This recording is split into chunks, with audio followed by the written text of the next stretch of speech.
talking all by myself. No one walk with. I'm happy on the show, babe. Ain't misbehaving, saving my love. Oh, baby, love you. Really, baby, love you. I know it's thing, one I love.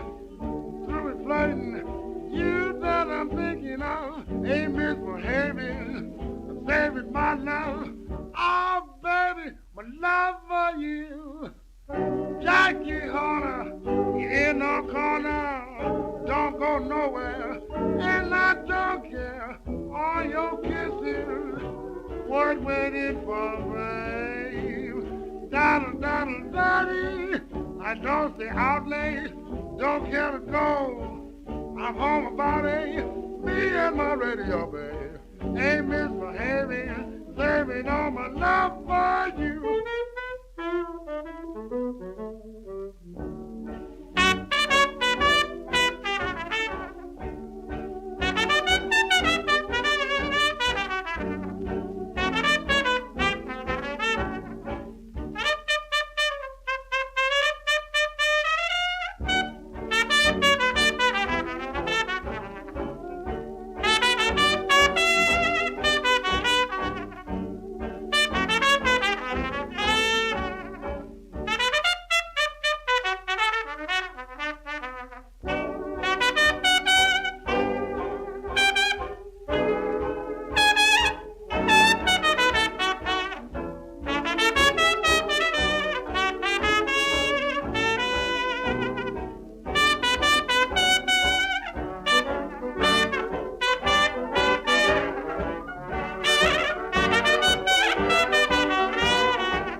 I stand at your gate, and the song that I sing is of moonlight.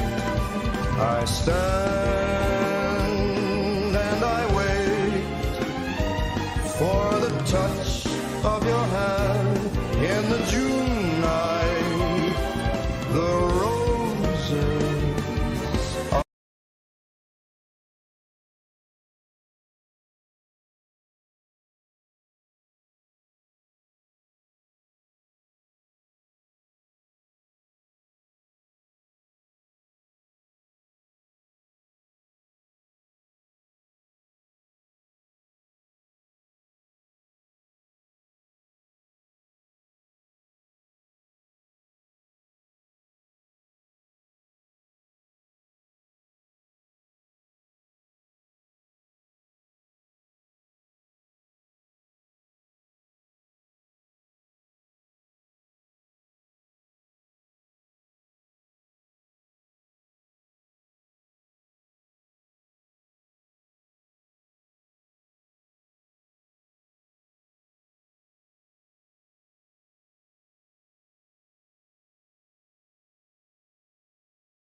And good evening, ladies and gentlemen. Hello.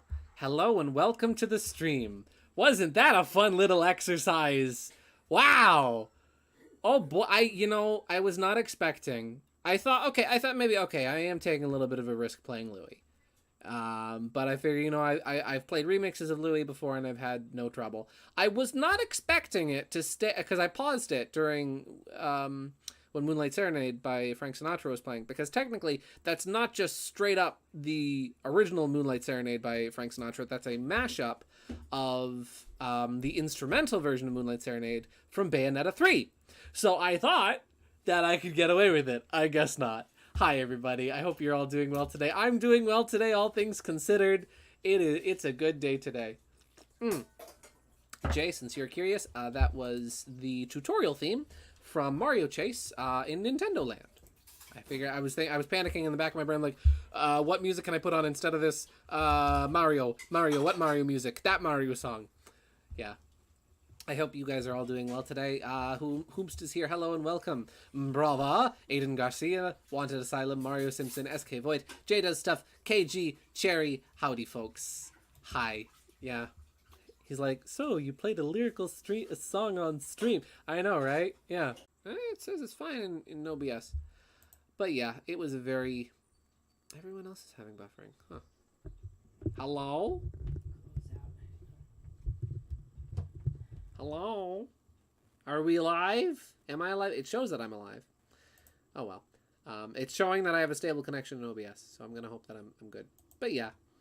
I had some fun news. So I know I've been telling you guys about my garden here and there. Let me find some not copyright danger music that I can play while working on art tonight. Since we're drawing a Pokemon, we'll listen to some chill Pokemon music. So I have one of the kinds of tomatoes that I'm growing in my garden are Roma tomatoes, and this week alone I harvested 22 of them. I harvested 22 Roma tomatoes. So that's really excited. I've harvested 3 strawberries. I've harvested countless, sun gold tomatoes now, and the next thing I'm very excited about, I was a little worried because I noticed I wasn't getting anything off of my eggplant. That my eggplant was had huge leaves and tons of flowers and all this. It looked wonderful, but it hadn't produced any fruit yet. And that was a little worrying because eggplant is supposed to start harvest in July, and it is now the end of July. Or no, end of July, beginning of August. And so I talked to my boss about it because, my boss is a farmer, and I looked up online. And turns out they're good to harvest up until October. So I was like, okay, this is no big deal. No big deal. Maybe the eggplant will be fine. And so I go out there today when I went to water everything today. I see hanging down from one of my eggplants, from where one of the flowers used to be, this big purple bulbous fruit. So I'm really happy. I've got eggplant growing, and there's nothing wrong with it, and it's alive. Yeah. So yeah, that's how I'm doing. That's how the garden is going. Yes, Wanted Asylum. I did see your message about deactivating your Twitter. Sorry about that. I know with everything that's going on with Twitter, I know it's kind of confusing and stressful for pretty much everybody on, hey, should I stay on Twitter? Hey, should I go off of Twitter? I don't know what to do at this point, so I'm staying on the sinking ship for a little while longer. Anyone else who wants to join me is more than welcome to. Let me switch over the overlay to art. We have a bunch of funny things still on the overlay.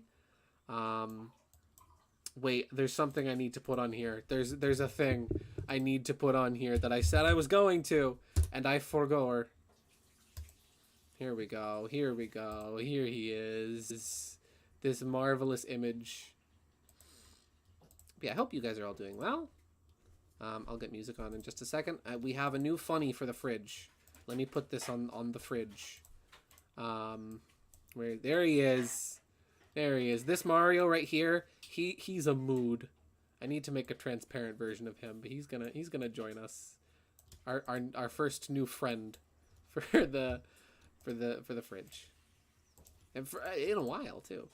Let me close a couple tabs. There we go. And I'll get the music going. Oh, it's loud. As always, if the music is too loud, if I'm too quiet, let me know. I will pedantically fiddle with audio settings until we're all happy, and until we've all wasted enough time to be happy about it. Yeah. Oh, correction, I'm sorry. Yes, I mean X. Of course. The greatest name for a website. Can't believe it happened for real. Guys, the Xnaughts have taken over Twitter. We need to multi-ball Uncle Lord Crump. Precisely. I couldn't agree more, Mario Simpson. I need to straighten out this sketch first because this is a little crooked. So, funny thing about the art we're working on tonight, this is almost a year-old sketch that I've just had scanned and just kind of sitting on my computer for a while now. And I was looking at it, I was thinking, man, you know, I do really like this sketch. I hope it still holds up. I hope it's still good. And I'm like, you know what? We're gonna go with it. Can't keep redrawing things over and over and over again. Keep redrawing the same things over and over and over again. You're never gonna draw anything new. So I thought, hey, let's take this Chesnaught out of mothballs and start working on him. Yeah. Let's see. I'll stay on Zitter until they literally kick me off, force a paywall down my throat. Nice. How on earth are you supposed to pronounce X-E-E-T? Is it Jeet? Is it Zeet? Is it still Tweet? How do I say it? Please, tell me how to say it. I'm genuinely asking. I want to know.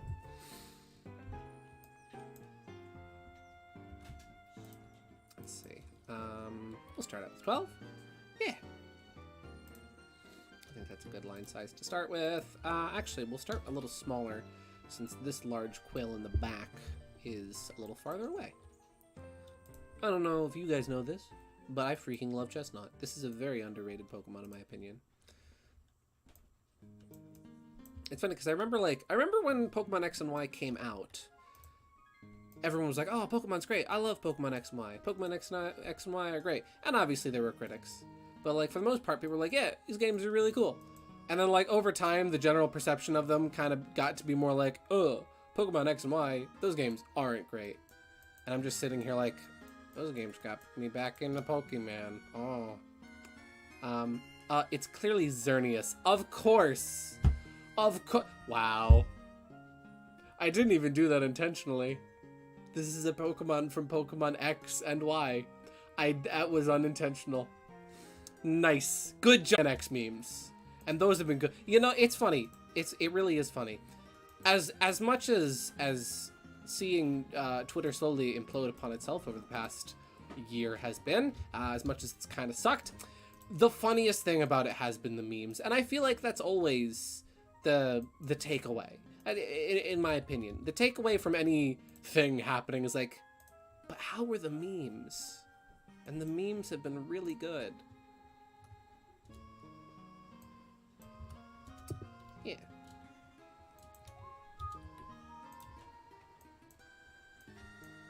I always thought it was kind of sad how, like, people were very kind of mean about, like, what's it called? Chespin and Quilladin leading up to Chesnaught, and then, like, when people finally started seeing Chesnaught, they're like, it's not that great. Everybody always said that Quilladin was ugly, and it's like, are you like, kidding me? Calling this thing ugly? What are you talking about? Let me get a picture of this lad, of this boy. How you're gonna tell me that this delightful little goober is ugly? Like, look at him. Listen. We all go through that chubby phase when we're teens. Don't be mean to him. He's only a boy. It's funny because the anime's last XY season were called XY and Z. Here lies Pokemon Z's hopes and dreams. Ooh, yeah. I really wanted Pokemon Z to happen. I really wanted to see that be a thing. Again, so like, Pokemon X and Y, X specifically, because that was the version I got me back into Pokemon. Because like, I'd played Diamond Was it Diamond that I had? Yeah, I had gotten Diamond years afterwards, right? So, like, I'd gotten Diamond, like, I want to say, 2000 and... I want to say, like, 10? I got it very close to X and Y's release. And I played through most of it, but I got stuck at the Elite Four, and then I put it down. And then when I got a 3DS, I'm like, oh, well, there's a Pokemon game on the 3DS. I should try that out. It looks pretty cool. And it was wonderful. And it got me back into Pokemon for a while. It even made me want to pick up and retry with Pokemon Diamond. So I restarted my save file on that, and I never finished it. Gideon, I need to show you the dog I just found at the thrift store. Ow! Cherry's thrifting. Quilladin is definitely a middle stage evolution. It is. It's goofy. But you're going to tell me that this guy is less goofy than freaking Wartortle? You're going to tell me he's not as goofy as... I'll think of one. It's just really easy for me to pick on Gen 1. You're going to tell me he's not as goofy as Croconaw? Come on. Come on. He's a good boy. Pignite. Exactly. Exactly. They tell me he's not as goofy as Pignite. Listen, we all have that awkward stage. They're a great baby boy. So round. Exactly. He's round. He's spherical. Like the game sphere. Also, this Pokemon Mystery Dungeon music is making me want to cry.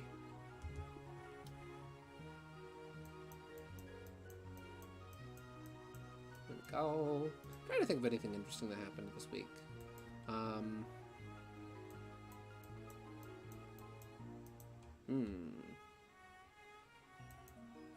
I've been in kind of this weird, like, creative place right now, right? Where, like, and I crack it up mainly to A, I've been very busy at my day job, and B, it's been hot. So I've been getting tired and exhausted easier. Hey, Gideon, did you get it out of your head?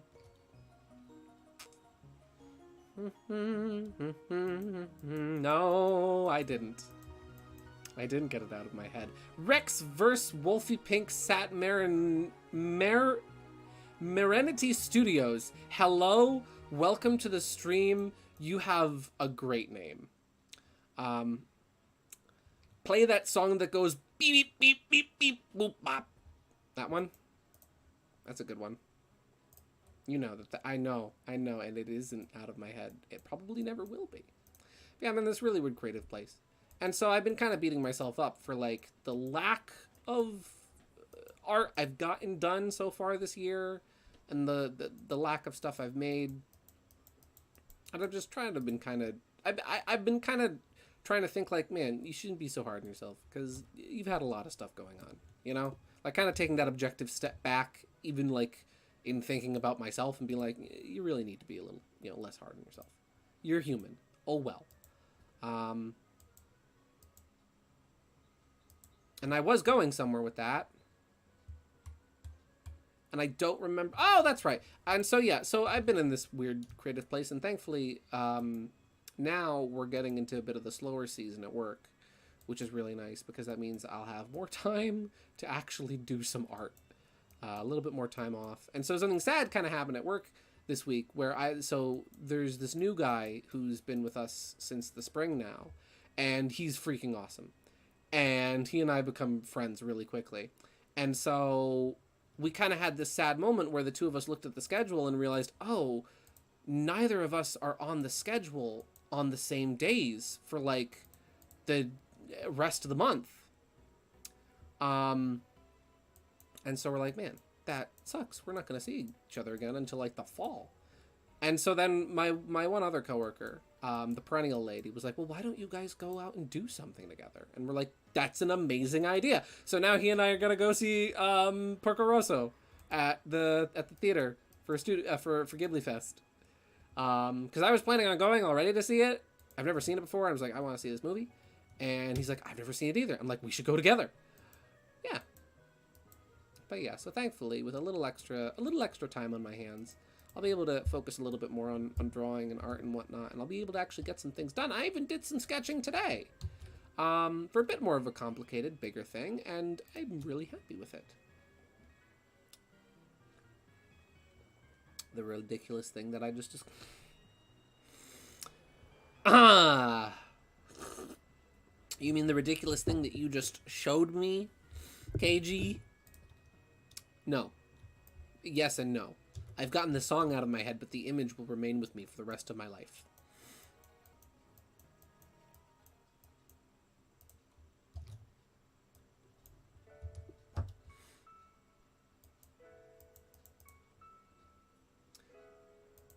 This song, I know this song is supposed to have like really emotional impact, but whenever I hear it, I just think of Radical Soda because he uses it for like sad jokes in his videos, and so now this song just makes me giggle. It makes me giggle internally, and sometimes externally. Sometimes you giggle a little inside, a little outside, a little on the side. Yeah.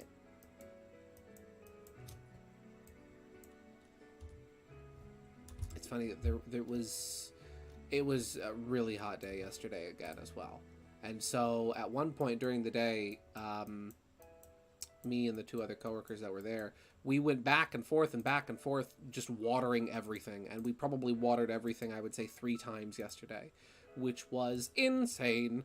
And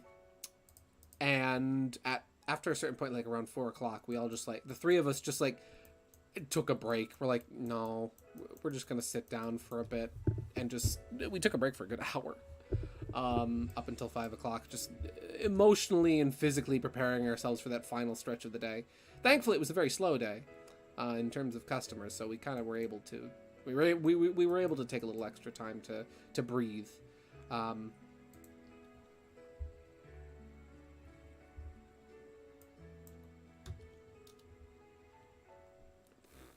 It's even hot right now. I should really go get the fan from the other room. I think I will. Oh. Now we have the fan. I'm just gonna put it on low. That way it's not like making a lot of noise, but that way it's still cooling. Hello? I saw. Oh. Hello? Why is Jerry out of line? Huh?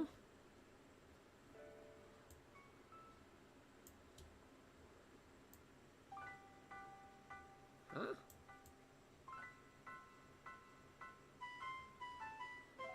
Jerry's misaligned, and I don't know why. That's very strange. Are we good? Are we back? Hello? I don't know if I'm here or if I'm real. Am I real? Am I a real boy? I think I'm a real boy. Okay. That's all we hope for in life. If you hear a little extra background noise, it's because I have a fan on now. Oh! Let's see. Where were we? We're back. Okay, we're back. Just checking. Just want to make sure. Just want to be clear. You know. So Gideon, I've been in a Gen 5 Pokemon mood lately. Do you have a favorite Unova Pokemon? Well, that's the thing, right? So the tricky thing with me in Gen 5 is that I skipped Gen 5. I don't really have a good reason. I just skipped it kind of by accident. And so I skipped Gen 5. I never played Gen 5. And so it's actually been one of those things I've been thinking like, hey, if I ever stream a Pokemon game, maybe I should stream Black and White. Hey Gideon, I'm home now. Want to see the dog? Yes, I want to see the dog. So it's one of those things where my choice of a favorite Pokemon is probably going to be obvious. But nonetheless, if I had to pick a favorite Pokemon from Gen 5, because I do know some of the Gen 5 Pokemon, most of them, from osmosis over time, obviously, probably Zoroark. Zoroark is just, I friggin' love its design. I think it's really cool. It's a fox. It's illusionary. It is a shapeshifter. It ticks so many boxes for me. And then a close second would be Bisharp. Bisharp is a very close second for me. I really like it in Pawniard. I like the sort of whole chess theme. And the fact that it's basically anti-Gallade in the way that they have very similar designs, but while Gallade is described as being very chivalrous, and Bisharp is more so described as being like very cruel and vicious, I think it's kind of a cool juxtaposition. I just used a big word. So yeah, I would say number 1 for me, from the ones I know of, obviously, would be Zoroark, and then under that would be Bisharp. Let me see. I was saying depends, because I don't know personally. It kind of make it difficult to communicate. In fact, I can only communicate with you.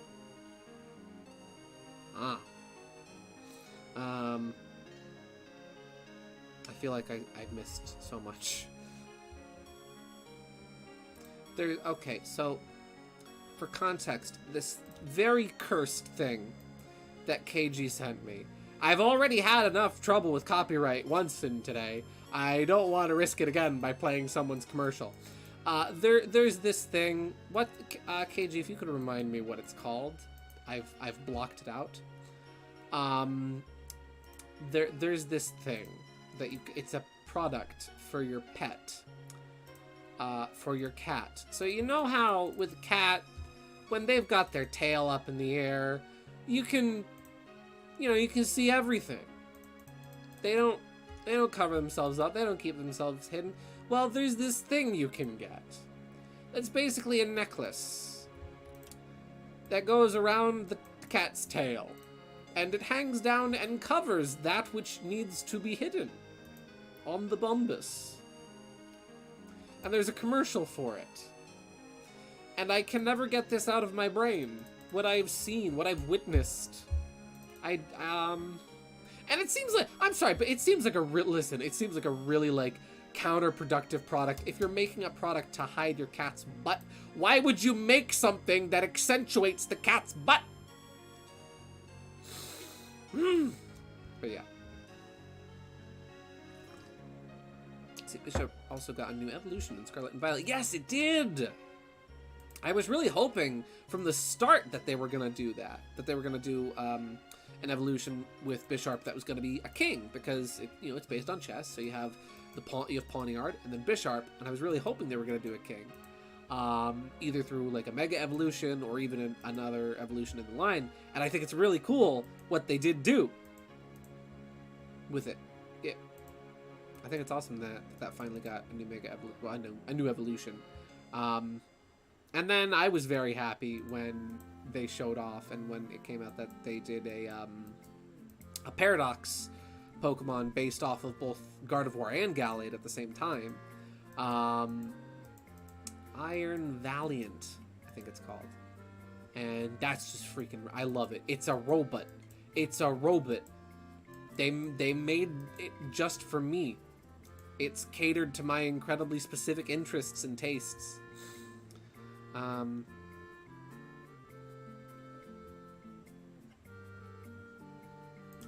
Fortree was my favorite city in Ruby and Sapphire. I always thought it was really cool because, like, hey, it's a tree fort, but it's a town, city, place. That's freaking rad. How can you get cooler than that? It's like every kid wants a treehouse when they're a kid. Here's a city made out of tree houses. Like, whoa. That's amazing. Did any of you guys ever have a treehouse as a kid? I didn't. My sister and I, we just climbed trees a lot. My sister more than me. Like, she climbed trees a lot, and I was just kind of a not very athletic, slightly chubby child who wasn't really good at climbing trees. So I didn't climb trees as much as she did. But I always wanted a treehouse, and I always thought a treehouse was like the coolest thing, because you always saw like all the kids on TV had them. Every single kid on TV had a treehouse. All of them.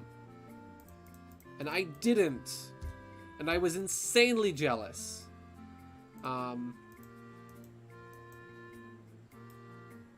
Let's see.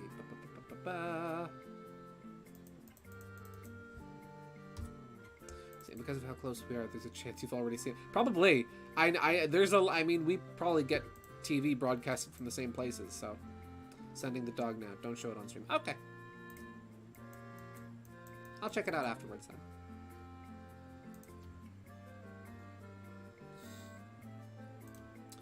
she was also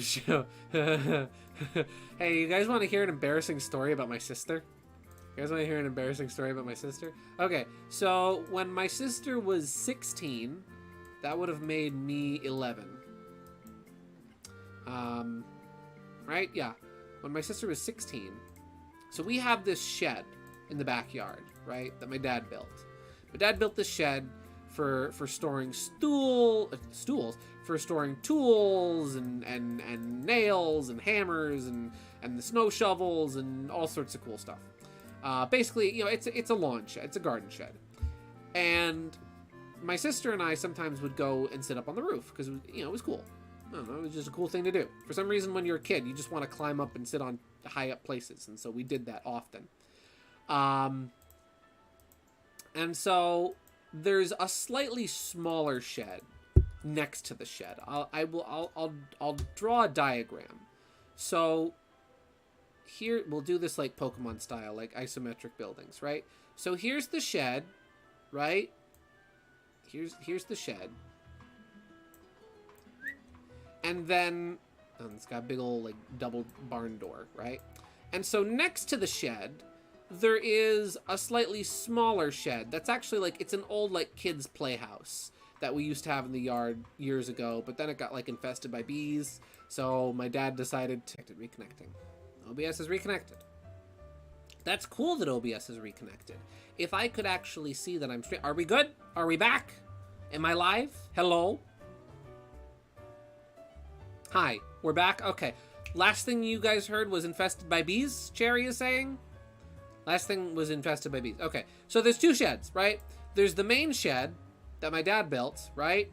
And then there's the smaller shed that used to be like a kid's playhouse that we used to have up higher on the lawn that got infested by bees. And so my dad was like, okay, I can't let my kids play in this, so I'm going to move it and turn it into a tool shed, right? So between these two sheds, there's like this very kind of young oak tree that's growing. Or it might be a walnut tree, I'm not sure. And so it's not this very big tree. And then there's some other stuff down here, like there's some pallets, and there's like some old like bicycle parts and whatnot, because my dad's really into bicycles and is constantly taking things apart and whatnot, and other bits and bobs and whatnot. And so my sister and I, we're up here. We're sitting on the shed, just having a good time, you know, just hanging out. And there's this branch. There's this long branch that's kind of between the two sheds. And so my sister looks at me and says, hey, I bet I can jump off the roof, grab onto the branch, and swing myself down onto the roof of the other shed. It'll be really cool. I bet I can do it. And so I'm freaking out. I'm like, that doesn't sound like a good idea. What if you fall down and get hurt on any of the things between the sheds? And my sister's like, nah, I'll be fine. I'm gonna do it. And so this went on for like a good like 10 minutes of me like trying to reason and negotiate with my sister to get her not to do this incredibly stupid thing. And then she did this incredibly stupid thing. And instead of jumping like, jumping like Mario, boing, and grabbing on to the branch and then just letting herself down on the other roof, it was more like, she went straight down. She dropped like a rock.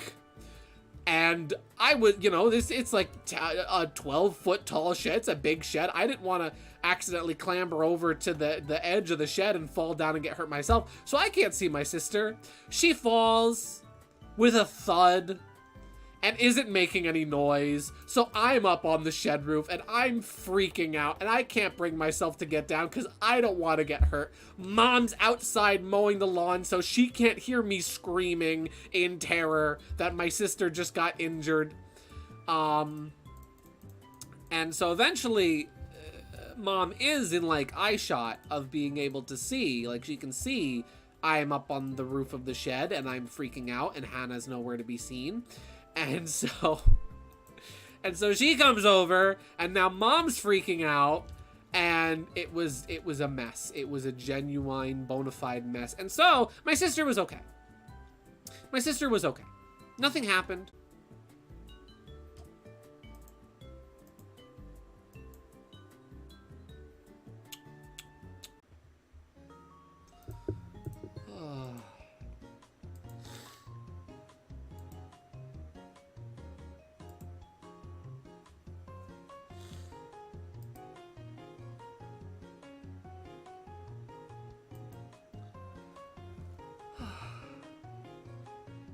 least put this funny Mario on the right part of the overlay.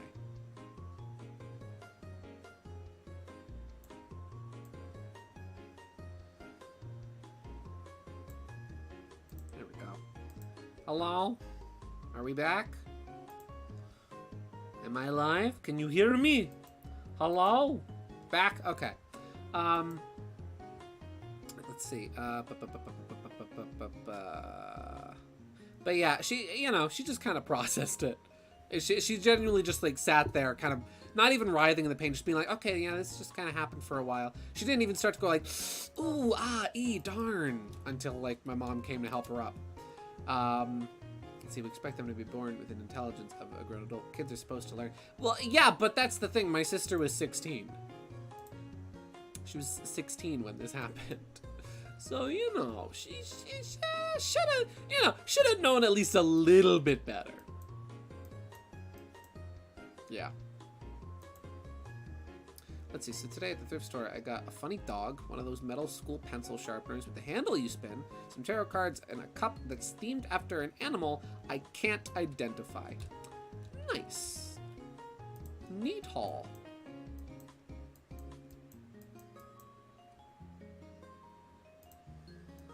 I am probably going to lose the chat tonight when I go back and... chat is probably going to get annihilated because I'm probably going to have to either edit out or mute that section at the beginning of the stream with the copyrighted music. Oh well. Drawing is awesome that you are making though. Thank you!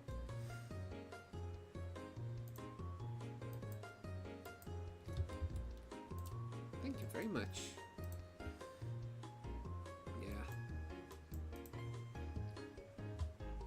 We did a lot of dumb things as kids. We did a lot of dumb things and got hurt in a lot of dumb ways in our yard. I tell you.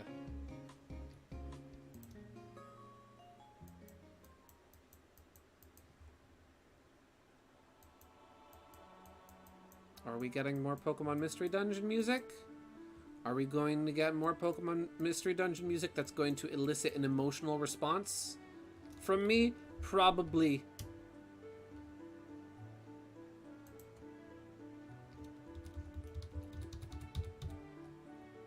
Yeah, the Pokemon Mystery Dungeon games are so good.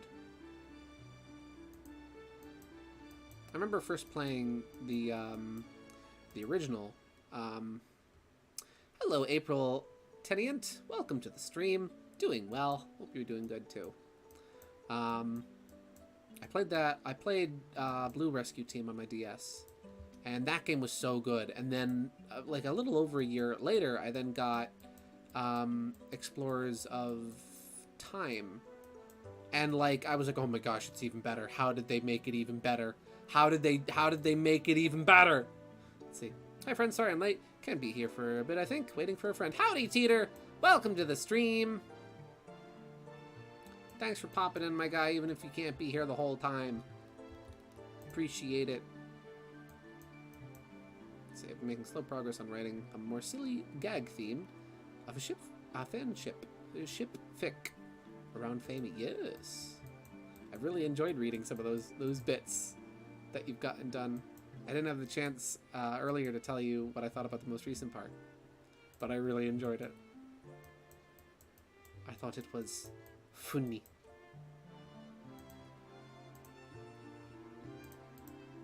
Let's see. First Pokemon Mystery Dungeon was fun. It was really good. I'd never played a dungeon crawler before that. But it was really good.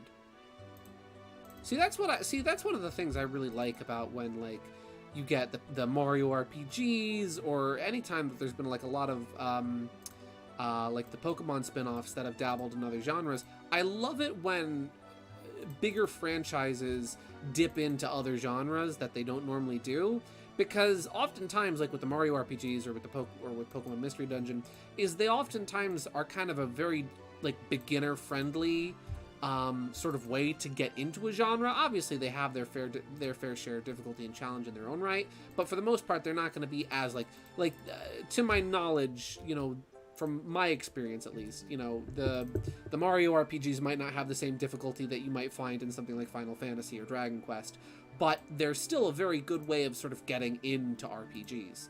And the same goes for Pokemon Mystery Dungeon, where the Pokemon Mystery Dungeon games don't always have the same difficulty as most other dungeon crawlers, but there's still a good entry point, or even just casual enjoyment of those franchises. And as somebody who doesn't play a lot of dungeon crawlers and doesn't play a lot of RPGs, it's nice to have those games to be like, okay, yeah, I do play RPGs. You know, not the same ones, but still ones that suit my tastes. Let's see. Feeling silly. Let's see. Do you remember what Pokemon you were in those games? Yes. So in Mystery Dungeon Blue Rescue Team, I was Totodile, and in Explorers of Sky, I don't know, Explorers of Time, I was Meowth. Yeah. Do me a favor. Okay. I will do favors. I'm good at doing favors. Party favors, maybe? Let's see. I need to get the Pokemon Mystery Dungeon on Switch. I have no idea what Pokemon I want to be. Oh yeah, that game is cool because that one, like, you can do the personality test or you can just pick, which I kind of like. Got a personality that doesn't fit, got a Pokemon you don't like, you just choose something else. Though I will say, there's one thing they removed. I remember the Metabots RPGs. I remember you playing them, but I never got them myself. I never played them. Maybe I should check them out one time. Yeah, one thing I will say that I didn't like, as much as I do really like the Mystery Dungeon remake on Switch, it's very good, very solid game. I really love what they did with the art direction in that game, where it's still completely 3D, but it has a very pseudo kind of faux 2D look to it, and all the characters are shaded in very much so an almost, you know, 2D looking way that very much so imitates the artwork for the original games. One thing I didn't like about them, though, zoom out and make sure the line art is visible. If it's good, lock the sketch layer. Oh! Yes, it is. Thank you for reminding me to lock the sketch layer. Sometimes I like turning down the opacity on my sketch layer, just because, like, certain areas become a little tough to discern. Like here, it was a little hard for me to see, like, okay, what's my line art and what's my my sketch. So sometimes I like turning down the opacity on my my sketch a little. Yeah, there was one thing that I didn't like in the Mystery Dungeon remake, and if I'm not mistaken, in every Mystery Dungeon game prior, you have your standard attacks, which require you to use power points, or PP, haha. And then you have just sort of a basic attack that you just use with the A button. And so, you know, that's just sort of your go-to. And you can use that basic attack to advance turns, because even though it is, you know, sort of a more of a real-time kind of strategy type situation, battles are still handled in a turn-based format, where you attack, your enemy attacks, or your enemy attacks and you attack, so on and so forth. But something you could do is you could use that sort of basic attack that doesn't use any power points to advance turns. So you can let your enemies move, you can let certain things happen, and it really plays into the strategy of the series. And they removed that basic attack from the remake. You can still use, you know, a special move, a PowerPoint using move in place to advance the turns, but I don't know, it's a little annoying when you're trying to conserve your PowerPoints and not use a lot of them, when now you're sort of stuck in this corner where it's like, well, now I have to use one. Otherwise, though, wonderful remake. Let's see. Oh, yeah, I heard a bit of something or that. Watch Chugga play the remake. He was mentioning that or something along those lines. Yeah. Let's see. What is the community's opinion on the new dog thing from Pikmin? Ochi? Is his name Ochi? I think his name is Ochi. He's cute. I like the Pikmin dog. It's funny. I was watching Vinny played Vine Sauce. He played this very cursed modded version of Pikmin 2 called Pikmin 269, I believe it was. And as much as it's just like replaced textures, replaced models, replaced music, it's very much so kind of along the lines of a game's repainted. It's very cursed. It's very funny. And it's funny because like just having that on in the background and watching him play this horribly distorted version of Pikmin 2 was making me really want to play Pikmin. And now I really want to play Pikmin. I've never played Pikmin before. I've watched playthroughs of Pikmin. I've watched, Chugga Conroy's playthrough the first 2 games back in the day. But I've never owned or played a Pikmin game. And now I kind of want to I might get the 1 and 2 compilation release on Switch first, maybe. But now I really want to get Pikmin 4. I really want to play Pikmin.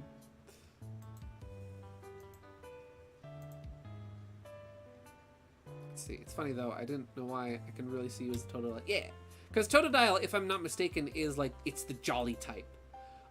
It's kind of, like how it's described in Blue Rescue Team. It's kind of a goofball. It's always there for a well-timed joke, but it supports its friends in times of need. It's like, oh, yeah, it's me. Let's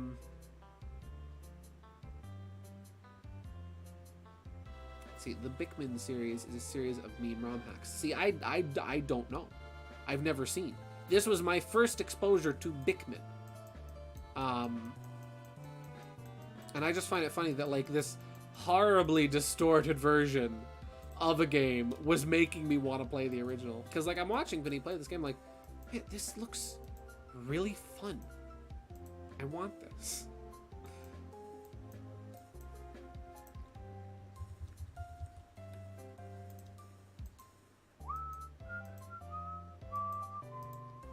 See, my mom is a huge Pikmin fan, but she's been suffering from allergy-related conditions as of late. Oh, I'm sorry. As someone who suffers from horrendous allergies, my heart goes out to your mom. I'm sorry, Jay.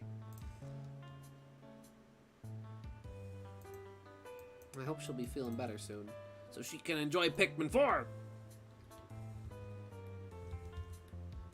I've heard nothing but positive things about Pikmin 4 so far. I've heard that it's really good. I've seen that a lot of people are really enjoying it. Apparently, I saw a news headline the other day that apparently Pikmin 4's launch has been, if I'm not mistaken, the single largest video game launch ever in Japan. And that's like, whoa, that's freaking crazy. Bigger than Smash Brothers, bigger than Pokemon, bigger than anything else. Pikmin has somehow topped them all. And that's freaking nuts. That's awesome.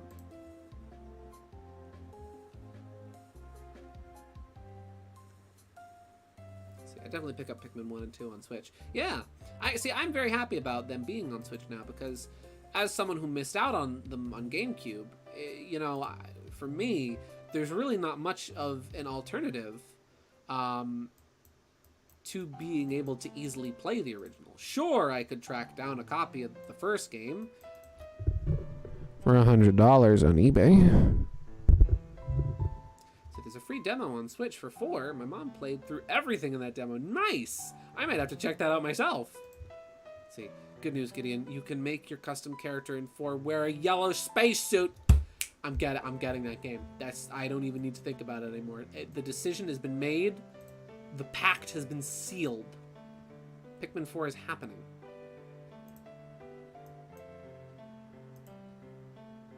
Maybe those would be fun games to stream. Completely blind playthrough for me of Pikmin 1 and 2. Story. So I went to GameStop today. I actually saw SNES cartridges of Mario World and Mario All-Stars. They're finally selling retro games again. Yeah, I heard about that. That GameStop has now returned to the retro game market. I hope that it goes well for them. It's been no white space suit though. Oh, sorry, Jay. And I haven't been the biggest fan of some of GameStop's practices over the past few years. And I know they tried to get into the retro market again a couple years back. And it didn't really go well. But you know what? If they're trying to turn over a new leaf and do it again, I wish them the best. If it makes it easier for folks to be able to acquire retro games for cheap, then I wish them nothing but the best in it, you know? Let's see. Pikmin 1 is simple and short enough for streaming. Yeah, I know it's like... I know it's a real-time game, so you do have to genuinely kind of, like, buckle down. I know you have... From what I remember of watching Chugga's playthrough years ago, I know you have 30 in-game days to complete the game. To get all of the parts for Olimar's ship back, or at least, I think, like, 25 of them. 25 out of, like, 30 or 35 parts. Gideon got a Mogust. I tricked him into... Yeah, I got a Mogust on Twitter. They're all we've got left. Yeah.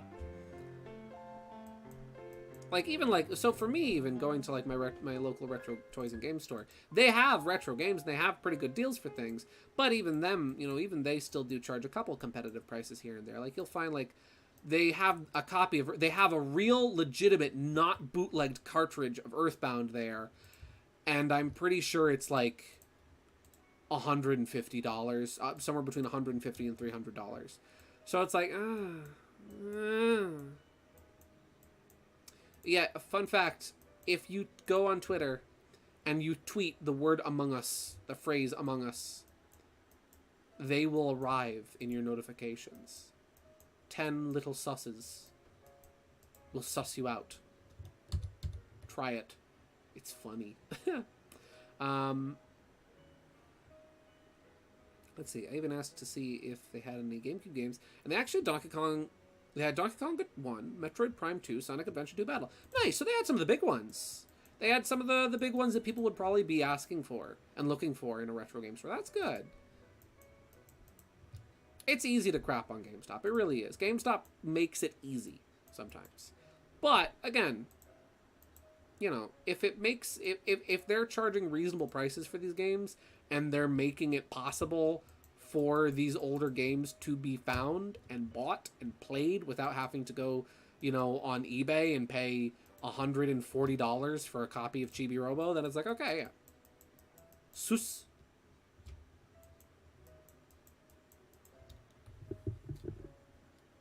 Chestnaught's got some really nice floof going on here. Are you seeing this chest floof? Or would it be chest floof? I personally recommend playing 2 a lot. No time limit, less stressful. Well, kind of. The enemies are still brutal. I've heard that. And that's why 2 has always been a little bit more appealing to me.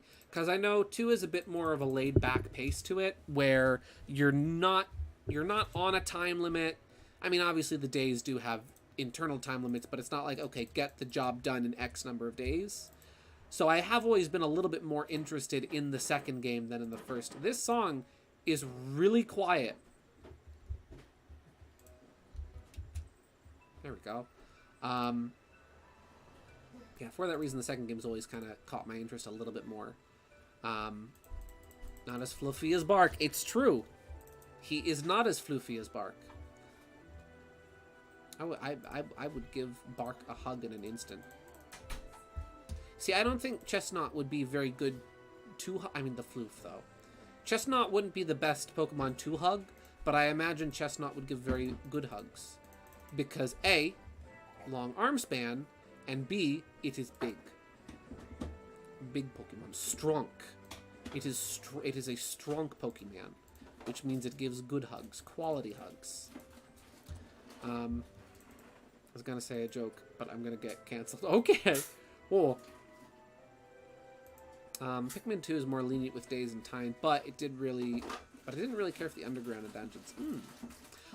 Okay, so that was one thing I did check out. This video came up in my recommendations. A comparison of the treasures in Pikmin 2 versus in the GameCube version versus in the Switch release. For context, in the original Pikmin 2, there's all these treasures you can find in-game that are real-life objects, and a lot of them have real brands on them. Like you can get Duracell batteries. You can find a lid from a jar of not Welch's, Vlasic pickles. You can find a Yoo-Hoo bottle cap. Things like, there's a Nintendo Game & Watch in there.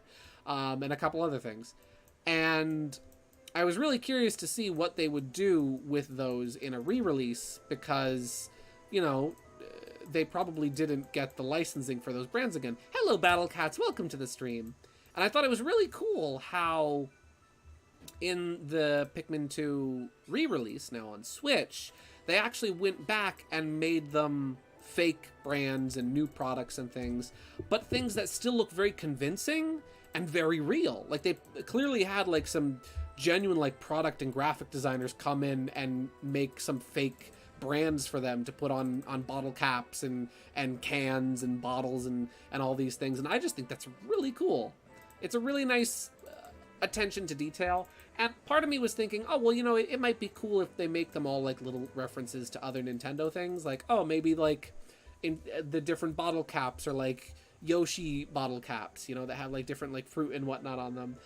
But, admittedly, I kind of appreciate the respect for the in-game universe, especially with it, I think it's PNF 408, I think it is the planet in Pikmin. With that, supposed to be Earth, that they made them fake brands that feel like they could be real. Yeah. Shout out to whatever Pikmin universe human tossed their Game & Watch in their backyard. Yeah. Like, whomst. I has mint ice cream and brownies now. Ooh. So we got, for dinner tonight, we got, let me see the funny.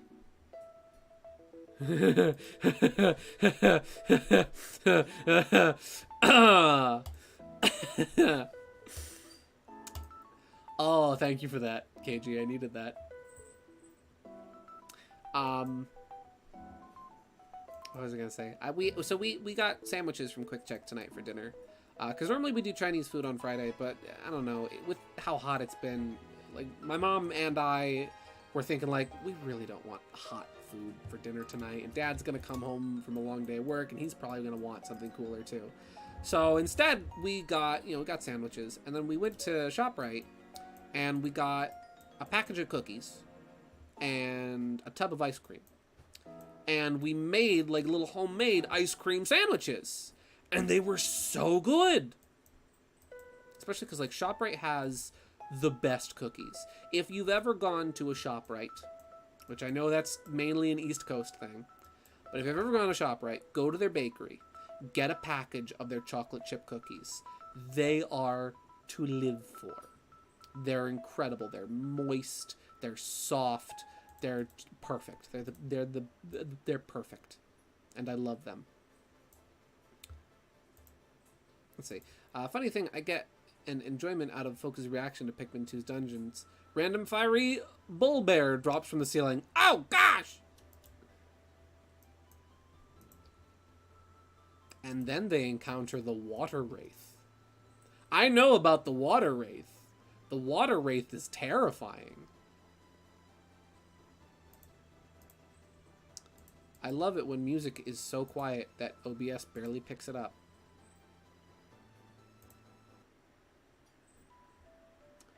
I'm going to put on a this is a really good mix, but I'm actually going to put on a different one, hoping that we get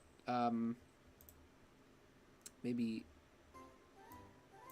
a better volume control on the music. That's one thing that I've said this so many times. I love that you can go on YouTube and you can just look up, you know, like, oh, happy Nintendo music or calm Nintendo music or chill music from X game franchise and find those compilations. The one thing that drives me up the wall, though, is that the volume is so inconsistent from song to song. You'll have one song that'll be really loud and then another that'll be like, I'm sorry, can you speak up for the rest of the class to hear you? Sounds super good. It was super good. Honestly, watching you play Pikmin 1 or 2 or hearing you say, oh, frick, would make my night. Maybe I will. Maybe I will play Pikmin. That might be fun to stream that. It's funny, I've realized the bulk... This was completely unintentional. It really was. The bulk of the games I have streamed as of late have all been GameCube games.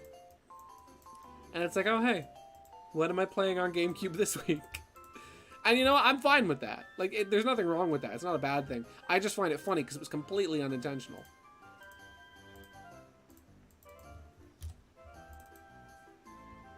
And this line is a little wonky. Wonky! So we're gonna fix it. That's better. Yeah, just completely unplanned GameCube marathon. Ugh.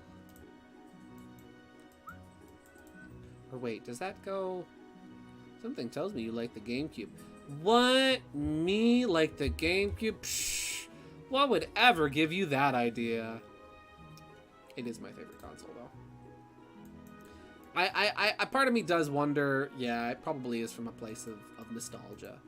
And it probably is from nostalgia probably has to do with it.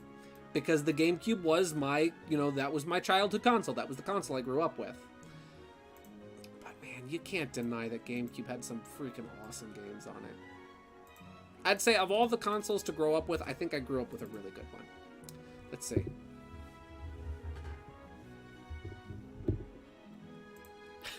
Sorry, I can't hear you. Can you speak up? Sherwood says as he makes his ears absurdly large. Sherwood goes Fennec mode. That was unintentional. I thought it was part of your brand, lol. You're the GameCube guy. I guess I am. I remember the thing I'm working on in Pulse. Yes, I do. I saw in Hayfall you had posted updated pictures of it. I didn't have a chance to really look at that, though. GameCube needs more love and attention anyway. Absolutely.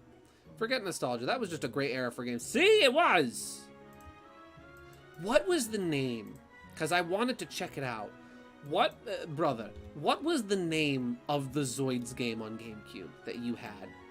Because I remember that game was really fun and was really cool because you got to, like, design your own, like, you could get parts and whatnot. I remember that game was really cool, and I kind of wanted to try it out again. That was before gimmick gaming became the norm. Yeah. Well, listen, you say that. You say that like the GameCube didn't have a handle. The GameCube was the beginning of gimmick gaming. Even if it didn't realize it. Yeah.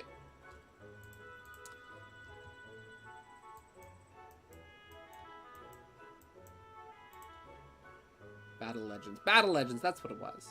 I might have to check that out at some point.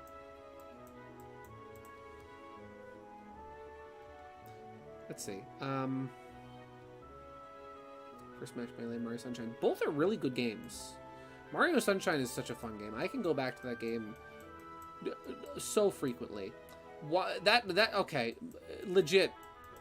Pretty much every time I boot up Mario Sunshine, I just screw around in Delfino Plaza for a good hour.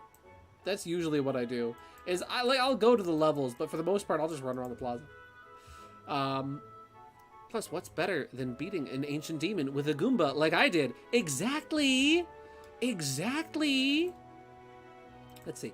GameCube's gimmick was being out there and crazy and not afraid to stand out. Exactly! GameCube was very proud of its identity of being, hey, we're the weird console.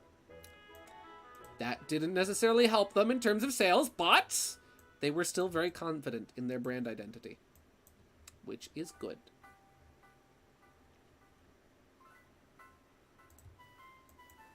I'm really happy that, like, a lot of GameCube stuff flew under the radar at the time, because I'd say the 2000s, unfortunately, for as cool as 2000s culture was, and as cool a lot of the stuff coming out at the time was, the 2000s were kind of when you began seeing that shift into keeping up with the Joneses and a very competitive sort of landscape for gaming.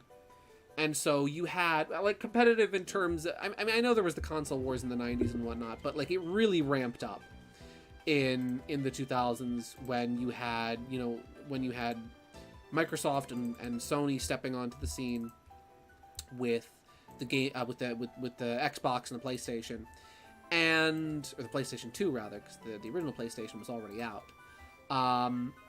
And it is a shame because of that, since Nintendo's system, since the GameCube wasn't necessarily the most powerful console that was on the market at the time, I think that was really used a lot against it, to encourage people to like, hey, you should buy these other consoles. They're more powerful. They're better than GameCube. Also, the fact that, PlayStation could play DVDs and Xbox could play DVDs. And admittedly, listen, the GameCube did have its flaws. Like, there was a couple areas where Nintendo did genuinely shoot themselves in the foot, like the incredibly small disc size, which affected the amount of space of, like, actual files on the disc, and thus didn't always make the console the easiest to develop for.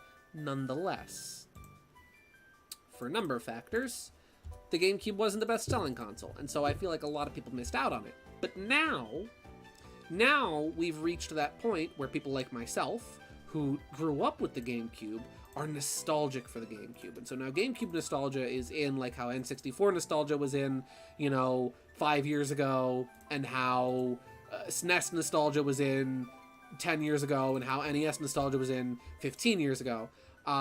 And so now GameCube nostalgia is sort of the big thing on the block. And so now a lot of people are going back to their GameCube games, and a lot of new people are discovering GameCube games for the first time. And that makes me really happy. I'm really happy that a lot of people are now discovering and are playing, Thousand Year Door for the first time. They're playing Chibi Robo for the first time. They're playing Luigi's Mansion for the first time. And that makes me really happy to know that, people are going back now and are sort of rediscovering this treasure trove of really cool, experimental, fun games that they may have missed out on, for one reason or another during the era where they were first out. And obviously, it is sad in retrospect, since, there's a lot of games that maybe have become more successful or would become more successful nowadays than they would have in their original launch window. And so because they weren't successful in their original launch window, you're probably not going to see a return to those games in the future. But it's still really cool to see them getting love, and then to see now the game developers of the future are going to be playing those games and might even be inspired by those games. I mean, there's games that have been inspired by, I forget what it's called, but there is a game that's out there that was inspired by Chibi Robo. Friend is ready. Gotta go. Might be back. See y'all soon. Have a wonderful night, Teeter. If you can't come back in later, thank you very much for tuning in. It was great having you here and getting a little nostalgic with you. Let's see. No one is going back to their GameCube they can't afford. Limfeo. Dolphin. They may not be going back to their GameCubes, but they are going back to their totally legitimate GameCube. Wink! Oh, this leg is not disconnected. It is connected. So what we'll do here is we'll just do like this. How does that look? Actually looks pretty good. Trust me, all the kids that grew up with the Wii are gonna be like freaking like what? The Wii came out 2008, 2007. So all the Wii kids are gonna be getting nostalgic for Wii pretty soon, and they're gonna make all of us feel old. Wii Sports also had fun motion controls, but some of the Sonic games pushed it too hard. Secret Rings is downright frustrating, and this was before live updates were a thing. Yeah. See, that's what was kind of sad about the Wii, was the Wii, very much so like the GameCube, it was very proud of its identity, and it was very much so trying and experimenting and doing all sorts of weird stuff. It was doing some really weird stuff. Wink. And that was great, until they started getting a little too experimental. And when motion controls started getting really gimmicky and started kind of taking the fun out of games, then it was like, okay. I would have preferred this game without motion.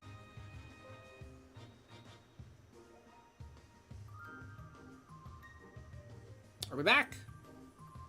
Are we here? Are we real? I'm a real boy. Yeah. Don't know what the last thing you guys heard me say was. But yeah.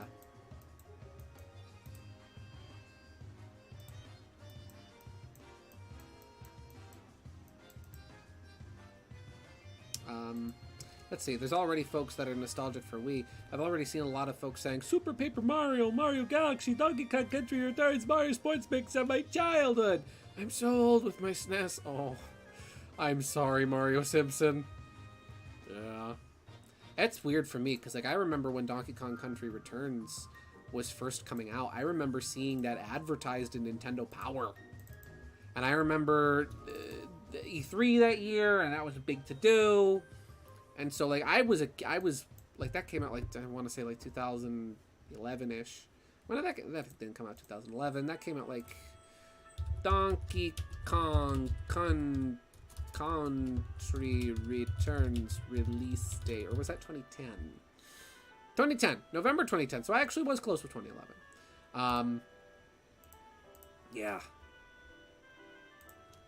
Bring back Nintendo Power and 90s style gaming magazines. Yeah, that would be fun.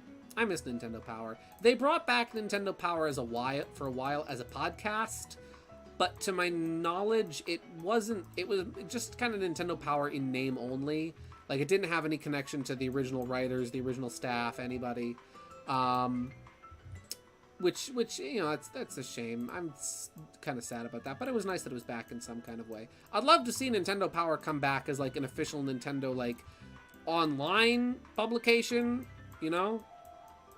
So, like, Nintendo does Nintendo Directs when they want to announce stuff, but there really is, to my knowledge, like, no official, like, Nintendo news outside of just their social media. That would be a great way, in my opinion, to bring back Nintendo Power. Just bring Nintendo Power back as a website where you can keep up on Nintendo news direct from Nintendo themselves and not have to worry about getting it from third-party sources. I miss their covers, because the covers were always really cool. Even when the covers just started becoming, like, artwork from games and stopped being original illustrations, they were still cool.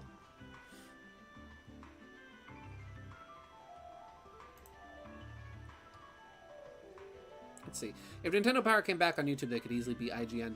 I don't think they could. Because, keep in mind, Nintendo Power would be covering just Nintendo. Meanwhile, IGN covers everything. So, you know. IGN is covering every company versus... Sorry, bless me. That Nintendo Power, which would be covering just Nintendo news.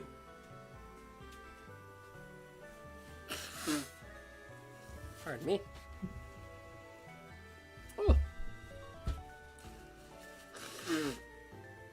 I will never not be upset, though, because I didn't even know Nintendo Power stopped until after it stopped. Benji, you were the one that broke the news to me that Nintendo Power had stopped. Because I had a Nintendo Power subscription, and it got renewed every year, and just one day I stopped getting issues of Nintendo Power, and I thought it was really weird because my subscription had been up to date, and I'd got, you know, pretty much everything from the beginning of the year on, and then just my issues of Nintendo Power stopped coming. And I never got the final issue. I never got my final issue of Nintendo Power, and that has always made me very upset. Let's see. Yeah, but IGN is so broad, it's like the Marvel of gaming news. Most of the good hosts left for reasons. True. And I mean, are people really getting their news from IGN? Isn't IGN more so the ones that we look to point and laugh?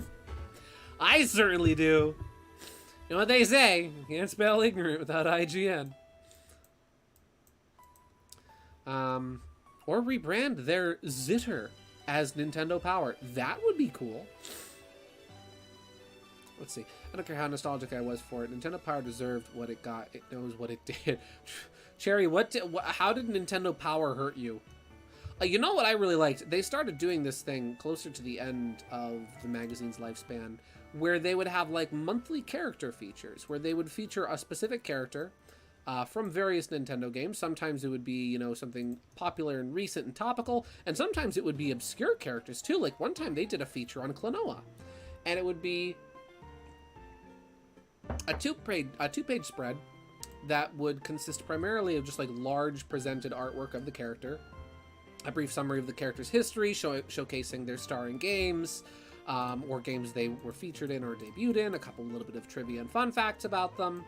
And I remember that was the coolest thing. I looked forward to that every month when they started doing that, like that monthly character feature.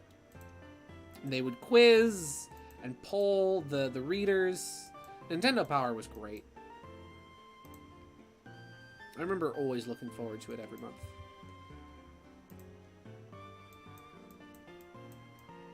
Even as the magazine started getting, like, even when the magazine did start getting a little less fun and started losing a bit of its charm and started becoming more of just sort of a gaming news magazine, it was still fun to look forward to and get to check out, you know, do screenshots and whatnot for upcoming games. I remember when the 3DS was coming out, they did like a 12-page article on Super Mario 3D Land. And I was just like, oh. I remember like just flipping through that article for hours, just looking at the different screenshots and checking it out and being like, oh my gosh, this game looks so good. And it was.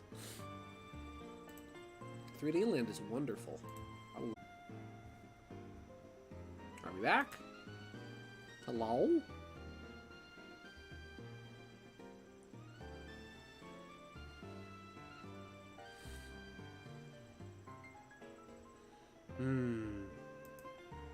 This is most disturbing.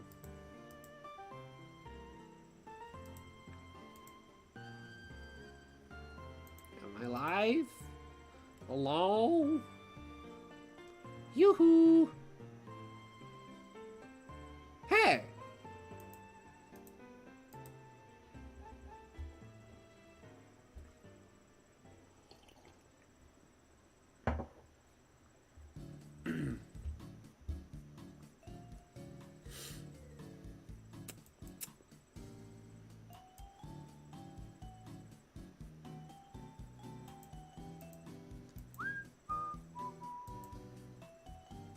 We're back? Okay, we're back.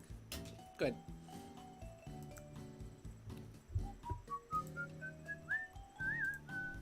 So let me quick grab a reference. Just so I can get the colors on this boy. And I can get them to look right.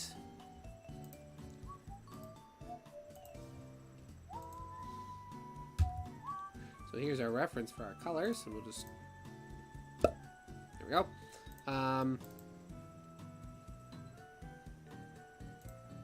Let's see.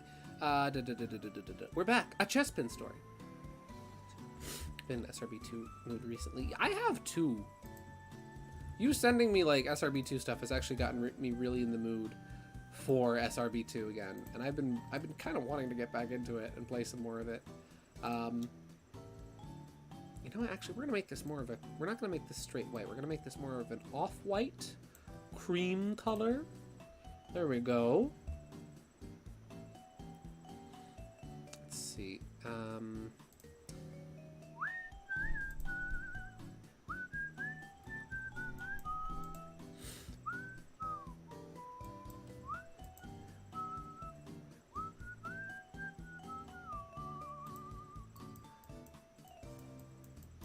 I've been meaning to check out SRB2 Persona because I heard it was really fun, since it's basically the Persona gameplay put into SRB2. Anyways, now that we back, Nintendo Power ads were hyper gross through the 90s. Remember that one ad that was just a jar of ew? What was that even advertising? Also, Epic Mickey. True. I will agree on that.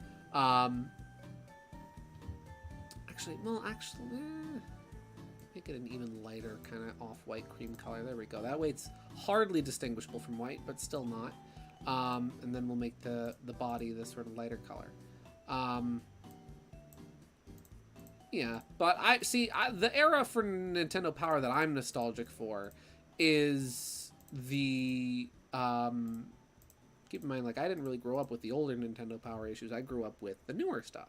So I'm more nostalgic for, like, you know, the 2000s, where it very much so simmered down. Nintendo Power really found its footing, in my opinion at least, in the 2000s, and became a far more grounded, yet fun, still, gaming magazine. They would feature fan art, and they would do fun like polls and quizzes and contests, which me and my siblings never won.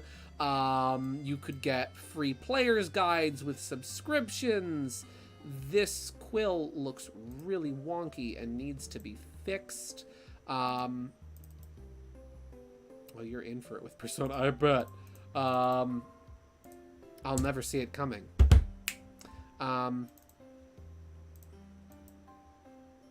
Yeah, Nintendo Power, it changed a lot as a magazine. Even I managed to find at my local retro game store, I found a copy of the first issue, which, yes, I bought. And so I have the first issue of Nintendo Power. And even looking back at that first issue, it's even a very different magazine from how it used to be back in the 90s.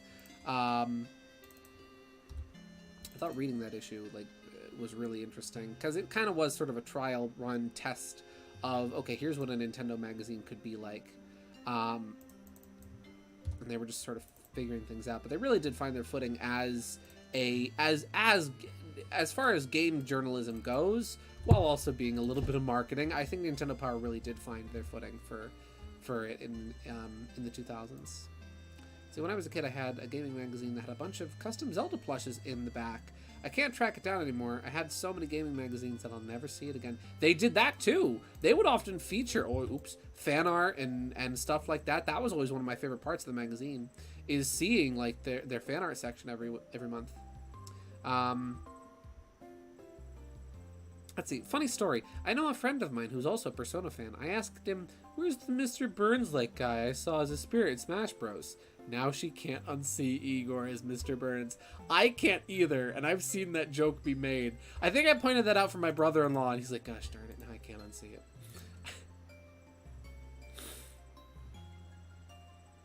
Oh.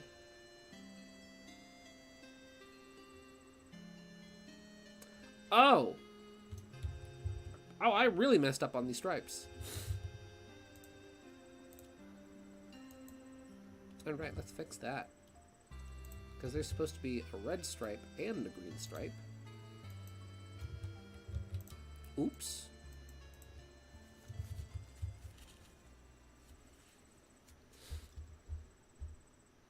I remember when the Wii first came out, one of the things that Nintendo Power did was they would do monthly Mii features, where they would feature, like, where you could send them in pictures of your Miis, and they would feature all sorts of Miis that people had made. And it was the funniest thing. And funnily enough, like, some classic, like, Miis that you see as, like, memes nowadays, right?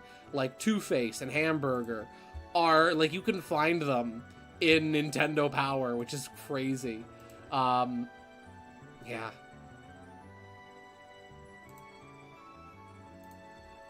Wait. Oh, I keep going on the wrong layer.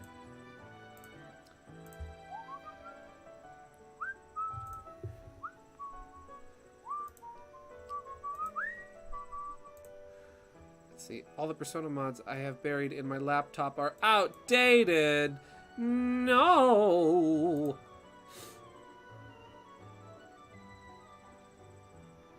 I hate that when that happens. I hate it when mods get out of date, because it's like, well, how do I fix this? You ever see that penguin Mii? Probably. Probably. You have to be more specific, but I've probably seen it.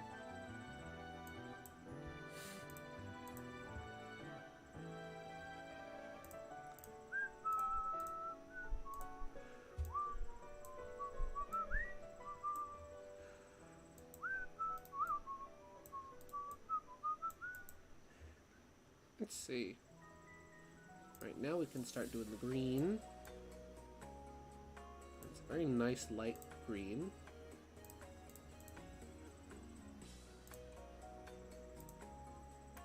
There we go. Very soft green.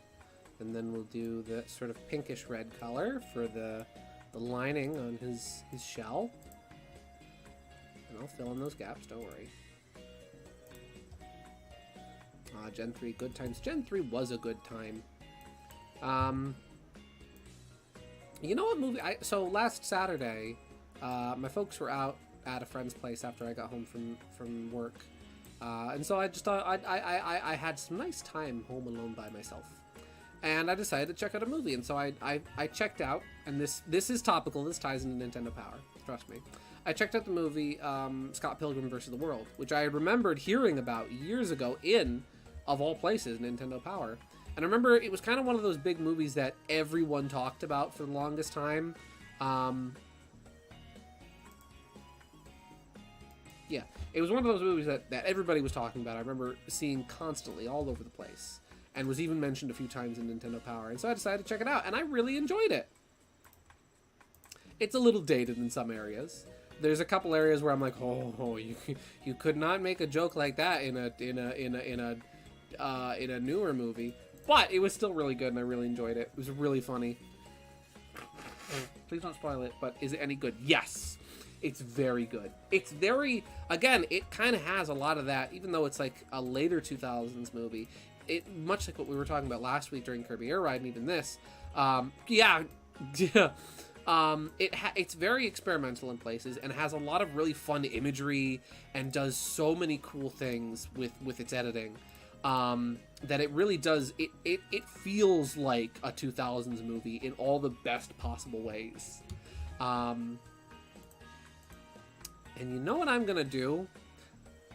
Since this is an older sketch, since this is a sketch from almost a year ago, I'm gonna do something to breathe a little new life into this sketch. I'm gonna take a page out of my book that I did with Stronghoof. And I'm going to do colored line art here. Let's go for a nice green. A nice dark green for the line art. Ooh, I like that. That actually looks really cool. I have to adjust the browns. If I make the browns a little lighter.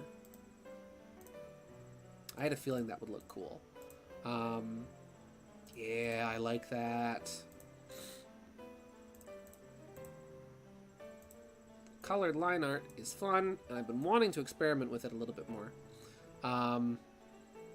Audrey Plaza is in a brief. I forget who she was. I won't say much about it if any of you haven't seen it and want to see it, because I don't want to spoil it. Because it was a really good movie, and I did really enjoy it. But it was great. It's been a really long time since a movie that I've been sitting in has made me laugh really loud and really hard. And it did constantly. Like, this movie was getting laughs out of me from start to finish. And I really liked the way it ended. Let's see. I know it's really funny, but I didn't know anything else about it other than a few quotes. And the fact that they wrote a letter to have Miyamoto himself get the permission to use a Zelda song. Yeah! The Fairy Fountain theme from from A Link to the Past gets used in it. And there's like a proper remix of it in the soundtrack, and it's like, whoa, this is really good. Actually, let's see, what would brown look like? Let's try a brown for the line art. Ooh, green, brown, green, brown.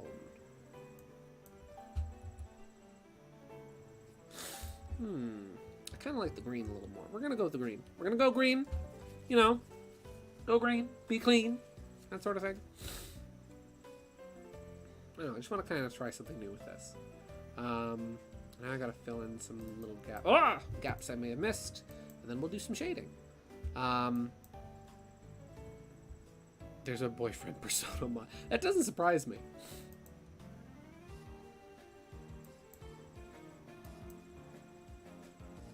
Really just cool, stylish, a movie. And now, honestly, after watching it, it's made me really want to check out the game now, which for the longest time was like vaporware and hard to find anywhere, but is now available on Switch. And also, I kind of want to check out the comics so that I can compare and see, like, okay, how accurate was the movie? Because from what I've heard, the movie and comics are very accurate to each other.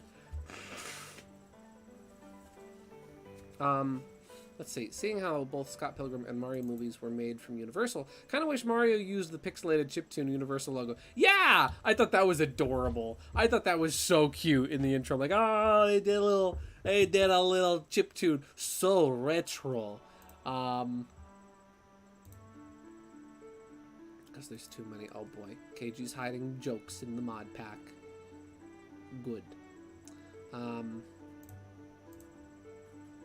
You know what? Because we went green, maybe we'll do more of a blue-green for the shading.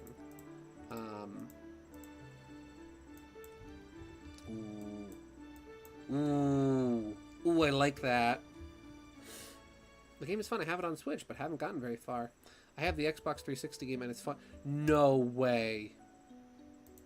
Benji, there is no way that you have it on your 360. Because I'm pretty sure it got so after it got delisted from the 360 store, it never came back. Meaning, you have a very valuable Xbox, my brother.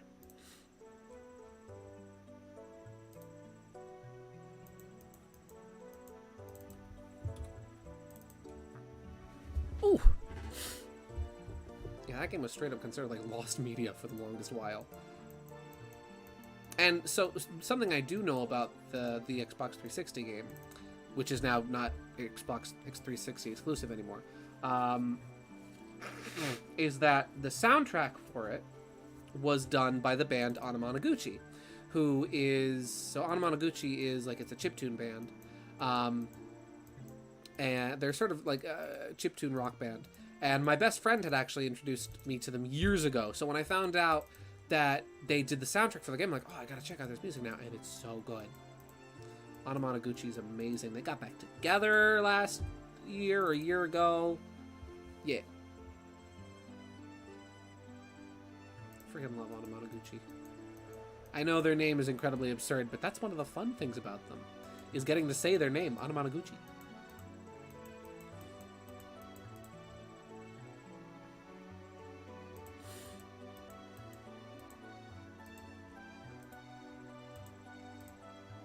Also, there was a moment in the movie where I had to be like, excuse me, what? Excuse me, film. Could you say that plot important character's name again for me specifically, please?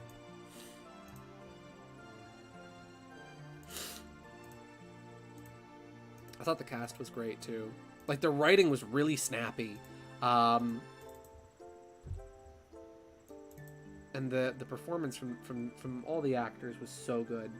And there was a bunch of names that I recognized in the credits. I'm like, oh, I know that person, and I know that person, and I know this actor too. They're in this?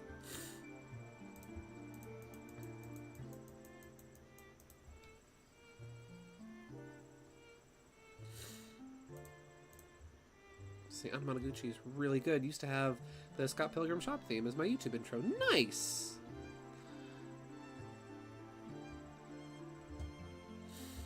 Heck yeah. Actually, I'm going to make this even lighter for his eyes. There we go. I really like how this is coming along. This is coming along really nicely. Kind of different, kind of weird, and kind of like it. NGL, not gonna lie. Little nose.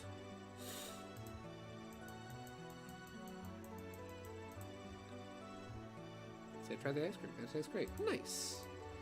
Today has just been a good ice cream day, all in all.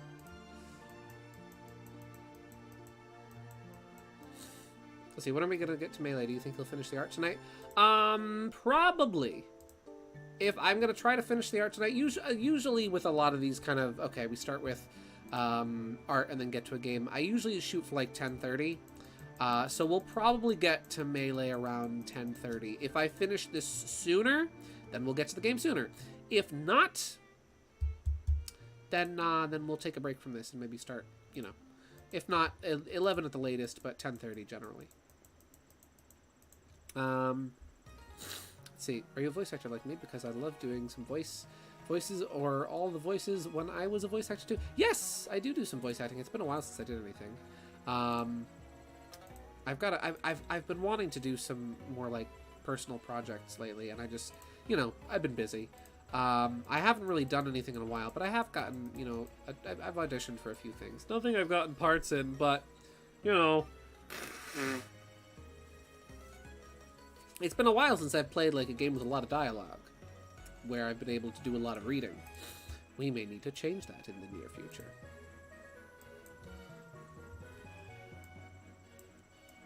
Now for here, for the green bits, we'll go back to shading with blue.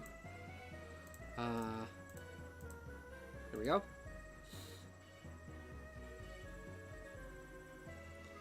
Just because shading the same color over, like shading green on green, is not going to look good. It's going to just blend in with itself and look kind of muddy.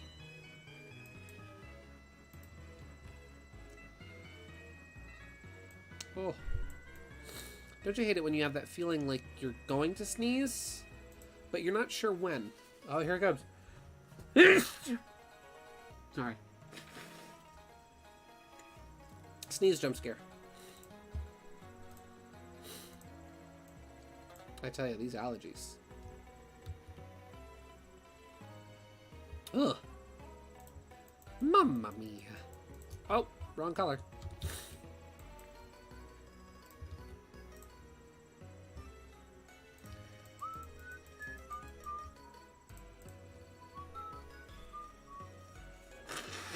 Thank you, Mario Simpson.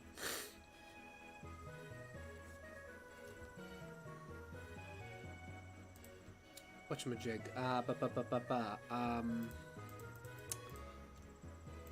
Heart Gold and Soul Silver were so good. Those games were phenomenal.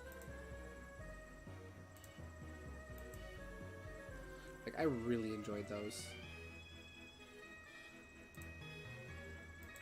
Like that, like Heart Gold was like my go-to DS game for the longest time.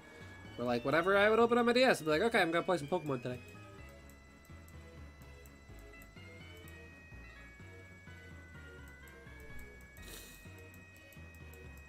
Here we go.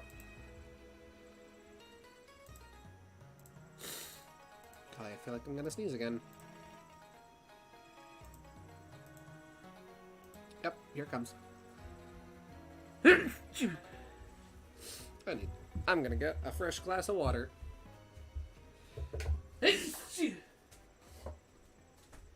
Oh,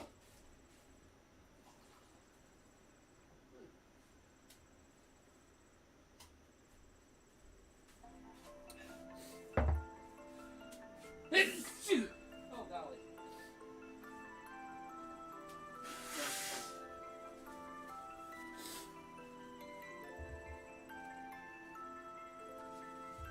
Okay, let's see, Gideon, favorite and least favorite sandwich. Let me think. Favorite sandwich, probably turkey and cheese, or oh golly, I don't know what's come over me. I keep sneezing. It won't stop. Or either turkey and cheese with tomato on rye, a little bit of lettuce, or I'd say tuna salad with a little lettuce and cucumber, also on rye. I am so sorry for all the sneezing tonight. I do not know where this is coming from. And then least favorite sandwich, liverwurst. I just don't like liverwurst. Liverwurst and me are just not friends. I can liverwurst out it.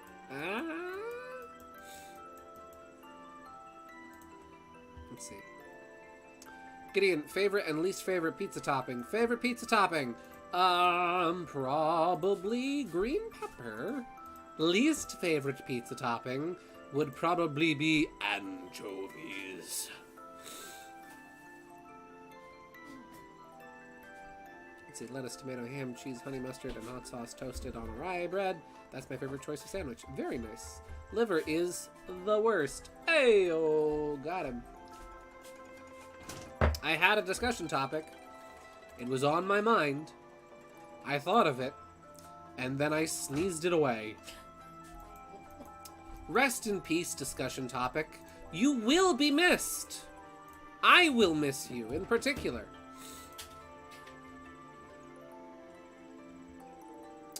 Yeah. Ah! There we go. And there's a little bit of color missing here. There we go. And some of this is a little sharp, so we'll just clean it up.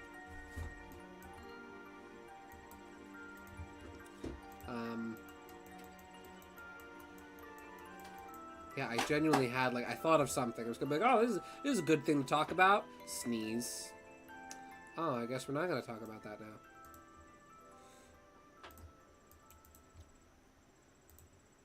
So my favorite pizza topping is classic pepperoni. Also, I like sausage. See, pepperoni is good. If I had to rank pizza toppings, right, I would probably be like, so S tier pizza topping for me would be like green pepper, and then A tier would be mushroom and pepperoni. They would kind of tie. Mushroom and pepperoni would kind of tie for A tier, in my opinion. Then below that would be, so then in B tier is onion. I like onion on pizza, but it's not my favorite topping on pizza. So that's why it's in B. B is, you know, a very reasonable tier to be in. And then after that, in C tier, we would have maybe sausage. See, it's funny, I'm not the biggest into meat pizza. Meat pizza is good, but I'm not the biggest, like, ham on pizza is alright. But I don't know, I'm not the biggest into it. No, it would be chicken nuggets. What? Who's putting chicken nuggets on the pizza? KG, why are you putting chicken nuggets on the pizza? I mean, chicken on pizza is okay if it's like a chicken marsala pie, but chicken nuggets. Chimkin numgans. Why are you putting the chimkin numgans on the pizza? I dislike all pizza toppings, but cheese. That is reasonable. There's nothing wrong with just getting a cheese pie. I usually do. Me? You? Okay. Well, listen. I can't protect you when the pizza police come and when they decide to strip you of your pizza rice. Rights, not rice. Do I want to... I don't want to fight you, madam. But I want to warn you. They are coming. Grass grows, birds fly, and brother, the darkness is coming. You need to run. Listen, I know I make the rules, but I don't make the rules. The pizza police will decide your fate.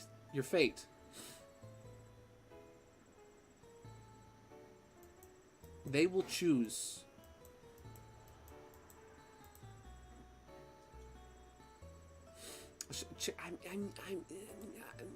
But okay, like what kind of... Listen, I will listen to this argument, but I need to know what kind of chicken nuggets are we putting on the pizza. You know, it's a really weird topping on pizza that I've tried and is not... I've done it at home and it's actually pretty good. Egg salad. It's strange. I know. But don't knock it until you've tried it. It's not horrible. It's actually pretty good.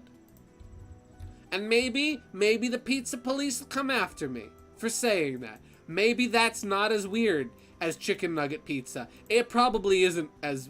Actually, it's probably weirder than chicken nugget pizza. I take it all back. Nonetheless, it's good. What do you mean? The only two chicken nuggets are Dino? No, I mean, like, are you buying, like, the chicken nuggets from, like, McDunkel first? Are you going to McDunkus and buying the chicken nugget? Or are you, like, just, like, cooking them up in the microwave first? Are you deep frying them? Are you home making them? Are you cutting up the chicken breast and, like, breading and frying and making the chicken nugget yourself? You know? I need to know. I need to know. Also really good music. Ooh! KG, this wonderful mod for Persona SRB2. I'm liking how this is looking, and I'm very interested. What do you mean microwave? Yeah, don't listen. Don't people microwave chicken nuggets? I don't have a microwave. I don't know. Do people not prepare chicken nuggets in the microwave? I thought that was a way of making them, because like you can make them in the oven, you can make them in the pizza oven, you can make them in the toaster oven, you can probably make them in the air fryer. Clearly, you don't own an air fryer. I just don't know. I don't own a microwave.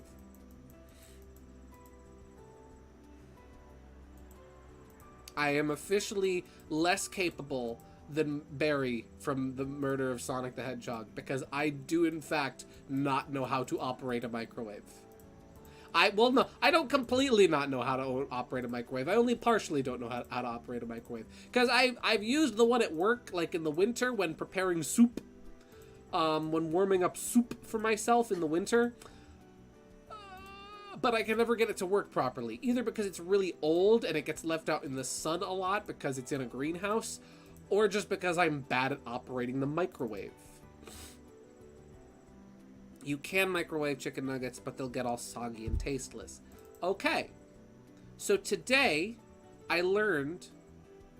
Gideon gets salmonella, the movie. Okay, well, today I learned you can't microwave chicken nuggets.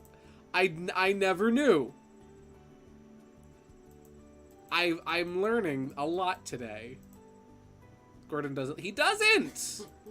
If you show Gordon Ramsay a microwave, he'll look at it and go, disgusting. He'll call you a plethora of absurd and obscene names. If you even say, if you even think the word microwave, he'll know. He'll find out. He'll read your thoughts. Every time I learn something new about you, it paints a vivid picture. I'm gonna hope that's a good thing. It's probably not. I sent the pizza. One is a joke. I will observe.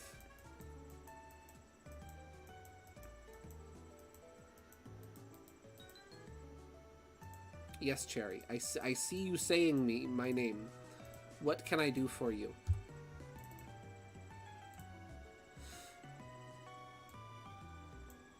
Did you watch that? I did not.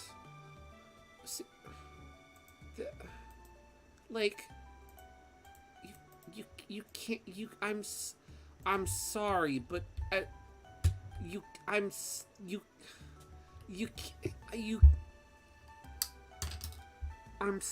can't do that. It's funny, it's cute, but like, you can't just make chicken nugget pizza with the little dinosaur nuggies. What's the other one?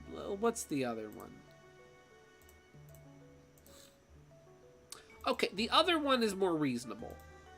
The other one I will entertain. This pizza actually looks edible. I will entertain this pizza. It's green.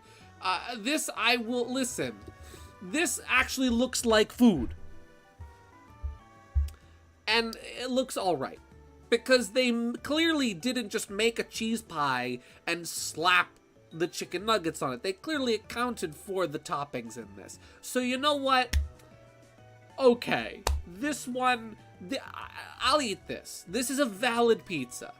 This pizza is acceptable. Okay. Alright. I can come to terms with that one specifically.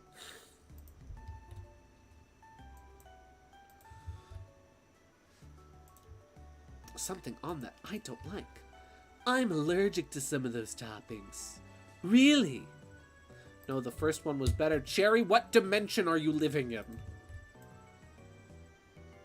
And can I come to visit? That sounds like a fun dimension to live in.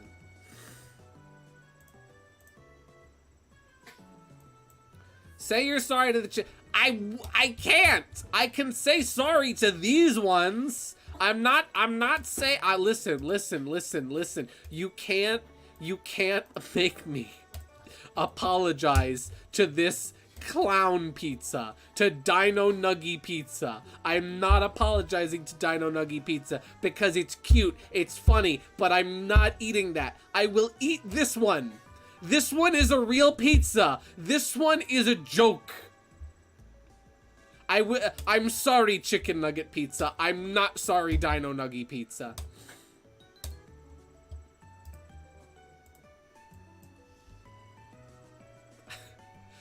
I worked in a pizzeria for 2 years. For 2 years, and that is a mockery. That is a mockery of pizza. Peppino would not approve of that.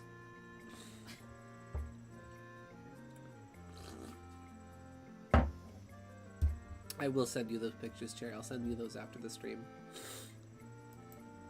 Those are invalid pizzas. Well, the second one is valid. The first one is invalid.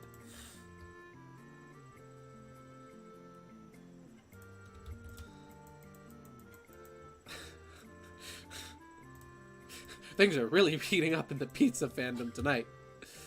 Oh.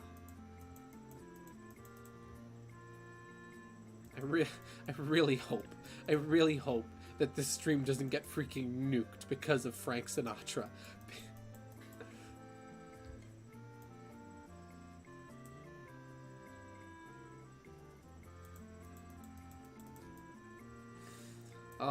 But at least we got to hear Fortree again.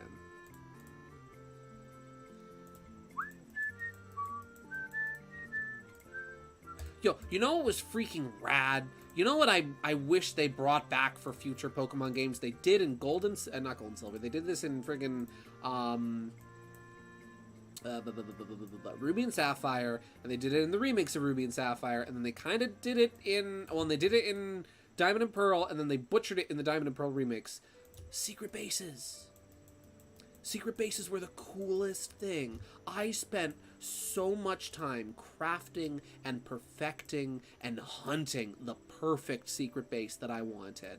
And man, secret bases were awesome, and I wish they would bring them back in future Pokemon games.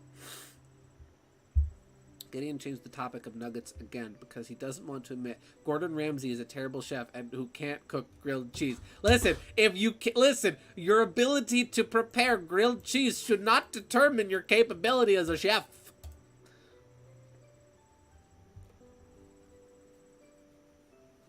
Trying to make Gideon. Oh no! What are you doing?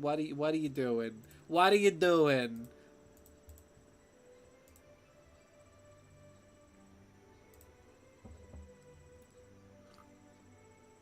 Yeah, secret bases were rad. See, I got an idea for streaming, Gideon. How about Pokemon Coliseum and XD? I've heard those games are very good. I've heard they're kind of hard, but I've heard they're good. I could be interested in visiting those. I know the difficulty really ramps up, especially with like some of the post-game stuff in those games. But I always have kind of been sort of curious about what secrets they may be hiding. You sent me another pizza. You've sent me another pizza. KG. I know what this is. I know what this is. Now, ladies and gentlemen of the jury, I would like your opinion. What do you think is this pizza? What kind of pizza do you think this is? See this pizza right here? With these little round things on it? What do you think it could be? What do you think that is? Maybe it's onion rings? Maybe it's something? I don't know. What do you guys think? What do you think that pizza is?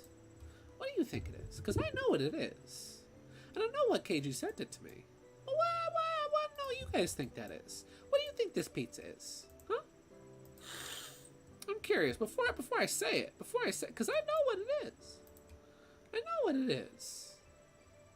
I know.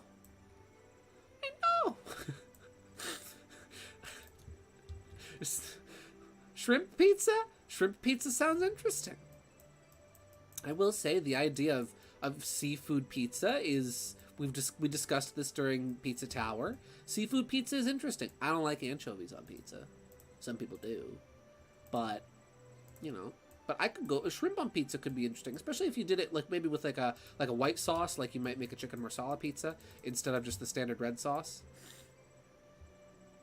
Okay, I'll tell you guys with this pizza. This is gosh darn calamari. This is calamari pizza. This is calamari pizza, and this looks like the gross, squishy kind of calamari. This does not look like how calamari is supposed to be. This does not look like crunchy, crisp calamari. I had it once. And it was horrible. It's calamari pizza. Why would you put squid on the pizza? Out here making Splatoon pizza. Why would you do that? Why would you commit such a heinous pizza crime? How could you do that? Why would you do that? I trusted you. But that was my first mistake. You sent you guys are just sending me pizzas now. Listen, I love pizza as much as the next guy. In fact, maybe a little more than the next guy. I am a man who very much so enjoys a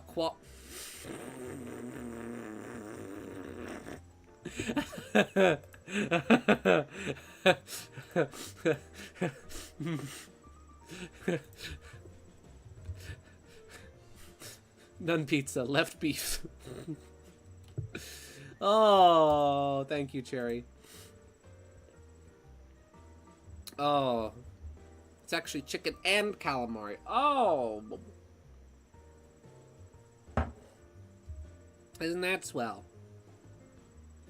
There's pizza that hasn't happened yet. Brie cheese, gummy worms, onion rings, Oreos, Thousand Island dressing, and jalapeno. Ah, that, my friend, that is certified 100% homegrown clown pizza. I want you to know that is what we in the industry call clown pizza. There's comedy pizza, which is funny and enjoyable. And then there's clown pizza, which is neither.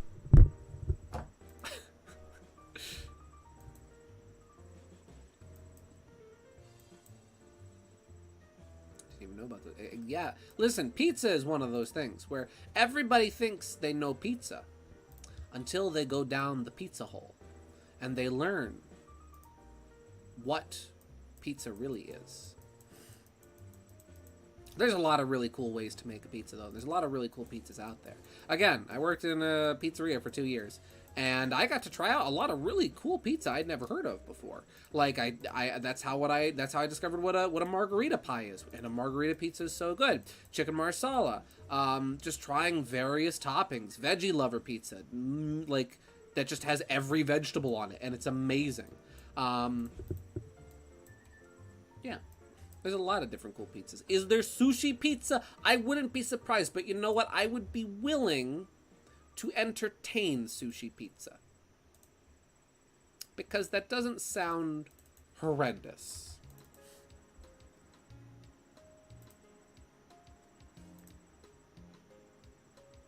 Sushi pizza kind of sounds interesting. I could try that. I would try that, in fact. I would try a sushi pizza. Because I like sushi. Sushi's good. Don't ask me what my favorite kind of sushi is. I'm not sure. Because it's been a very long time since I had it. And when I did have it, I had it at all you can eat. Like, the last time I had it was at an all you can eat seafood buffet. And so I was just like, oh, the sushi isn't labeled, but it looks really good. I'm going to have it. I do know about California roll. And California roll is really good. And I do like California roll.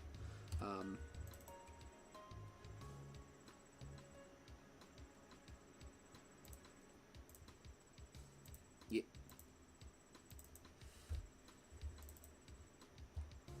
There we go. Oof.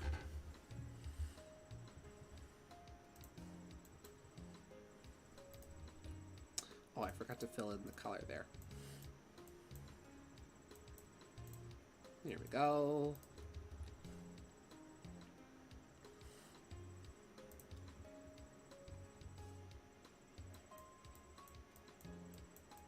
really like adding sort of these sort of smeared motion lines when something is supposed to be moving quickly.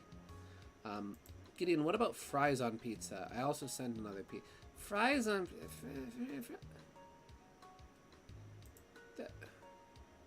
Cherry, why? Why would you send me this? Why? What? No. That's clown pizza. Genuine. Listen, I love a good Reese's peanut butter cup. Reese's peanut butter cups are great, especially the small kind. Sure, the ratio of chocolate to peanut butter isn't very even with them, and so you get a lot more peanut butter than you would expect, but they're still really good. But why would you massacre what did that pizza do to you? I know you didn't make it. I'm just saying, like, to the person that did make that pizza. That's gross. What did that pizza do to you, person who made that pizza? What did pizza do to you? What? How do you justify making that? How do you justify massacring a poor, innocent, unsuspecting cheese pizza like that? I'm ashamed of you, random individual on the internet who I will never meet. I'm ashamed of you. Look at yourself. How could you do this? That just makes me think of the weird dessert pizzas from Lunchables, where they would give you like the little pita that you would make the pizza on normally, but instead of like a tomato paste or tomato sauce, you would get like chocolate sauce and sprinkles instead of like pepperonis, and they would be okay, but sometimes kind of gross, kind of nightmare fuel. Agreed. Gideon, what's the tier list of the pizza you sent? The nice looking nuggy pizza is S tier. The comedic nuggy pizza is A tier. The no pizza left beef is B tier.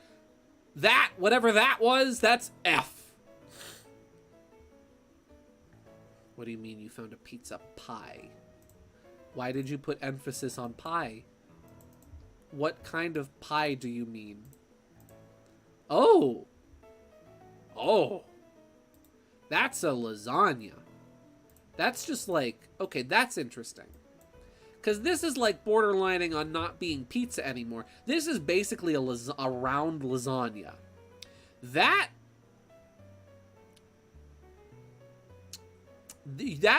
looks good. I would eat that.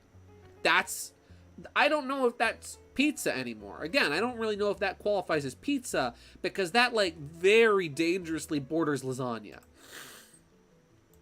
But that looks good. I would eat that. Yeah. Oh shoot, that's fine art.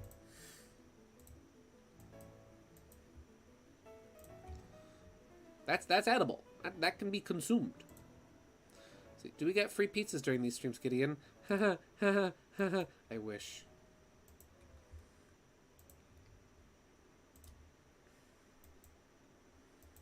If I ever do like a meetup, a stream meetup, I'm like, hey guys, let's go meet up somewhere. We'll go to a pizza place.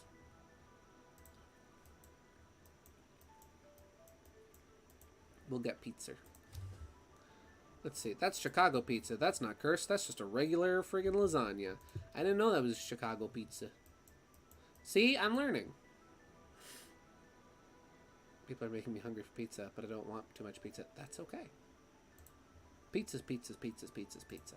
But some pizzas... Listen, if there's one thing we can all take away from this stream, it's that not all pizza is created equally.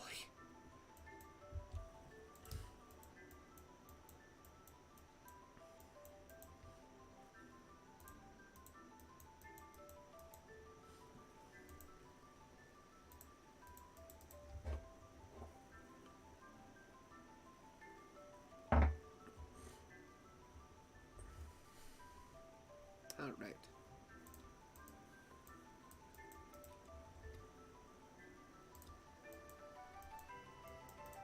Actually, no, those shouldn't have the highlight on them.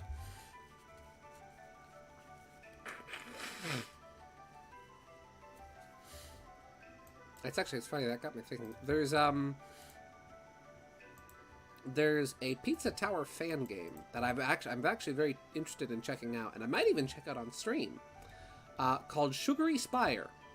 And it's basically, if you're familiar with back in the day, any of those sort of Undertale fan AUs where they would basically just swap around the roles of the characters. It's sort of like that, where if you swapped Peppino and the Noise, if you swapped their roles in the game, that's basically what Sugary Spire is. And it looks really good. And I'd really like to check it out. And I might even check it out on stream at one point. Considering how much I enjoyed Pizza Tower. I don't know if it's done. It's funny because Sugary Spire has been in development since before Pizza Tower came out. It was inspired by one of the demos. And so I might check it out at some point. Home Pizza. A PA classic. White bread with ketchup and cheese. Ovened at 350 degrees for about 8 minutes. It was one of the first things I ever made. Cherry, since this is one of the first things you ever cooked, I am going to be very nice and say that this is adorable. I don't want to eat it, but that is adorable.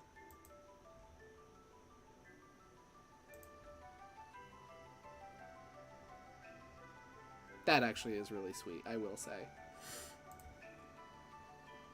Fan game, eh? Does it have Donkey Kong in it? No, sadly. That actually is cute. Now, the more I think about that, that is really charming. My sister and actually my brother and I used to do stuff like that all the time, where we would make hot dogs without the hot dog, where we would just like fold a piece of bread and put a condiment in the bread, and that would be the hot dog.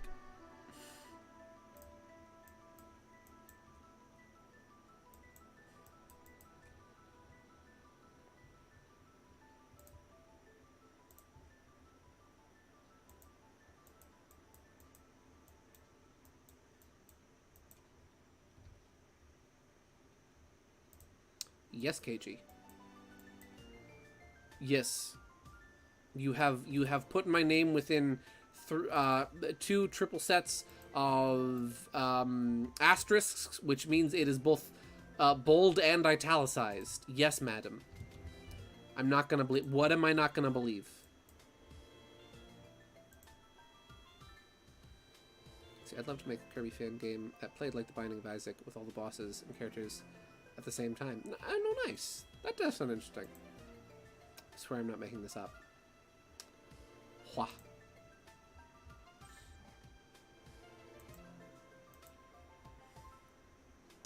It was until I found out Nintendo doesn't exactly love their fans as much as they love the... see, I don't... We've discussed this before. But I think people very much so over-exaggerate the stance Nintendo has on fan games and things. And I've explained this before, and you can find this documented many places before. It's not that Nintendo hates their fans. It's not that they despise people who make fan games and they're constantly going after things. And may I just say, it's very frustrating when you see a trailer for any fan project, and there's always that, like, 5 people in the comment section who are like, how long do you think Nintendo takes this one down? Typically, 9 times out of 10, Nintendo leaves most fan games alone as long as, like, the creators of them aren't trying to directly profit off of them, or as long as they're not, like, in direct competition with a product that Nintendo is making themselves. Again, you can go on gosh darn Mario Fan Games Galaxy, which has existed since 2001, and find literal hundreds of Mario fan games that have been up for over 10 years that Nintendo hasn't bothered with. So, I mean... Let's see, I was just being funny and researching Sonic Pizza. And you found an artwork of mine in the Derpy Boru? What? What do you mean? What do you mean my art is on the Brony Boru network? What do you mean? What do you mean? What do you mean bronies are reposting my artwork on the Derpy Boru? What art is it? Please tell me.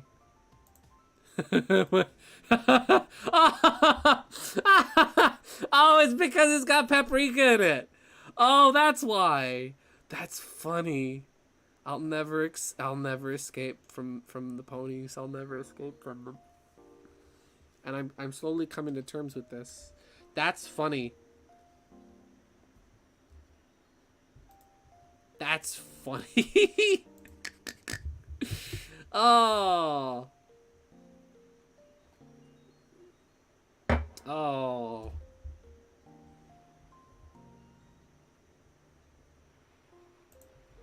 Alright, time for some shading. Or lighting, rather. We've done the shading now. Let's do some highlights.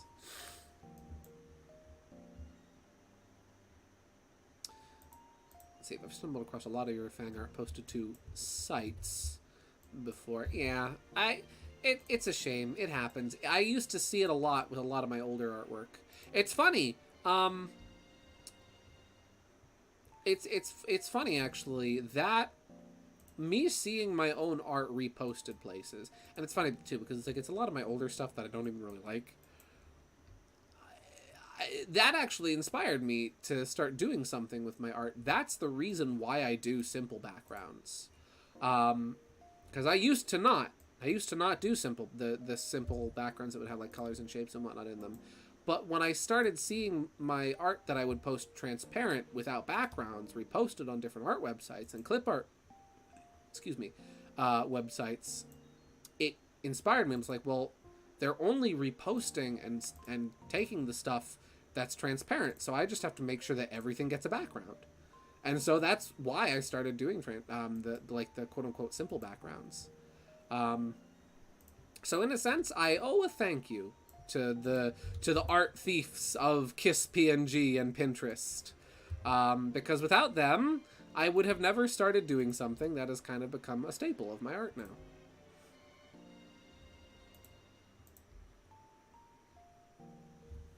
Oof.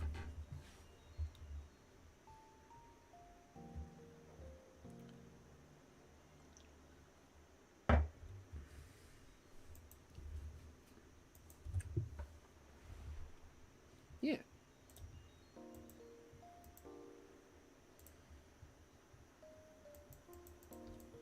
There we go. See, getting references for characters like Sherwood. I just Google your username. So a lot of art of yours on my phone is sketches you sent me in low quality rips from sites. I'm very much not reassured by the use of sites like that.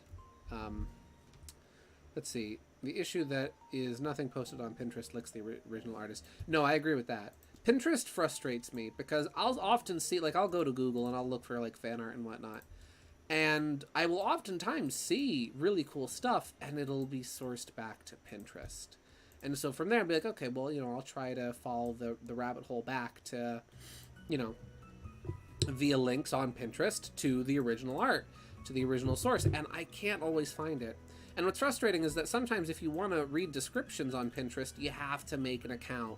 And for how much I don't like and don't use Pinterest, I really don't feel like making an account on them just so I can occasionally, every couple months, find a source for something. You know?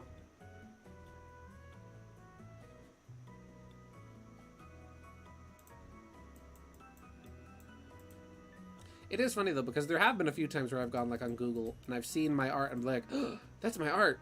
Was it stolen? And I'm like, oh, no, that links back to my Deviantart page. Ha!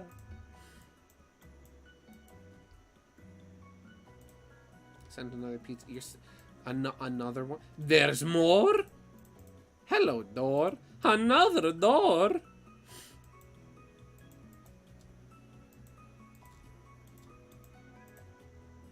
That's just elbow noodles. That's just elbow noodles on pizza. That is just... No. Listen, you can do pasta on pizza and have it be good. You can't just dump elbow noodles on pizza. You can't do that. Are you...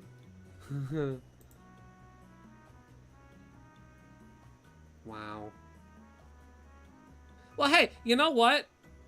You know what? I will say this. I will give props to the bronies. Because unlike most of the other times that I've seen my art reposted places, they actually credited me on this one. And they actually tagged me as an artist on this. So you know what? Props. Thank you.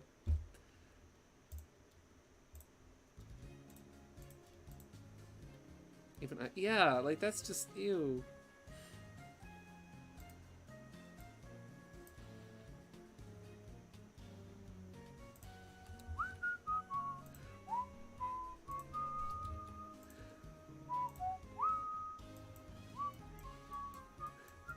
Noodles, huh? It's pasta pizza.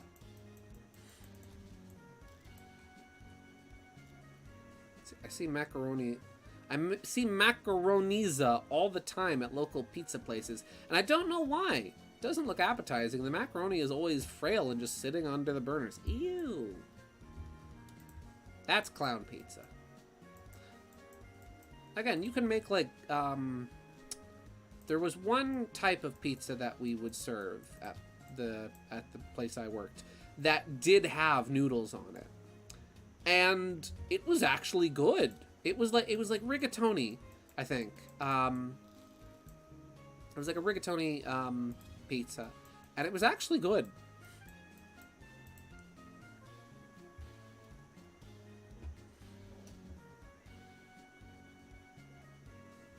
Someone on Discord mistook your profile as a mouse. Nice. It's not a mouse. It's a funny little gerbil. Though technically they're not far off, since they are both rodentia.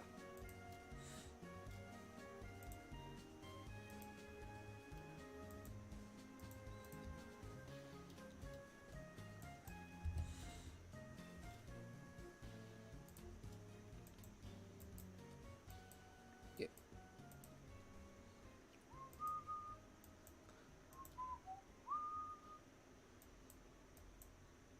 Technically that's not completely incorrect, just slightly incorrect.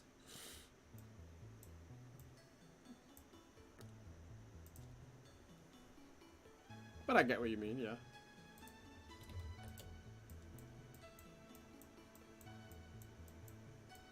This is coming along really nicely. I'm really happy with how this is looking. Oh, you know what? Wait, I forgot to do something fun on his nose. Gonna give him a little shiny spot on his nose. Little whoop.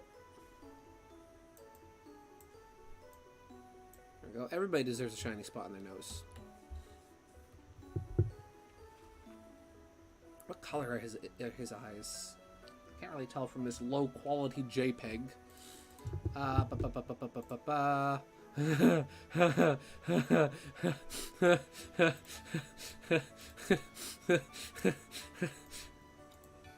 Hey Lois, this reminds me of that time I got turned into a pizza.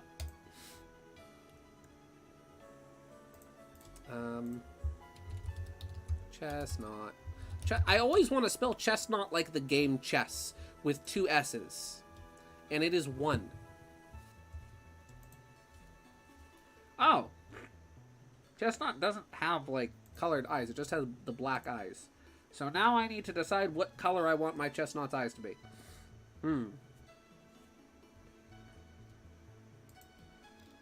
I mean, green is obvious. Maybe we'll go with, like, sort of a pinkish red color. It's like a brown. We'll go with, like, a sort of orangey brown color.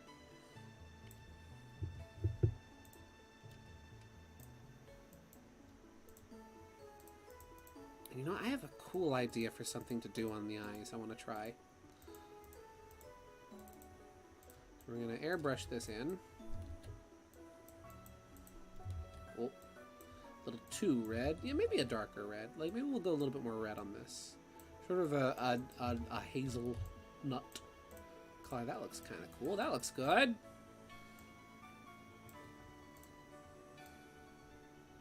There we go. And then I want to try... Oh, that looks nice.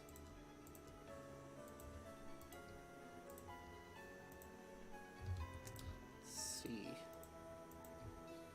Ooh. Ooh, I like that, but I'm doing it wrong. Let's see, if I start here, there we go, and then here do 2, and then here do 3.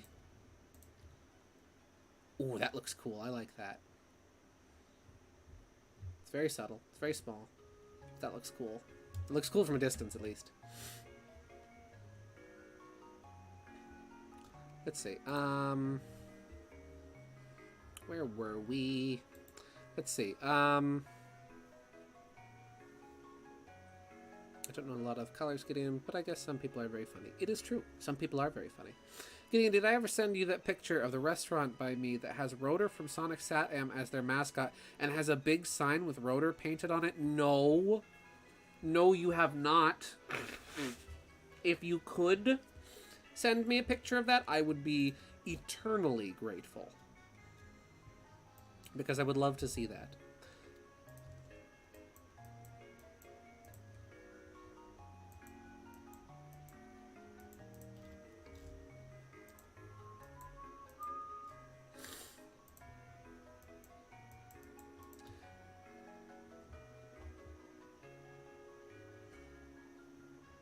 My water is almost empty again. I forgot to shade the top of his head. So I like giving my Pokemon funny names. Like, if I can't think of a pun for my Pokemon names, I'll usually just go with, like, alliteration names.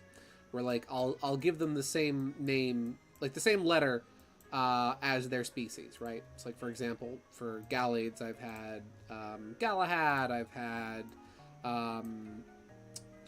what's another one? There's been Galahad, there's been... Wow, I'm blanking on the other names of my other Gallades. Nonetheless, oh, Galileo. Those have been, you know, the names of my Gallades. And then, you know, Gale for Gardevoir, Zeke, Zoroark. But for Chesnaught, I thought of a fun pun. The pun I came up with for the name on my Chesnaught in Pokemon X was the reverse of its name. Where Chesnaught's name is a pun, is a play off of Chestnut and Juggernaut. And so I named mine Juggernaut. His name is Chester. I will not take no for an answer. Chester is a phenomenal name for him as well.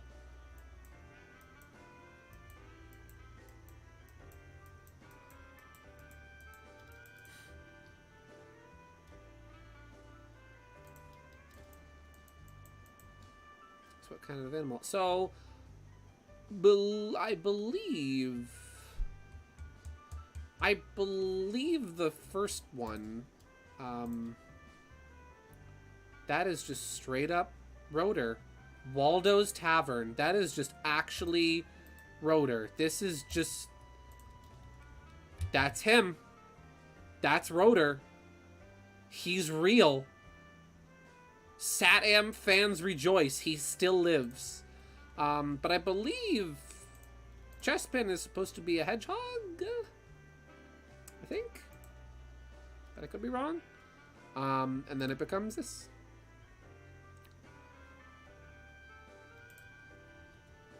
And obviously it becomes, you know, Quilladin first. And everybody loves Quilladin. The title will be The Juggernaut. Yes. Yes! Chester, The Juggernaut. I like that.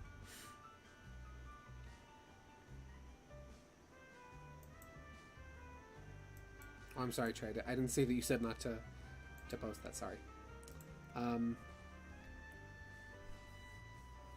like the pun from the Blastoise episode. We're having such a blast, oys.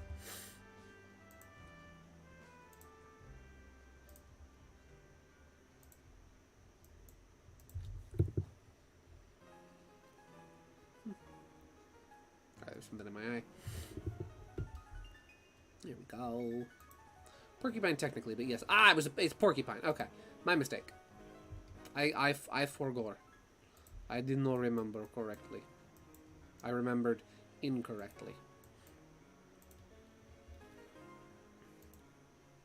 See, they sell t-shirts with Waldo on it, and I want one so badly. Oh my gosh, that's amazing. That's incredible. Waldo's is a bar. Nice. That's incredible. I find that fun. You see that happen a lot with Mario. Mario is used a lot for just like bootleg mascots and whatnot. Though there is a really funny example. I remember reading about this.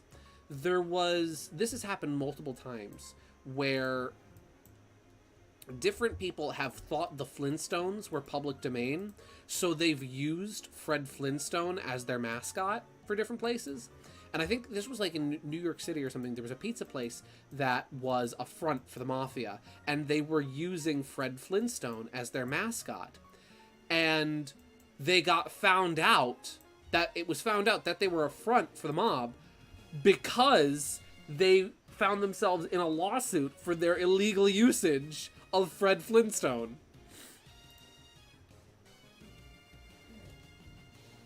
And I find that funny. Somebody ought to tell the people that made Granddad that they can get some serious trouble for the abuse of intellectual property that does not belong to them. Just like me today, getting my stream shut down for playing Frank Sinatra. See, I should have known, because Frankie, he had ties with the mob as well. I should have known. I should have known it would have been Frank Sinatra that would get the stream shut down. I should have known.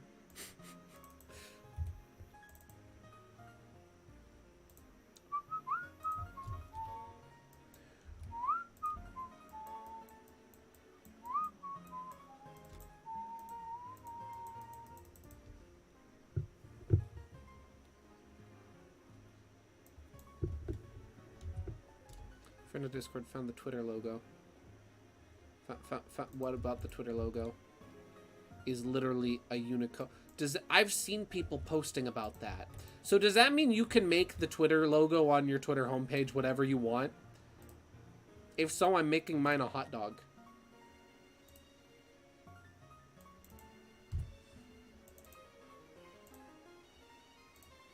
I saw somebody made like their Twitter logo just like a picture of Princess Daisy. And I'm like, oh, screw Twitter. I'm using Daisy.com now. Axe? What's Axe? Isn't that a body spray that smells bad?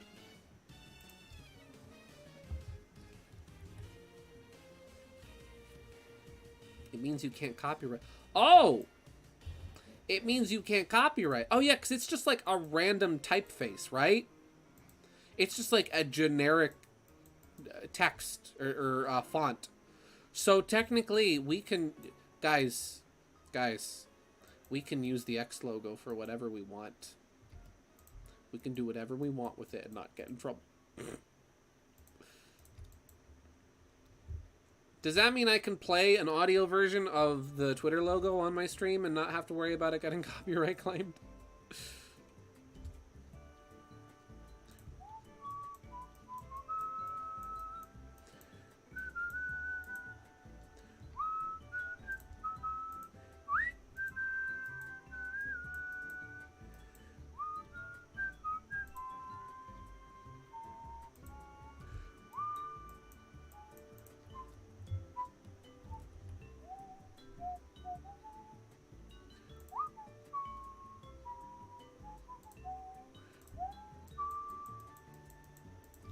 This has to be Gen 5 music. This is a really good song. What is this? This is the Humilau Gym. Pokemon Black 2 and White 2. Nice. Da, da, da.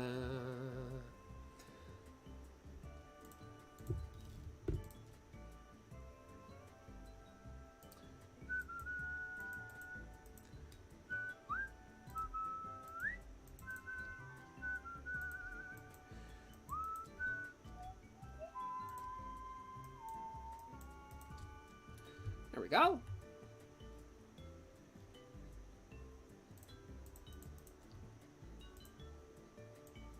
That looks really good. I'm really happy with how this has turned out. You know what I'll do? I'll even do down the segments of his legs. I'll do a little bit of lighting.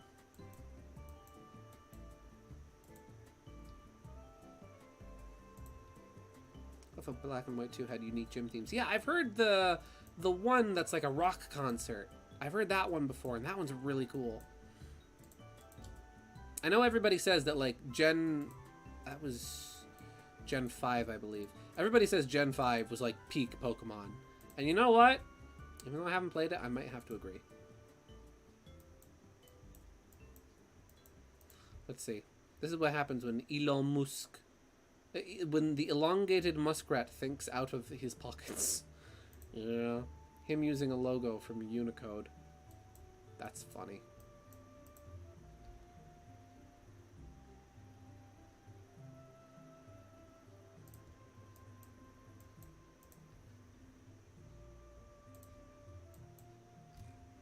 Actually, wait, do I have this the wrong way around? I do. It should be on the tops of each segment, not on the bottom of each segment. So it should be more like this.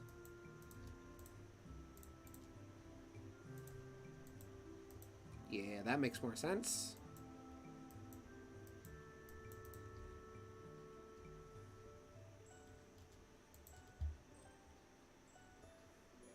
Let's see, you'll notice that they hiding Fang, like multiple articles came out hyper detailing the 7 acts and bosses of Superstars, and not one of them mentions Fang once. They're hiding him. Listen, I don't want to get anyone excited for something that wouldn't happen, but come on. Playable Fang in Superstars would be really cool, and I really want it to happen, and I'm hoping. Sega, please. Also, I was very excited about the announcement of, so IDW is doing a one-off 30th anniversary comic for Knuckles next year, but they're also doing in the same issue 30th anniversary for Fang. And I'm very excited about that. After how fantastic Seasons of Chaos was for just the franchise 30th anniversary, I'm really excited to see how an anniversary special dedicated to Knuckles and Fang together will pan out, because Fang was fantastic in Seasons of Chaos. So I'm very interested to see how that's going to be. They really nailed his character there. Plus the missing hole in the logo and that purple emerald and the spotlight without him, and plus they're making a new comic.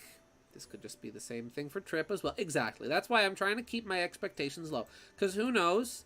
It is very possible that if there is a secret 5th playable character, that the secret 5th playable character is Trip. And so I'm prepared. I'm preparing myself for that. Mentally, emotionally, physically.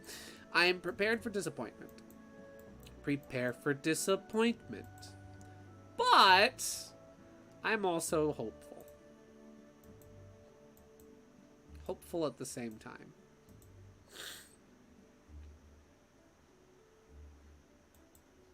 Like, if they want to make Trip, you know, a playable character, that's fine. I'm fine with that. You know. I'm fine with them doing something new, and doing something new with a new character. Because as much as I would love to have this classic character who's, you know, a personal favorite playable for the first time and ever, and you know, in a side-scroller, it'd be awesome. But having something new would be nice as well. Because if you haven't noticed, a lot of people are afraid of doing anything new nowadays in the industry. So, you know. Yeah, it's a double-edged sword.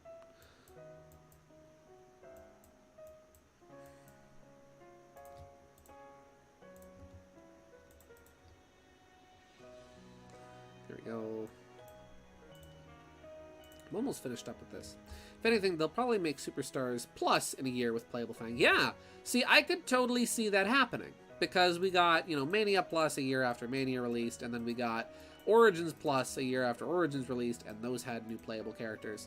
So, you know, it could happen. They could do it. I mean, we're getting an update for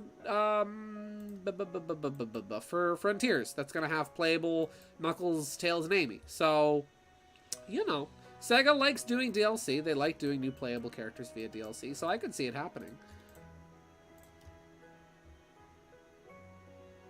Fang is, for the uninitiated, for you, April, Fang is this delightful character. He's a Sonic the Hedgehog character who we geek out about a lot here on this stream.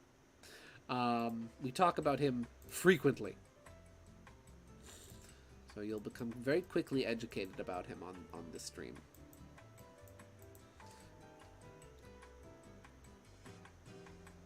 I think that's good. You know what? I'll erase a little for highlights on the chest. But I think we're done here.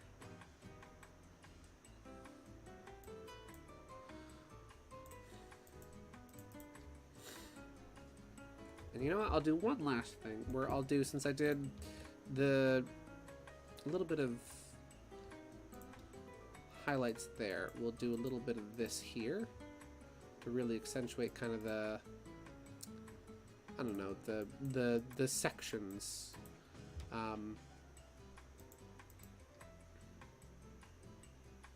Let's see, I feel like I should mention that I'm completely disillusioned with Fang, and now I'm just calling him that. I completely mentally separate Cherry Knack and Fang at this point. Well, that's good. It's good to be able to have that sort of, you know, that distinction between canon and headcanon. And being able to have, you know, that having that separation is very good. Because, you know, as much as we would like our personal depictions of a character to be how they are in reality and how they are officially depicted, sometimes, often that doesn't happen. And that's okay.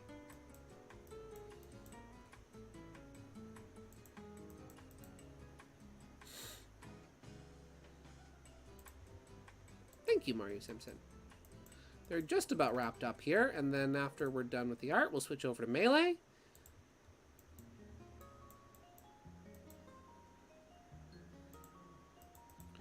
Here we go.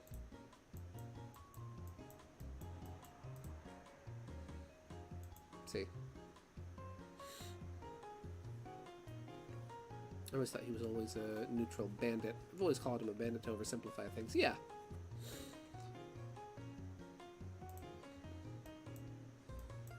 That's basically what, I mean, that's basically what he is. I've always seen him as just kind of like, okay, he's a bandit slash bounty hunter. You know, gun for hire. He'll do anything for the money, for the green stuff, for the spanduli, for the cabbage, for the moolah, the greenbacks. There we go. Well then, I think, you know, maybe we'll go a little lighter on his line art color. How does that look? Ooh, that stands out even nicer. There we go. I think that looks really good. I'm really happy with how this turned out. Because again, this sketch is over a year old, so I was a little worried that getting into this, it might not turn out perfectly.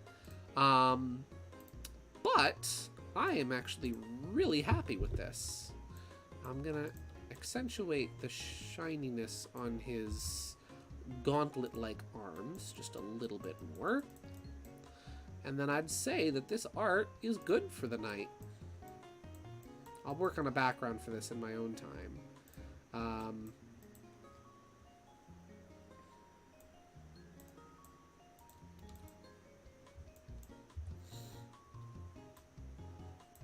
First you get the money, then you get the power, then you get the sugar. The strong must protect the sweet. There we go!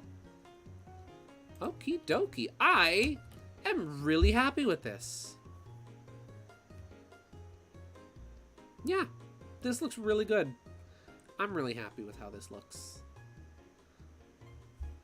I don't really see anything that needs too much fixing. I will, one little thing, I will erase a bit of the shading here just to accentuate it more as lighting, as like a highlight.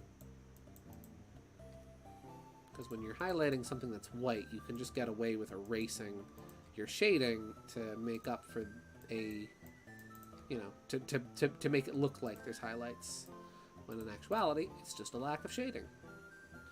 And then on this side, we'll do a little bit off there for the rim lighting.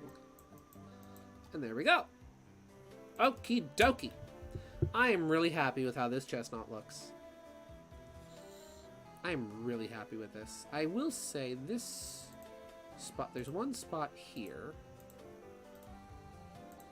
This quill spike thing, off its back is a little off. And so I am going to correct this slightly. Extend that a little there. And then cut off this strange lump. And then...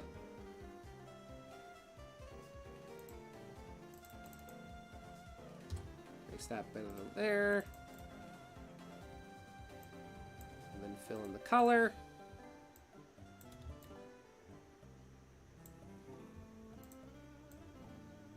There we go. And now I just need to clean up the shading and the lighting. And that does look better already.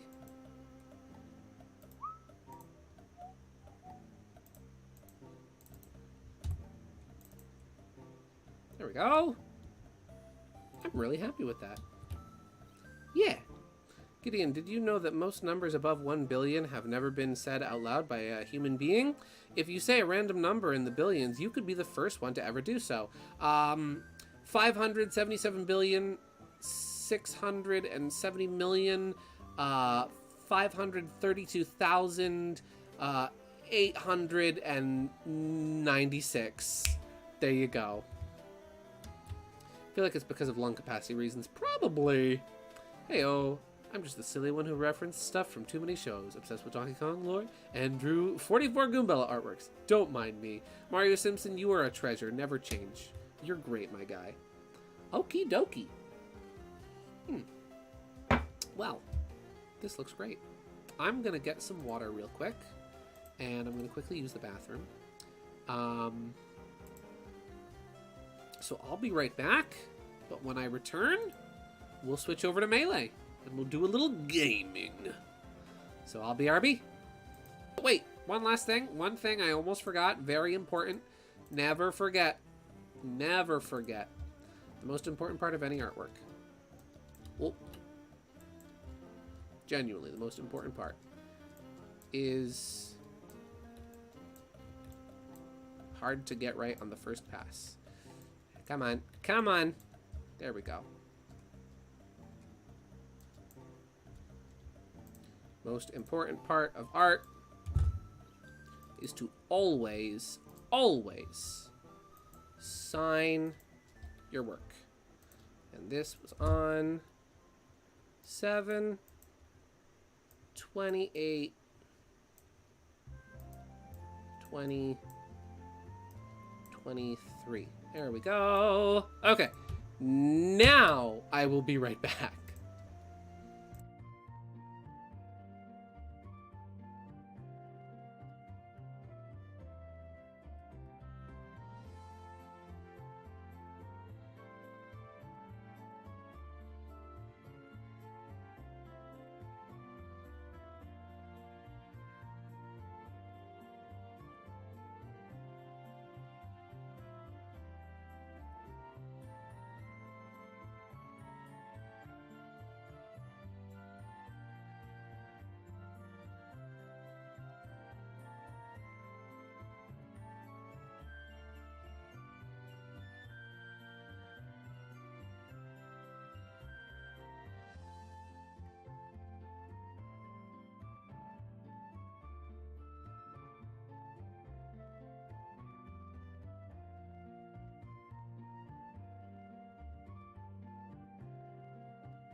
And I am back. How do you do? Let's see. If Mario Simpson's a treasure, then I am a curse. No. You're a delight. Oh! Alright. Let me get, yeah, let me get my controller set up. And get my totally legitimate GameCube up and running. And then we'll have a go at it. I'm really happy with how this... Oh, you know what? I was gonna include like a little scuff on his cheek to show that he's been in battle. And he has been fighting. So we'll do a little... Just one last little adjustment. We'll copy this color. We're gonna take this brush and do like a little...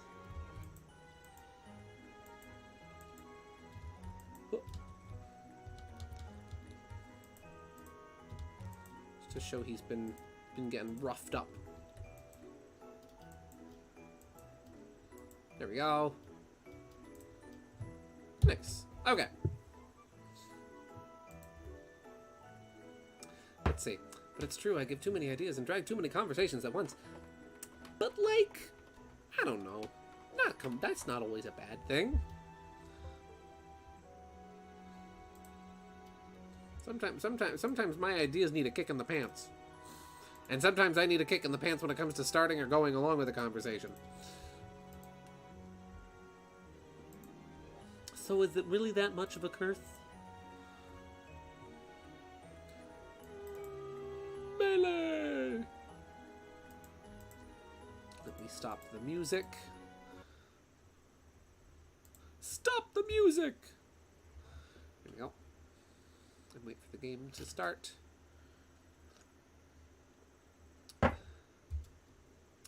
So I can switch to it. GameCube, yoo-hoo. Yoo-hoo!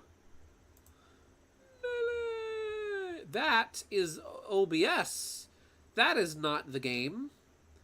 That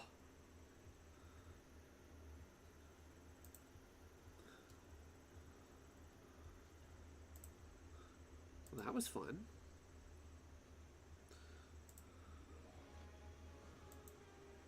Ah! Window, if you could please capture... No, I want you to capture the window. There we go! Let me know how the audio is, if you can hear the game, if you can't hear the game. As always, I will fiddle and futz with audio levels. Let me know if it's too quiet, if it's too loud, so on and so forth. If I'm too quiet, if I'm too loud, so on and so forth. What have you? Yeah. Can I share a cute pic? Yeah, of course. So we still have a couple things left to do. We've got 2 more event matches. We can hear the game. Good. All-Star match Deluxe and Final Destination match. Melee! Oof. Let's be Dr. Mario. Dr. Mario. Gideon, favorite number. When I was a kid, my favorite number was, and kind of still is, 4. I don't know why. I've always really liked the number 4. There's just something very appealing about it to me. The easy gamer number to pick is 64, obviously. And, like, 64 is a great number. Very memorable number. 128, equally good. 256, very nice, you know, hexadecimal numbers. But, all in all, I like the number 4. Whew.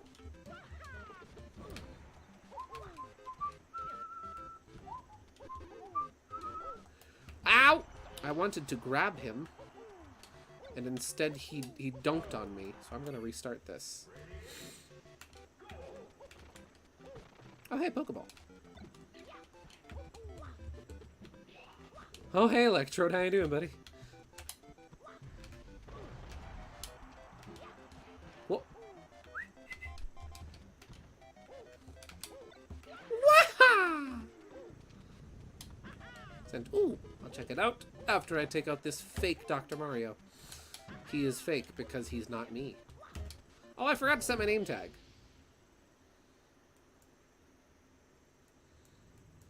Let's see. Just got a good zoom in going. That's a nice low nose Mario right there. Them. They bonding. They're watching something. What are they looking at? KG, can I show a picture of your pets on stream? More than welcome to put it on the fridge. Oh, it's going on the fridge. This is adorable. This is precious and I love it. Cam and Luna having a moment. Look at these goobers. Look at that.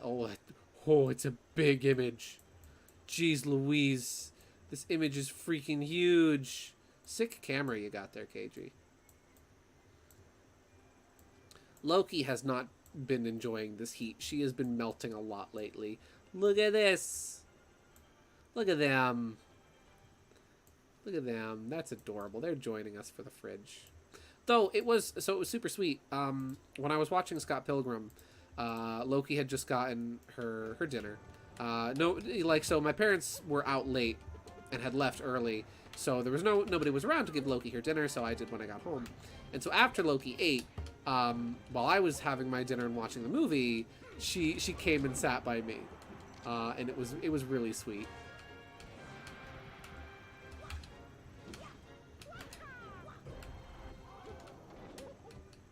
It's funny, my old, the combos I used to do and the muscle memory for Melee is slowly coming back to me. It's, not all there yet, but I'm slowly remembering how I used to do this.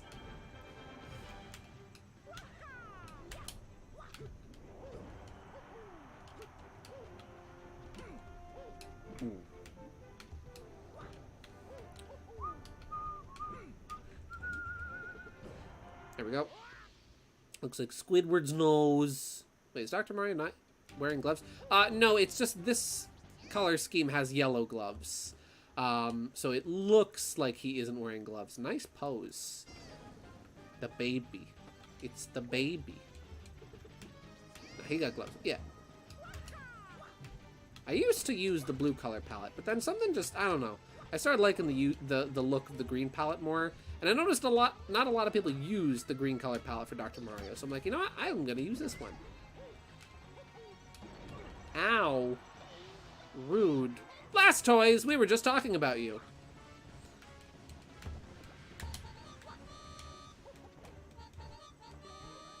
Nice. Wearing, not eating. Thanks, autocorrect. I knew what you meant. Now I can set my name tag, at least. That's funny. This is one of the few instances of them making you fight Dr. Mario where Dr. Mario's theme is not playing. Because more often than not, whenever you fight Dr. Mario, whether it's an event match or even in the single-player modes, usually Fever will be playing.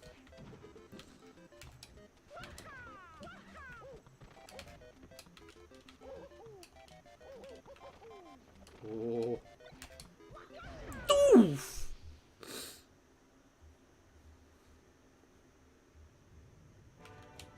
I always loved that about this stage. When this stage first loads, before the music starts, the sound effects start, and so you can hear the ambience of just the ship or the planet's atmosphere, but also the engines of the ship. And I've always loved that, especially on event matches like this, where it takes you to multiple stages, and so the stage loads in before the match starts.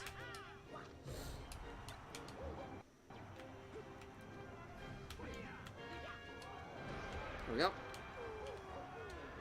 Clink. Let's see. I know he's a low rank or whatever, but Kirby is one of my favorite Smash characters. Kirby, Peach, Daisy, and me are my favorites. Nice! I love playing as low-tier fighters and low-tier characters. They're fun. Kirby is a really fun character to play as. And he used to be high tier in Smash 64. That's like when your band takes off and you only take off overseas. You have to say to people, oh, well, we're big in Europe.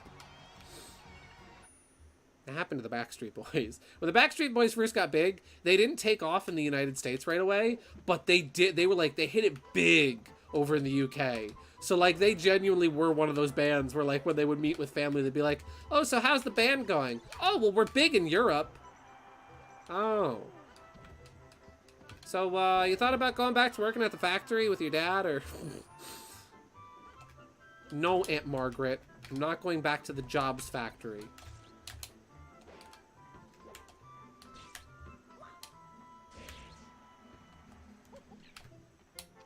What? How did that not hit?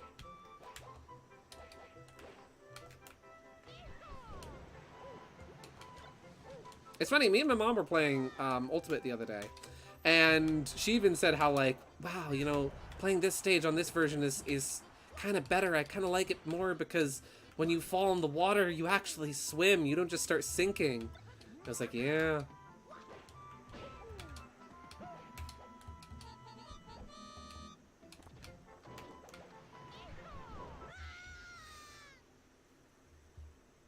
Some of my favorite Smash characters are like Dr. Mario, obviously. Mr. Game & Watch. Kirby is wonderful. I love playing as Kirby. King Dedede is really fun to play as, too. Ow. Oh, shoot. I forgot that this is timed, so I actually have to be quick. Oh. So maybe Hyrule Fight Club is not the best place to fight, Club. Thanks, Roy! Guys, the Laura Sue Chronicles is finally coming to print. It's actually coming out. What? What do you mean the Laura Sue Chronicles are actually coming to print? Ken Penders finally finished the book. It's done. It's real. It's happening. I don't want to read it, but I do kind of want to, like, hear what happens in it. Cherry, if you get that book, please give me the Cliff Notes. I need to know. My favorite Super Smash Bros. Character are Mario and Dr. Mario. You got good taste. Ow. Ow. Falco, stop it. Ah.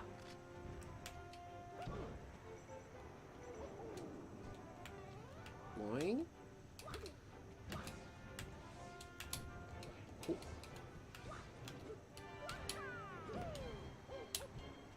Ooh, I shouldn't have double jumped. I should have just let it go. Ah! I finished the prequel to the book, not the main book itself, and it's coming out in December, and yes, I will get a copy. Please tell me about it, because I want to know. Even though I know so little about the Archie continuity, I want to know what happens in the Laura Sue Chronicles. Please tell me about it.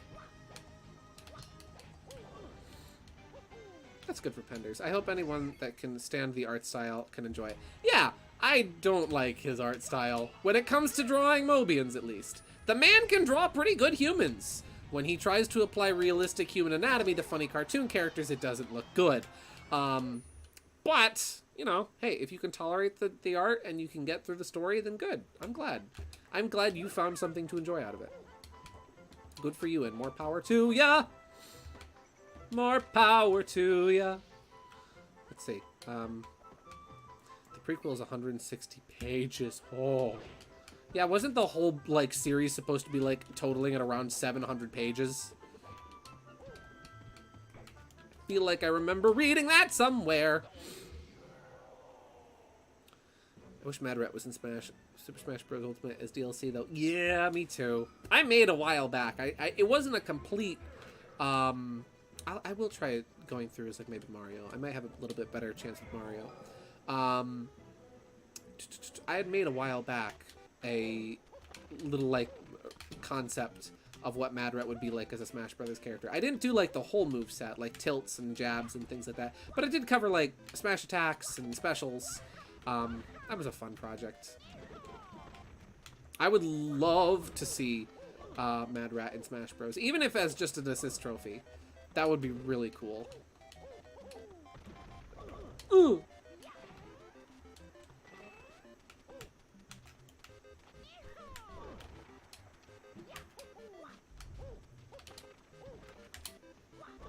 There we go.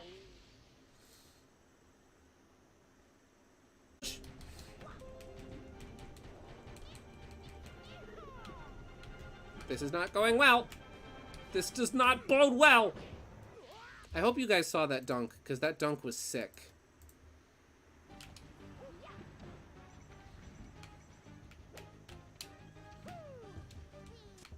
Oh! That was cool. Ha! Back kinda? What? Pain. Are we back?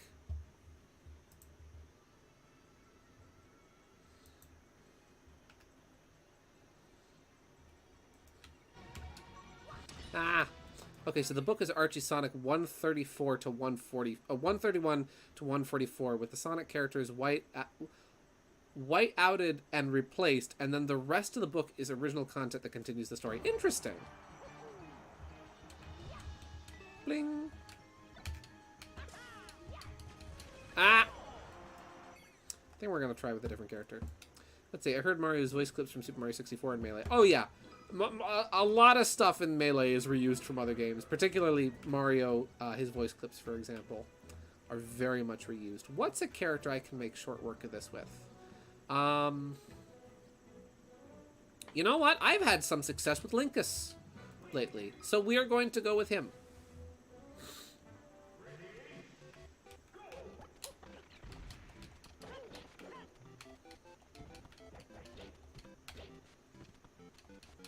Ooh. That was meant to be a boomerang. Boomerang from Cartoon Network. It's all coming back to you.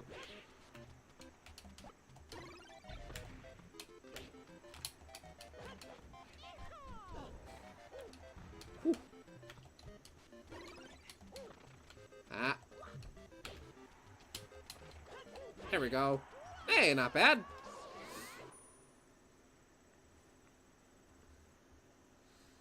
Yeah, I always found it, I know we've talked about this before, I've always found it funny how they just decided to pitch up Mario's voice for Luigi in Smash 64 and for Melee, especially when you consider that by the time Smash 64 had come out, like, Mario Party and Mario Kart had already been out, and already had, like, separate voice clips for Luigi.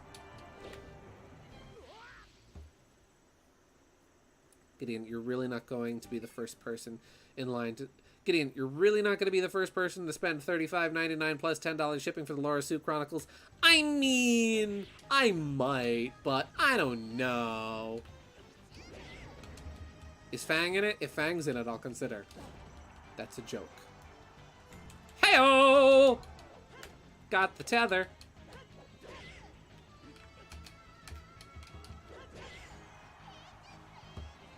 Just looks at 131 and holy cow, I keep forgetting how long Sonic's quills are in those comics. I know! Sonic's quills in like Archie and later Archie are long. Don't you taunt me, boy! Only I can taunt me. Well, technically I did taunt me since he's younger me. But he's not blue. That has a hitbox? I didn't know that had a hitbox. What? Wow! I did not know that the hook shot had a hitbox like that for when it's airborne.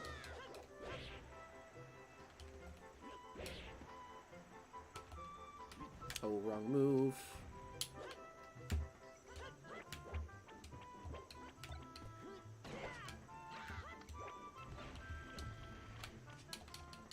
There we go. I have 1 minute 40 seconds to beat Marth and Ganondorf. Or not Marth, Roy and Ganondorf. I never imagined that Link would become, like, my other good character in Melee, but apparently he is. Apparently I'm good with Link. I never realized. Or at least adequate with Link.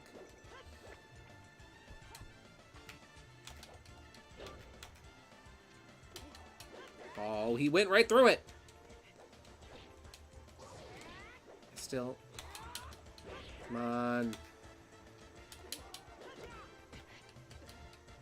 Ooh. No! Wait, I'm alive! I'm alive. Okay, I have 1 minute to beat Ganondorf. What stage? Final destination? Okay. Just don't let him sneeze on me. Because if he does anything to me, I'm dead! He sneezed on me with his boot. No, Knack isn't in it, but Nick is. Wow! Wait, Nick is in it? Okay, I'm not gonna buy it, but I do want to see it. I need to see what new the new version, the Laura. I need to see the Laura Sue Chronicles version of Nick.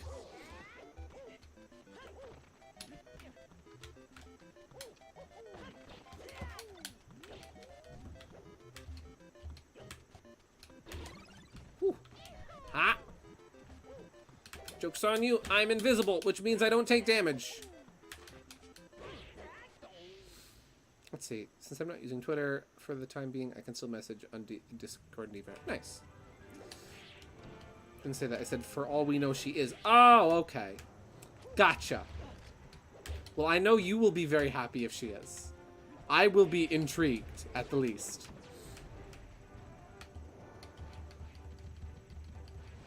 For crying out loud, Falco!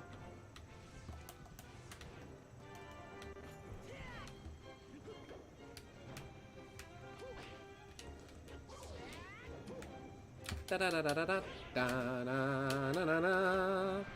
Ya da da da da da da da da da da. What? Come on, get him out of here first. Yes, I still lived.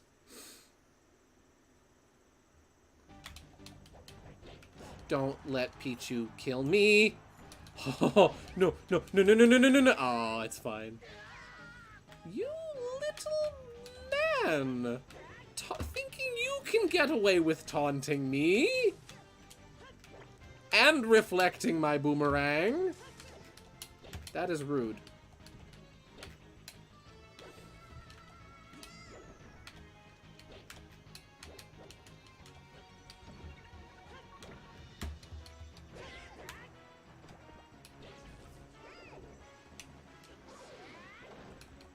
Ow, stop it! Is Pichu gonna kill me twice? I will cry. I won't. I just say that for comedic effect! He dead first. Oh, this does not bode well.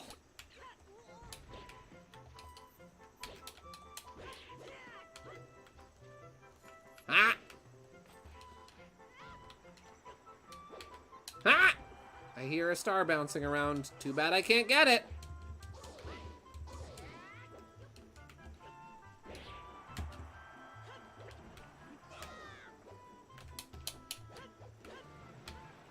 No. No! I'm just gonna restart. The browser Opera GX said if you use Opera Twitter, will still be Twitter. They aren't updating, but also said if they threaten to sue us, we will fold immediately. Not gonna lie. Nice! Ah!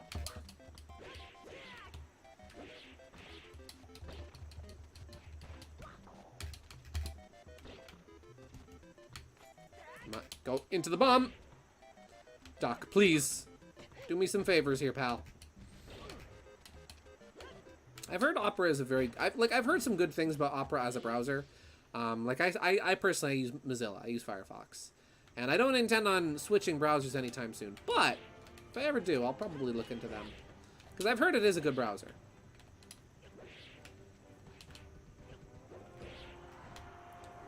But I wonder if it's a good Bowser. It's a letter from Bowser. Ah... No. Oh, that kind of helps. There we go. Gotta fix my hair. Ow. Boomerang, please. Whew.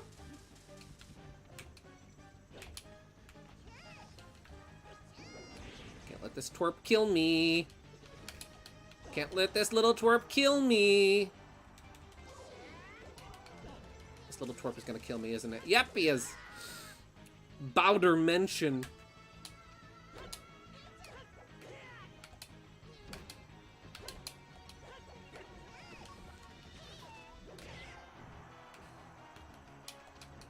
supposed to be an up special, or an up aerial.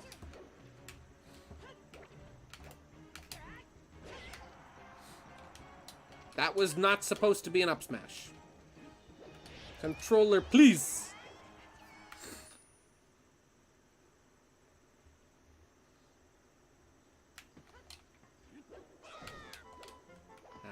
Ah.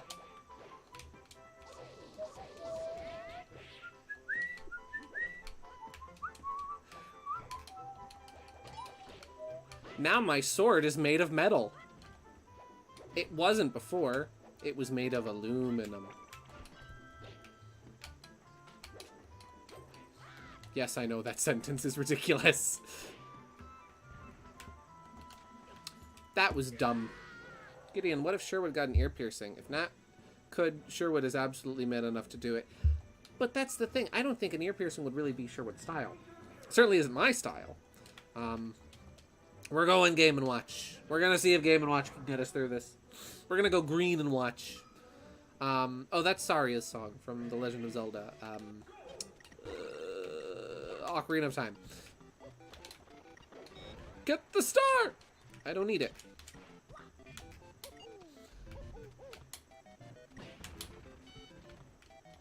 I don't think Sherwood would get a piercing of any kind. Doesn't really seem his style.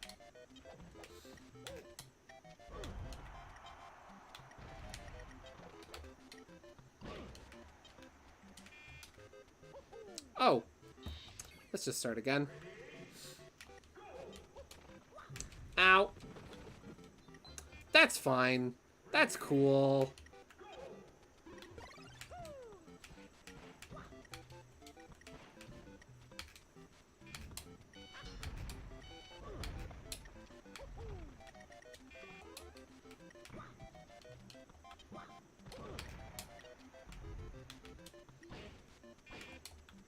I just you're put in a state of helplessness after that move.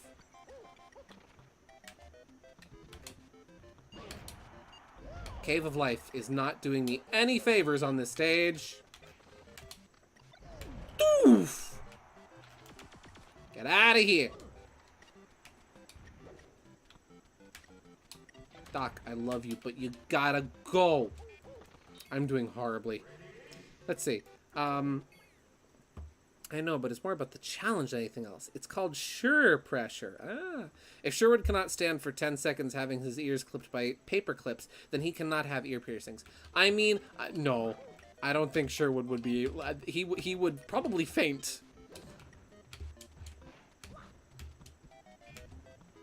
Comedically, of course. Also, he's got big ol' ears. It might hurt.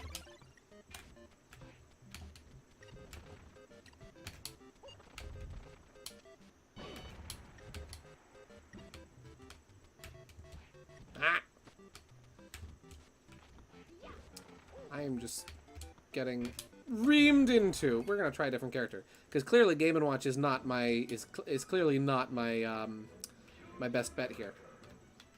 You know what? We'll try Ice Climbers. Let's see.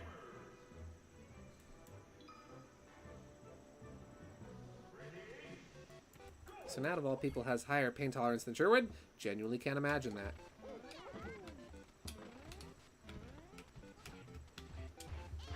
Stop it.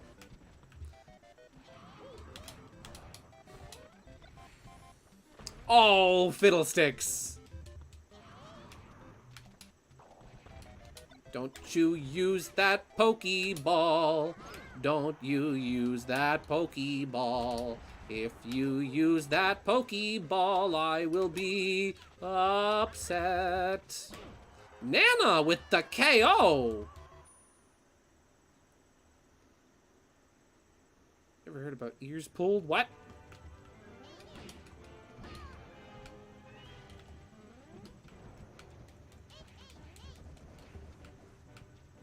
Oh, I'm sorry about that, April.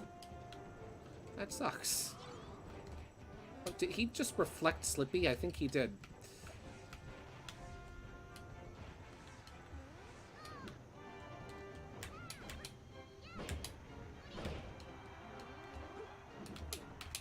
Oh, I mistimed my up smash.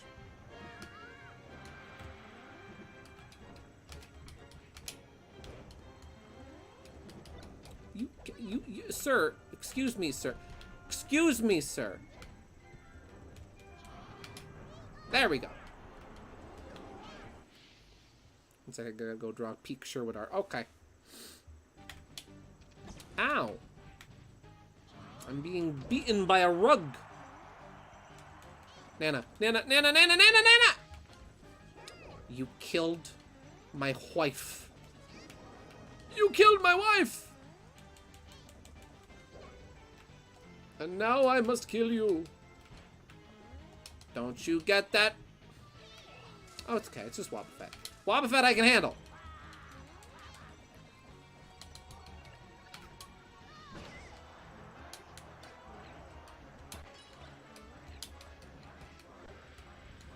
Ice Climber, Ice Climber. It is Ice Climber now. Because it's just me. Nana's dead. Get out of here. Nana, Nana, Nana, Nana, Nana, Nana, Nana, Nana, Batman! Oh! Nana, no! That joke was so funny it killed Nana.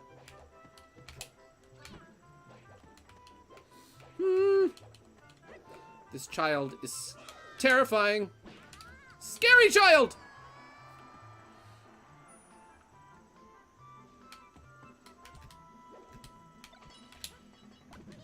Who do you? Oh gosh. Okay, so Ice Climbers. Not my best choice for All-Star Match Deluxe. Gonna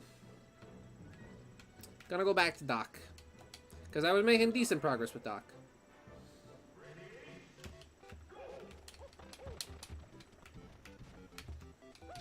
Ah.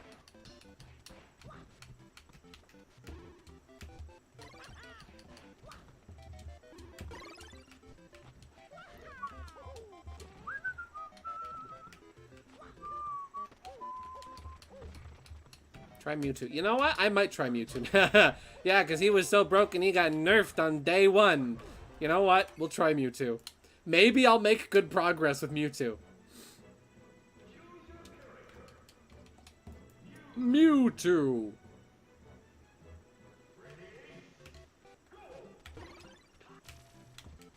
I forget, Mewtwo is kind of just an average character in Melee.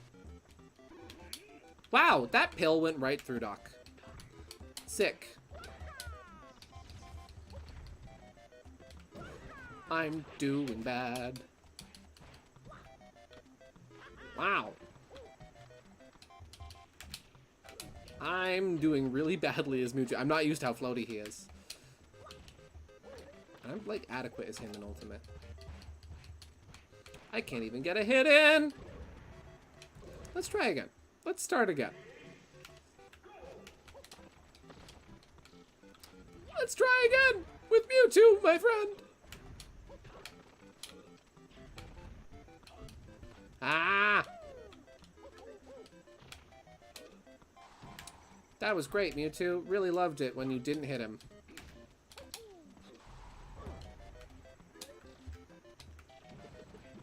Ow. Oh! Oh! Oh! I haven't played Mewtwo in Unite yet. I haven't really played much Unite lately. I really want to. I just haven't had the chance. Again, busy. The busy! The busy happened.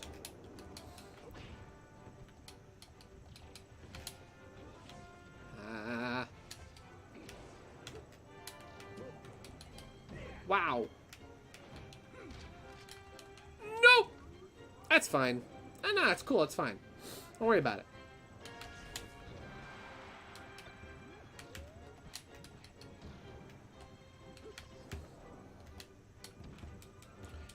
That's cool. I love it when you do that, Falco.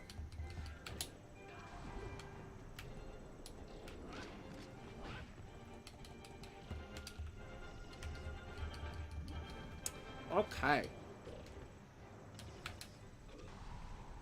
Does Mewtwo have any good kill moves? Like, any?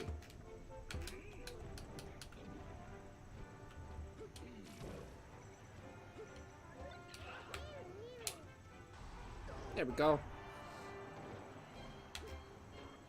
Oh, is Mewtwo timed? Fiddlesticks. Am I gonna miss out on Mewtwo? I think I missed out on Mew.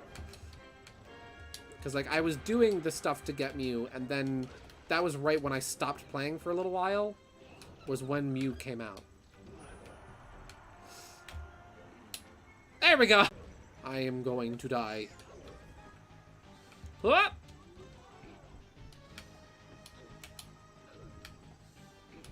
Words cannot begin to express how much I love Melee's audience. And they go, whoa! I still have to beat 3 more guys after this.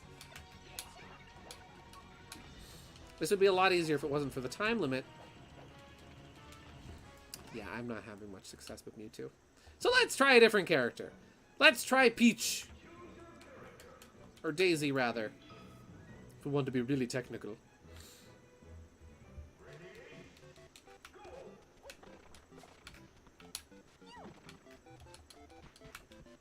Oh, you can grab that?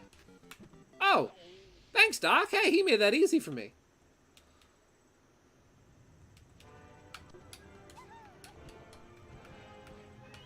Ow. Ow.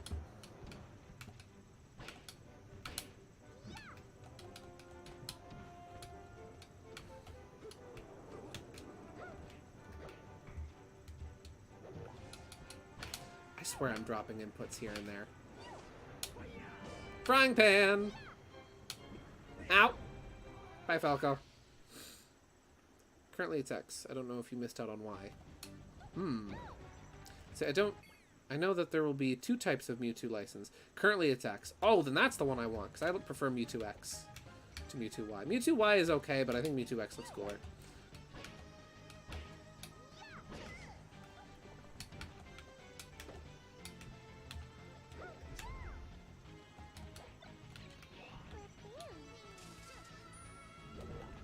Oh. I like Mewtwo Y. Well, there you go. See, I always love that when you have, like, one person that likes one thing, like with Pokemon. When you have one friend that likes one, like, version exclusive, and then one friend that likes the other version exclusive, it's like, oh, hey! And then I better hurry up. Panic Parade is ending in, like, days. Ooh. Maybe I'll play some Unite tomorrow after work. Oh! I think 2 days. Oh! 2 days! Oh, that's not a lot of time. Clunk! Oh, I love that sound so much.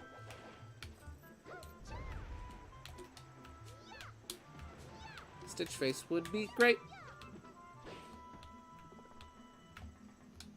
I was trying to... Are you kidding me? This was going so well. That's okay. Peach is doing well for me, though. I'm doing well with Peach.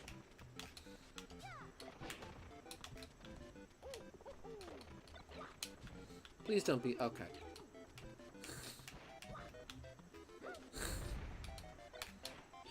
Snorlax!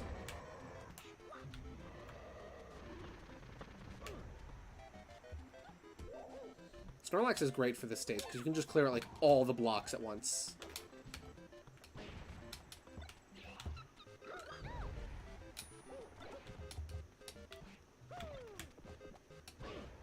Bye, Doc.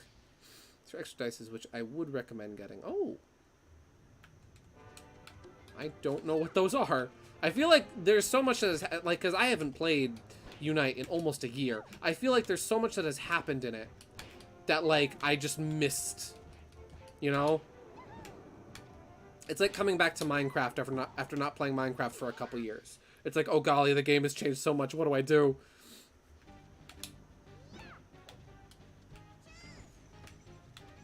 Stop it. Child! I will chuck you.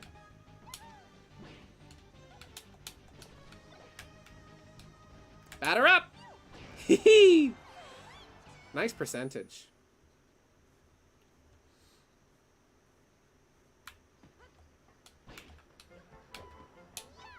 Getting to home run Pichu is my favorite running thing of this Smash Brothers playthrough.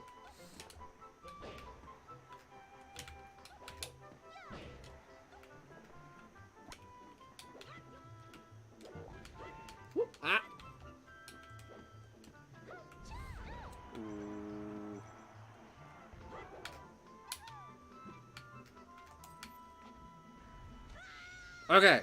2 minutes on the clock. We've still got 2 stocks. We can do this. It's gonna happen. Peach is the magic character, or Daisy rather.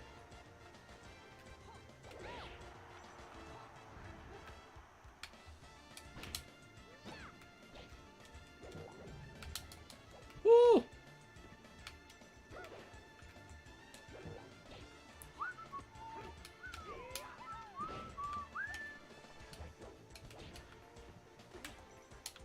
I don't want to take him down to Hyrule Fight Club because then this will go on for longer than it needs to. What I get? Unknown. Okay, Unknown is good. Unknown can help. Gideon, do I have live chat? Oh, I don't. I'll switch to live chat because for some reason I have top chat on. Okay.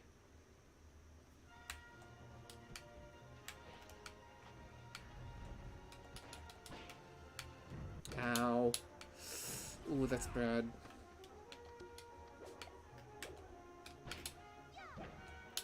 Wait, I can bully him. I can bully. I have the gun that was designed for bullying. Never mind, it's not working. No. Oh, Clefairy!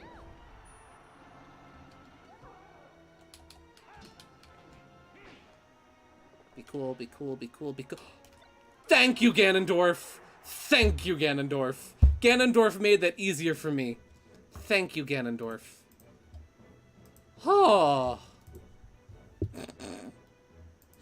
Oh my goodness. Look at this Sonic. This is a good Sonic. Archie provides some really cool Sonics for us to look at.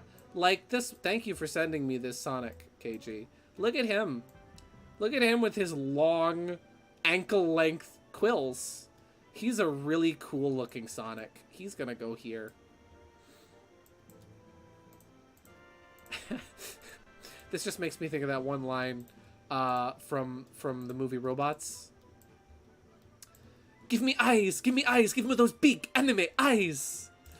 Oh, that's a good looking Sonic. He's a fun boy. Let's see. Let me see what that was real quick. Archie is a treasure.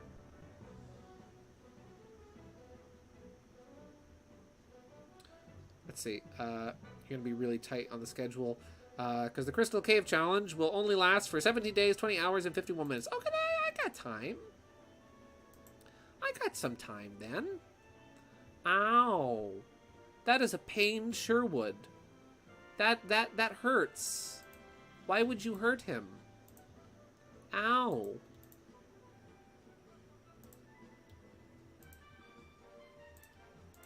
Why would you hurt the boy? Ow, ooch, ooh, darn. Ow, we're just gonna put the red bit off screen, but ow. Why you make him cry? This is really funny art, though. I love the crumpled, brow. I find that really funny. The red bit on the ear is giving me vague, oh, they overly detailed something that is kind of hard to look at in SpongeBob vibes. So I'm gonna keep that off screen on stream. But that is a funny Sherwood, and I love him. Give me the eyes, the big anime eyes.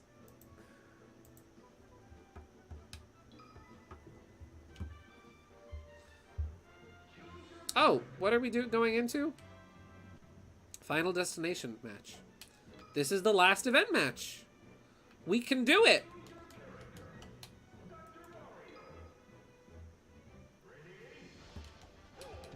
I've done this before. I can do it again. Isn't there I think there's a 51st event match, actually. Why does his swoop look like sweet as curls? It kind of does, doesn't it? I'll never escape. I'll never escape from the ponies. Ah!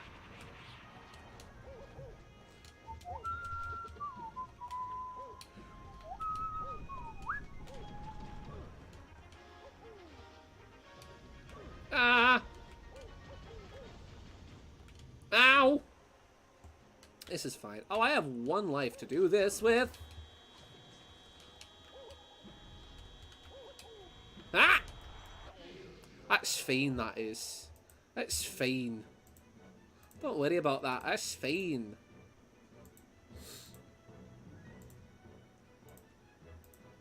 Let me get the chat on screen, because the chat isn't on screen.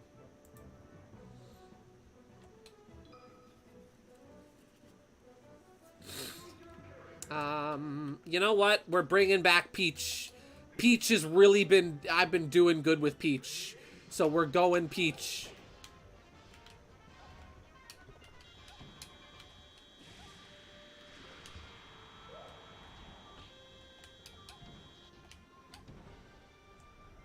Note to self, you can't use Toad on Crazy Hand. Ooh, no, that is a good thing, Cherry. It's a good look on Sherwood.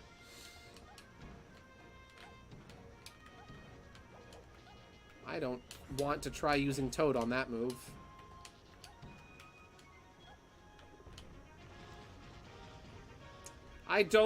It's like there's so many moves I want to try encountering with Toad, but I'm not sure if it's worth the risk.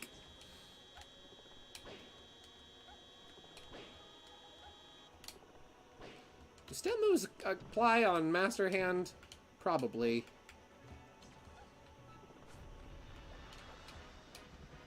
Ooh. Oh, my shield is very small.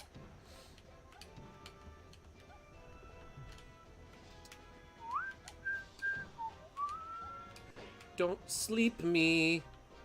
I do not wish to be sleeped. Ooh! Generally speaking, it's best to take out one hand first, and then go after the other. If you spend too much time focusing on both of them at the same time, then you leave yourself really open to get double-teamed. That's a grab! Ah! Okay, we did really good with Peach, though. I think Peach is our ticket to success. Choose your character. There's a lot of songs and they are all catchy. I agreed. I will not argue with this because it is true. KG has sent me multiple songs, and they've almost all gotten stuck in my head. Why did I try? Ah. A slap. Oh, that's cool. I love it when their attacks synchronize unintentionally.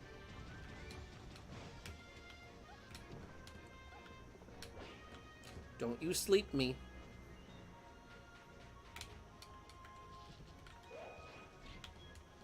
Whoop. Nope. Bye. Bye, Crazy Hand. Have fun doing your drill move. I don't want any part of it. Ah.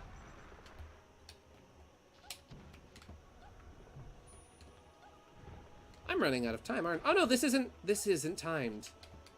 I mean, it is timed, but it's not like time limit timed.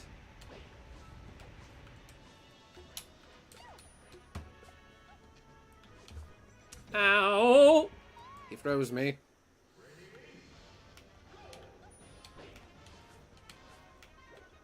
I was frozen today! See, there's a tech deck you can get in Pikmin, and Louis' analysis of it is, "Wee! So fun to ride," meaning he canonically skateboards. Louis is a skater boy, confirmed. He was a skater boy, but she said, "See ya later, boy."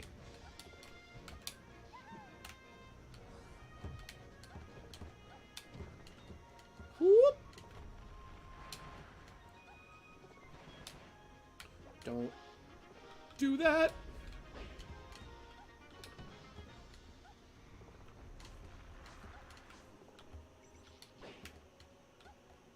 Ah! Oh, that was a misinput on his grab. Nice.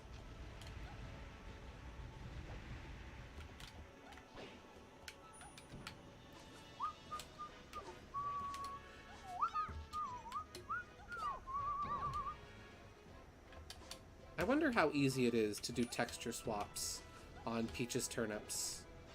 I feel like that's like a big, like, missed opportunity. Like, do people do that? I feel like that would be obvious and funny. To do, like, texture hacks of Peach's Turnips. Ooh! Okay. One hand down.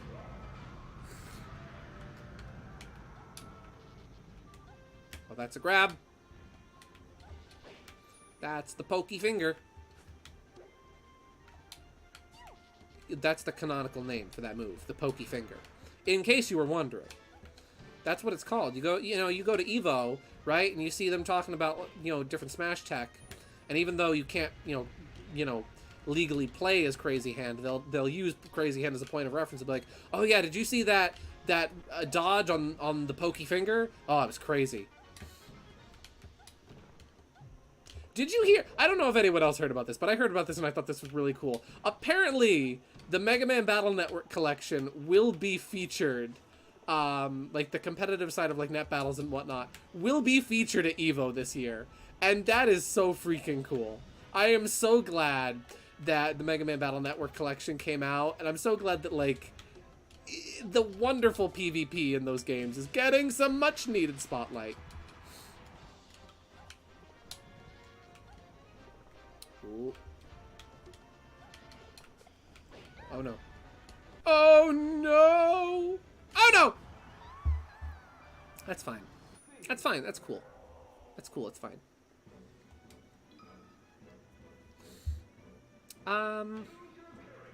You know what? Kirby. We're gonna do this, Kirby. We're gonna do Kirby. Ow, that was a bad idea.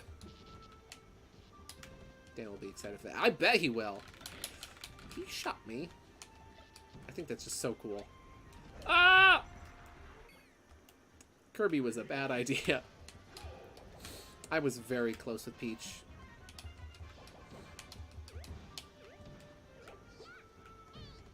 Ah!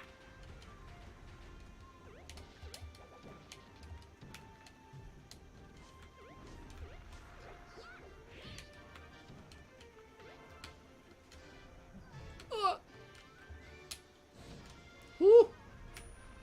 Everybody loves Kirby. All my homies love Kirby. Can I eat that? Ow! I certainly did eat that.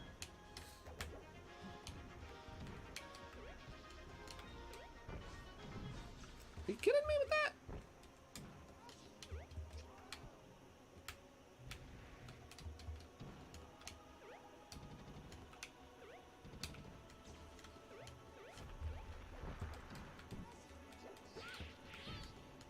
Ah! Okay. That's fine. Let's see. One of my favorite songs from Kirby is the Gourmet Race music. Gourmet Race is good music right there. So Kirby, not our boy for this. Not our boy for this. We were doing well as Peach, but you know what? I think Luigi can pull through for us with the chops.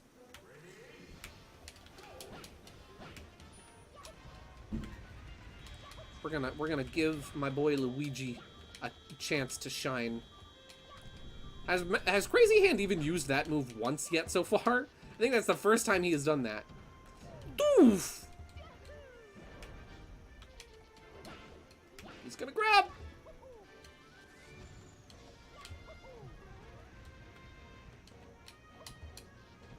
Roy is our boy. You know what? That's true. No, that's true. Roy, he's the true boy. And it was rude of me to refer to another as such, when that is his title. There we go.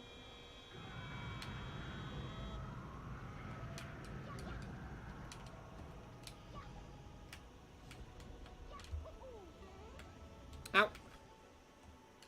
Let's see. Gideon, have you ever seen the videos that talk about Smash alt costumes where they say stuff like, Kirby's pink alt is based off of the character Kirby from the Kirby franchise? I have. I've also seen the ones where they miss painfully obvious references to anyone who's actually played a game from a specific franchise.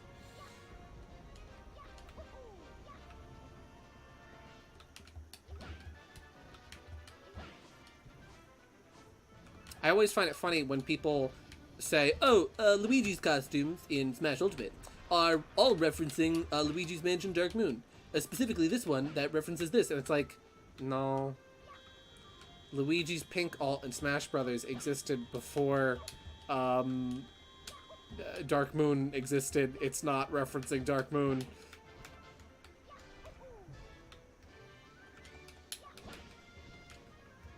Ooh.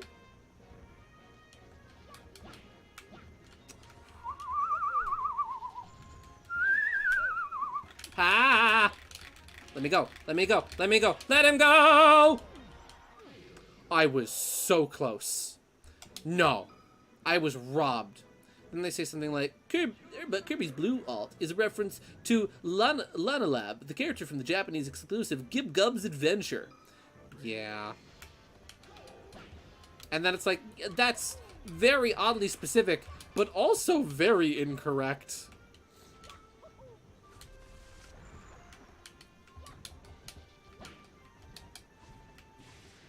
Ah!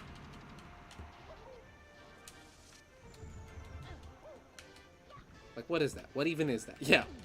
I consider myself a large fan of this franchise, and I've never heard of that. What are you talking about? What are you on about, mate?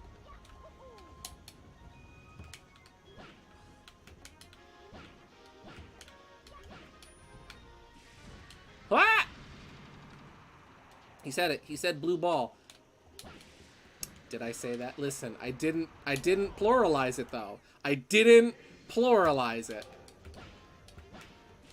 There is a difference between listen, a singular and plural is different.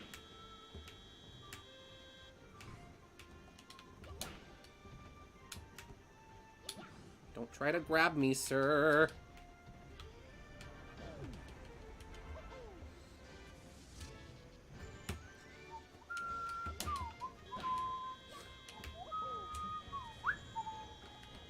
Da, da, da, da, da, da.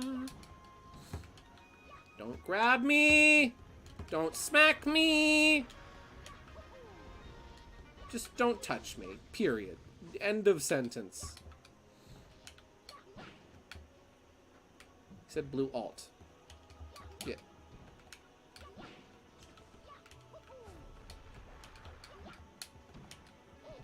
I love how I just got gaslighted. Gaslighted into thinking I said something I didn't say. Good job, Gideon. Brittany Blue Spheres? Oh, that's good. I've actually never heard that one before. It's Brittany Gun. Okay. No! Da, da, da, da. Let's start again. Same starting moves. Hey, fellas! That's cool. That's cool.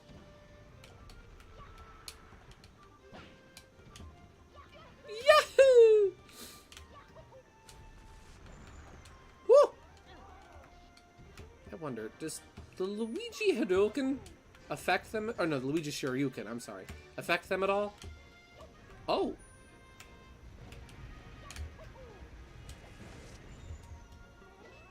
Oops. Are you kidding me with this? Look at them go. Having the sword fight finger championship over here. See that? Took him down 20%? Oh, it's less effective the second time.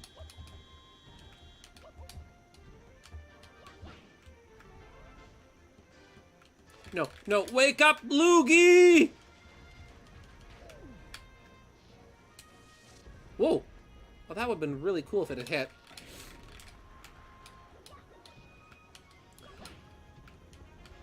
Ah! Oh, that's from Salty's video? Oh, I watched the highlights. I didn't watch the full thing.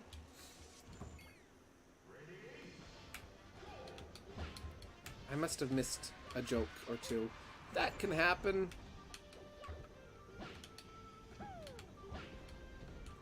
Ah! I was so close on the first try with Luigi. I was cooking with Luigi. Luigi and I had a cook-off.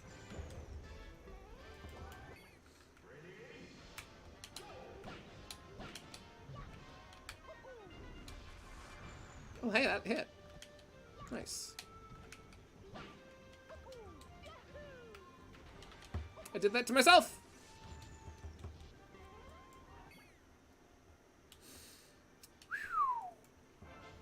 Been one of those days.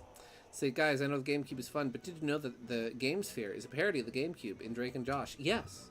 The Game Sphere. It's spherical!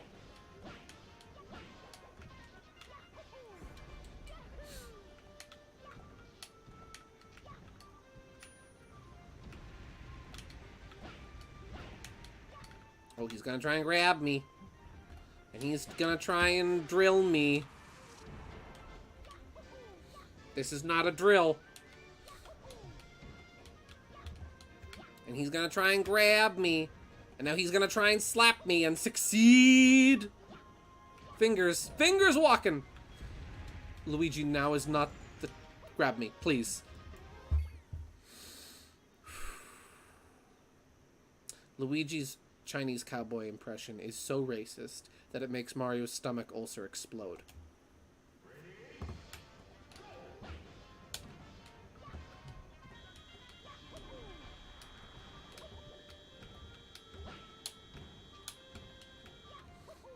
I remember, I don't know why I just got like the most vivid memory flashback, but one of Crazy Hand's moves, or Master Hand's moves, just reminded me of this really old, like, sprite animated Flash series I remembered watching on YouTube years ago. It wasn't Super Mario Bros. Z. It was a similar Smash Bros. Themed series, and it was oddly gory. Like, unnecessarily, like, gory.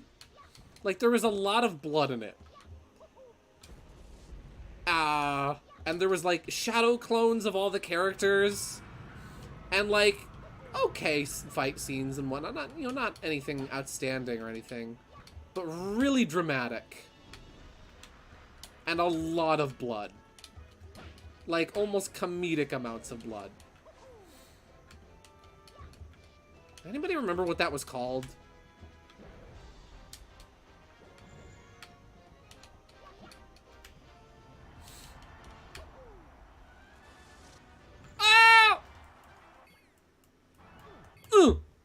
I felt that, Luigi. I felt that.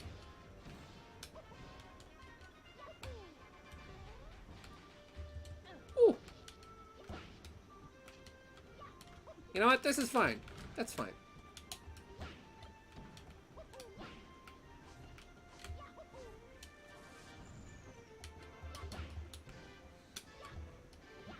Don't punch me. Doof. Ah.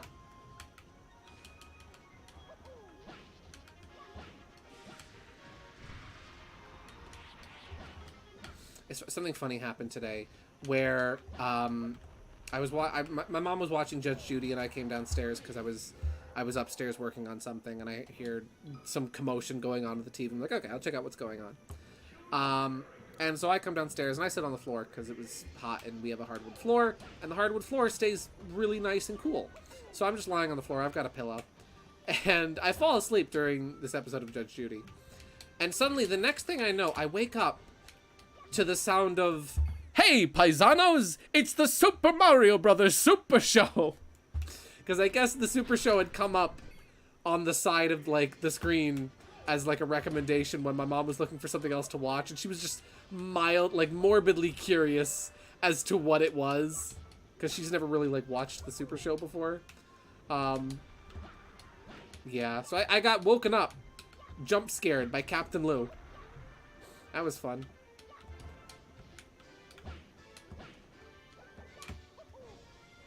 Ow.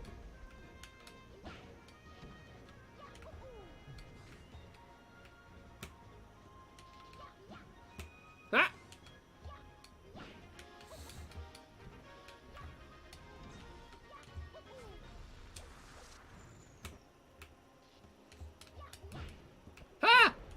Oh, fiddlesticks. I'm not going to give up yet. Oh, hey, thanks, Crazy Hand. That actually kind of helps.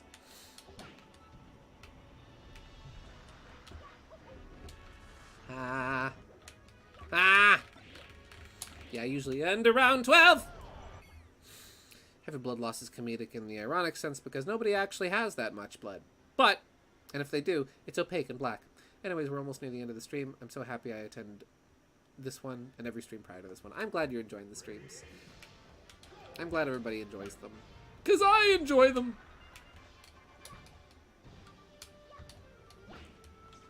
I'm always happy to have you guys along when you tag along for my nonsense.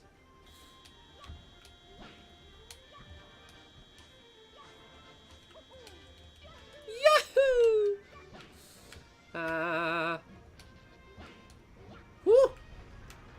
Oh, rocket ship to the moon. He's gonna grab me? No, he's not. Yeah. I figure melee is just something I'm kind of doing in between games. I really hope the streams haven't become a bit stale as of late, since Thousand Year Door ended, since I am kind of between like games and whatnot. I do intend on starting Chibi Robo soon. It's just a matter of getting art done for thumbnails. And I haven't had time.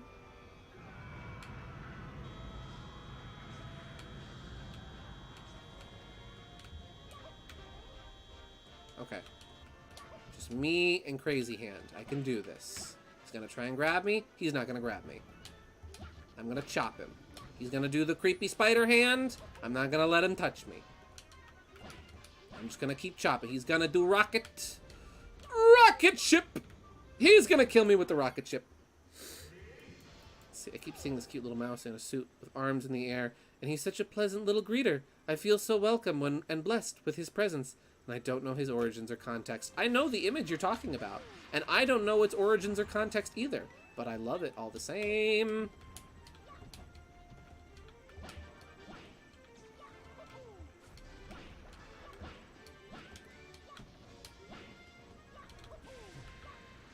Okay, that's fine.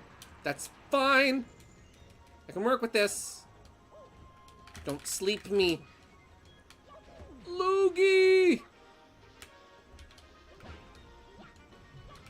Ah! No. No.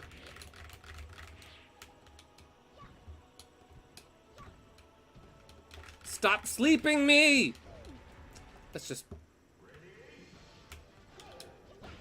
Yeah, that's the thing with art, is practice, you know, as they say, practice makes perfect, and with art that's very true. And don't beat yourself up just because you don't think you're good at drawing something. Art should be fun. It should be something enjoyable. And progress is slow, but progress is still progress, no matter how slow it may be, or how it may seem. I mean, I certainly, you know, I didn't start at the skill level I'm at now. Nobody starts at you know, the masterclass skill level, or whatever you consider, you know, a good skill level. It takes time, it takes practice, but with effort, it comes. I made the world's best Chibi Robo thumbnail, and you're just too scared of the perfection. It is really good. It is a really solid thumbnail. No, I do agree.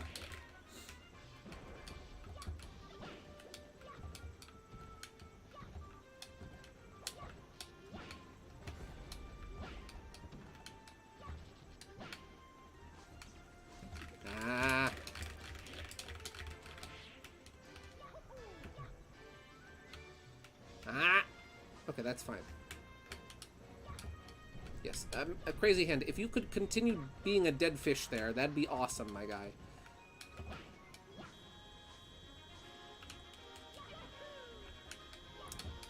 No!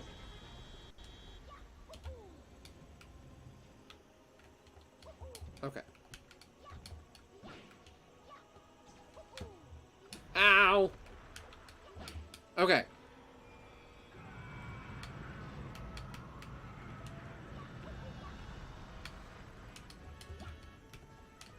As I like to say, my personal belief with art is that perfection is an illusion, and the longer you chase it, the farther that it will become. So don't worry about it. Just do your best, because your best is individual, and it's all anyone could ever ask of you. Don't try to do someone else's best, because you'll never be able to do someone else's best, because they're not you. Ooh. Shoot. Shoot!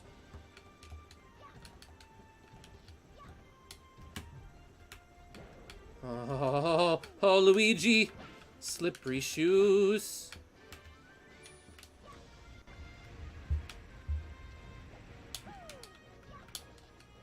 The finger poking. The finger poking.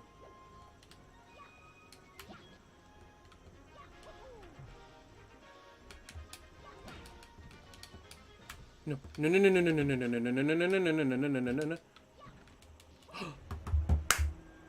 Yahoo! Bingo! Oh, I'm Luigi, and number one. Oh. Oh, there's still one more. Okay. Let's see. But I still drew it when I was young because I was extremely passionate of the show that I watched. Yeah. I feel like I just have to compare myself to other artists like you just because I'm still average at worst. No, don't do that. Trust me. Comparison is the #1 way to kill what you've got. Everybody, you know, in art, in life in general, everyone is unique and everyone has something individual to bring to the table, and everyone's best is different from everyone else's best. Your best and my best are two completely different bests. And so comparing yourself to other people and feeling like if you're not at the same level as someone else is only going to stifle your own creative abilities or your own anything, really. You should always strive to be the best you, not to be the best somebody else. Even if you feel like you have to, don't. Because comparing yourself to somebody else who may have started at a different point or has been practicing for longer than you or just does things differently than you do will never help you. I promise you it will never help you.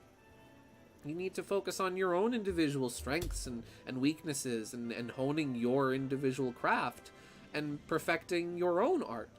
Because only then will you start, you know, being happy with what you're making. When you focus on what you're doing and what makes it special because you're doing it. And what makes it special is that you're doing it. You are the thing that makes your art special. Yeah. And trust me, when you take your own art seriously, if the problem is other people not taking you seriously, when you take your own art seriously, other people will as well. And don't be afraid to laugh at yourself. When you make a mistake, laugh it off. Trust me, I laugh about some of the dumb mistakes I've made in my own art. I poke fun at the fact that I always draw Fang's Fang on the wrong side, or how the one time I drew a character smoking a cigarette, I drew them smoking it backwards. Those kind of things they can be embarrassing and difficult to get past, but when you look at them in retrospect, they're funny. Then you can look back at them and laugh on them. See, critique might be subjective, and I'm kind of objectively kidding myself, but if I said I didn't want to be called perfect, original, or not even worth taking seriously because I do, I mean, don't worry about being perfect. Just be the best you that you can be. Two-handed Croco, exactly! I drew Croco from Super Mario RPG with 2 left hands. That's funny! I hate this event match so much. Because you have to fight the friggin' Ganondorf, Mewtwo, and Giga Bowser at the same time, and it's horrible. I don't feel like doing this event match. Let's do something else. Let's do adventure mode again, or classic. Oh wait, I unlocked All-Star. I haven't done All-Star mode yet. All-Star. I'm gonna be Fox. Fox.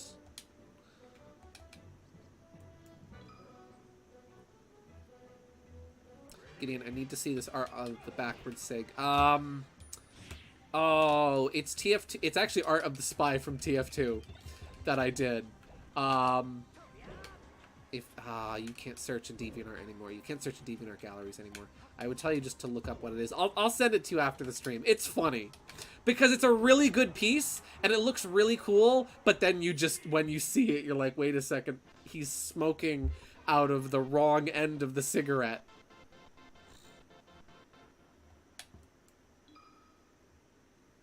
It's not nice to laugh at other people because it isn't funny.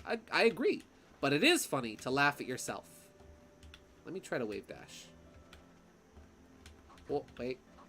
I used to be able to do it.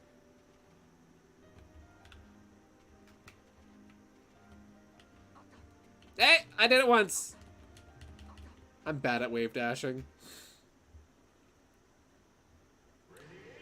It's Bowser. The pesky plumbers! The Koopalings and I have taken over the Mushroom Kingdom.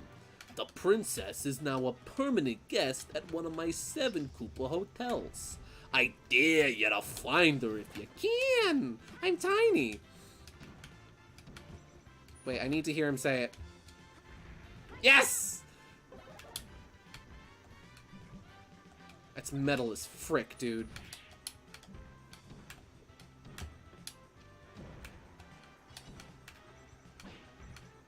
Bum, ba-da, bum, bum, bum.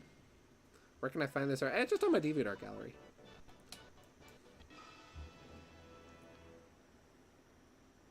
Can I? Wait, you have to like. Why, when I Google GSVProductions TF2, do I get a big warning that safe search is on? Why did people do that? Google is trying to hide from me. Probably, well, I mean, Team Fortress 2. Probably just like, oh, hey, blood, guns, weaponry. You want me to show my... you know what? I'll show my shame on stream. I will show my shame. I will show my own shame on stream. Let me see if I can find it. Here it is! Here it is. Look at this. This art is actually, this still holds up pretty well. This is still pretty good art, even for how old it is. But, you notice anything wrong in this art? Notice anything wrong here? His cigarette is backwards! Good job, Gideon. I've never smoked a day in my life. What did I do? I don't know what I did.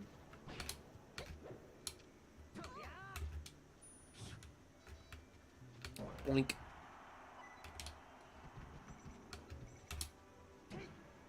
Yeah. This cigarette is backwards! Yeah. Oh, hey, Charizard. I always thought it was weird how, like, if you went to zoom in on a trophy here too far, it turns into a question mark. Why? Is it so that I won't notice that it's a PNG? I thought that's how it's supposed to be drawn. No. No, the orange part of the cigarette is the filter, and that's the part you put in your mouth. See, I made, like, the very tip of it orange to show that it's, you know, it's hot, it's lit. But then I did the side tip of it orange as well. That's the filter of the cigarette.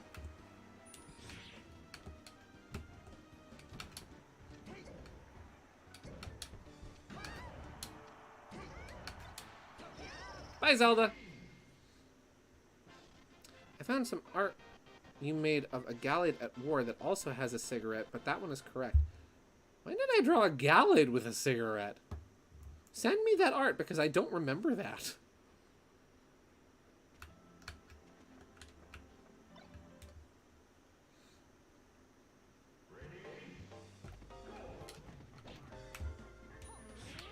Obviously, I don't advocate smoking.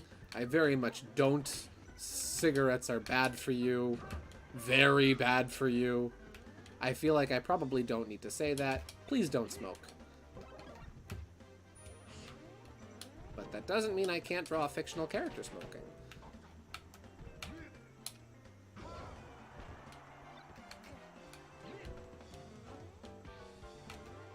Gimme.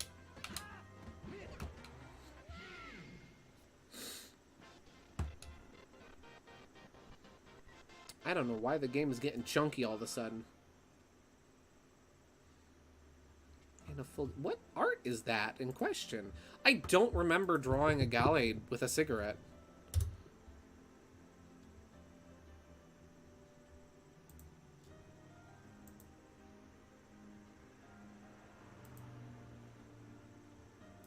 I don't remember that. If you have that art offhand, please send it to me, because I honestly don't remember that. Oh, hey, Pichu with his little backpack. I always thought this was funny. So you see Pichu's backpack here, right? It's just Ness's backpack. It's literally the model for Ness's backpack, but they just, like, copied it onto Pichu for some reason.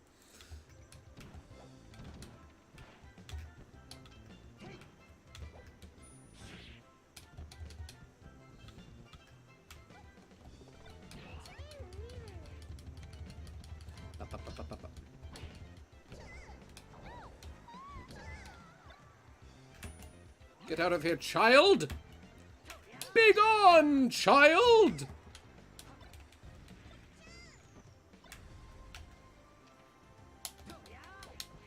You know what? Oh!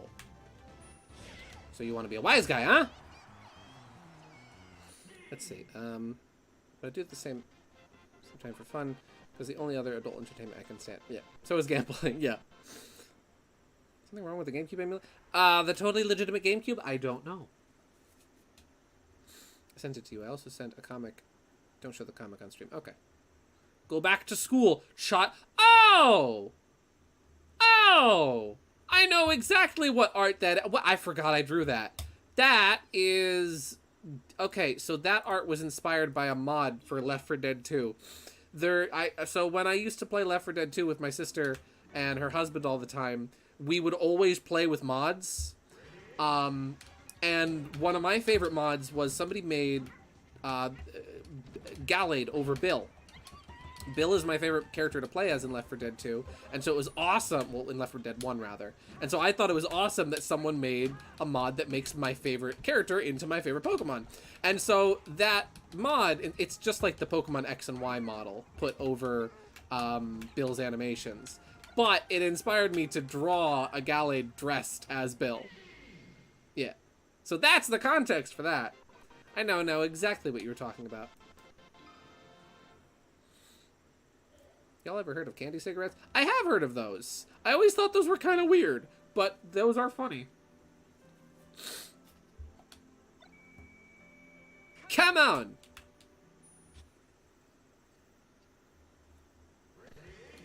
Pew, pew, pew, pew, pew, pew, pew, pew, pew, pew, pew, pew, pew, pew. I don't want to get pew-pewed. Da-da, da-da-da.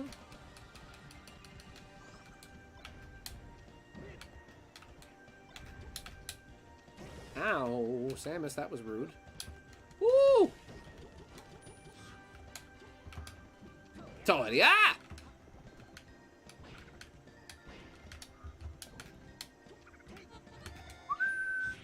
Oh no. Please. Help me. Help me! Help me! Help! Well then.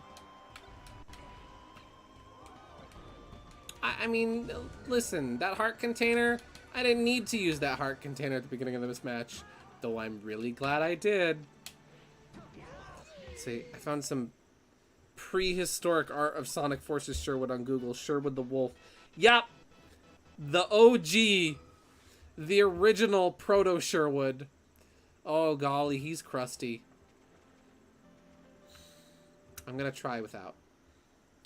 Proto Sherwood is something else, I tell ya. Kerbo. Kerbo is trying to eat me. No, Kerbo.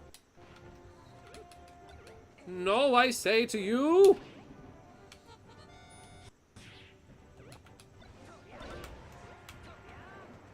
Oh, I hit the bomb. You know what? I will continue. Get back to forces and make my own. Yeah, listen, I'll tell you, as much as Forces is Forces, the character creator in that game is so much fun to use, and you can make some really cool stuff with it. That I will always stand behind, that being one of the best parts about that game, and how it's actually good. It's not as thorough as I may have wanted it to be in some areas, but it's really fun.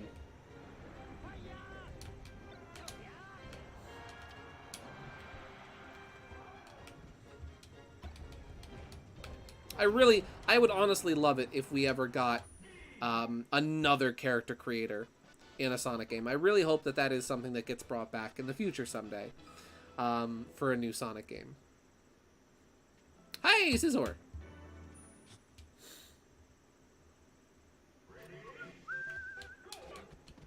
Oh.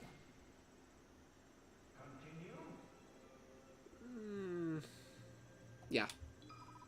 I am out of coins! That was a very unfortunate and accidental death.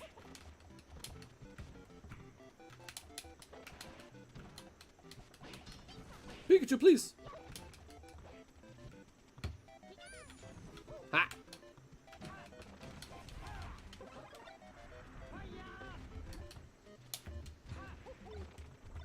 Ha!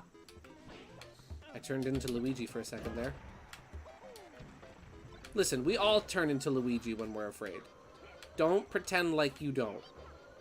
It's normal. I'm not weird.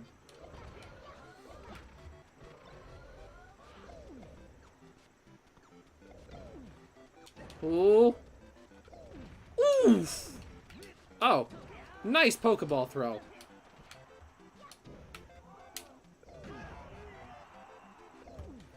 Oof! Ha! Luigi, where are you going? You want this? You can't have this, Luigi. Luigi! Luigi! I caught Luigi. I caught Luigi in a Pokeball. Luigi got caught in the Pokeball. We caught a Luigi. Luigi is a very elusive and rare Pokemon. I'm really glad we were able to catch him on this stream because, man, whew.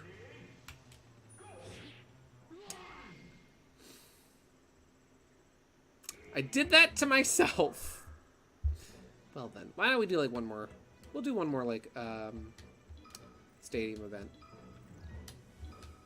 Have we done? We did target test with every character, I believe, right? Yeah. So we'll do home run contest for a minute before we end off the stream.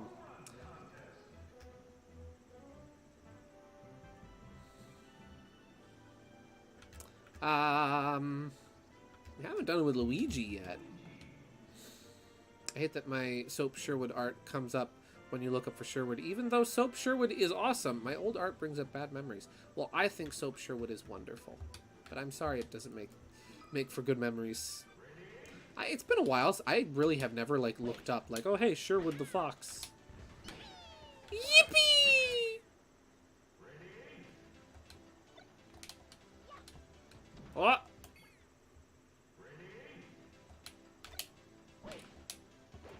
I'm bad at home run contest in this game. Wait, can you... Yes! That's right, that's how you get it with Luigi on this one.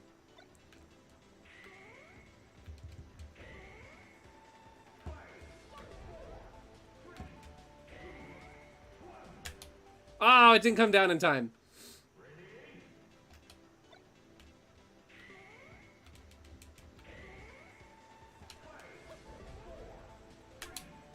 Here we go. Probably not the most impressive score I can get with Luigi, but 877 ain't bad. That's pretty good.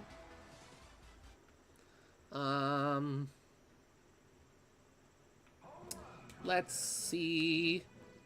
Let's do Samus. We'll go blue.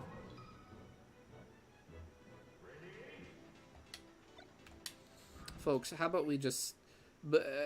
before this becomes a running thing for the last 5 minutes of the stream, how about we just drop the subject?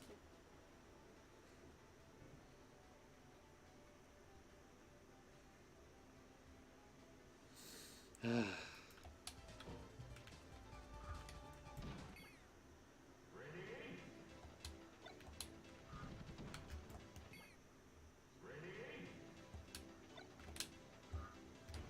don't know what the trick for, because like every character has like a trick where like you figure out the best combo to use in the sandbag and you're good. Oh, forward aerial is good with Samus. Ah!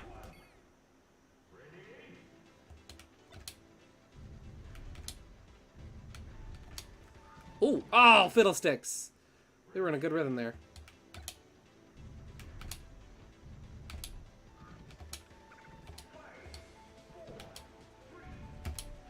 There we go. Funny. I like your funny words, Magic Man. A new record.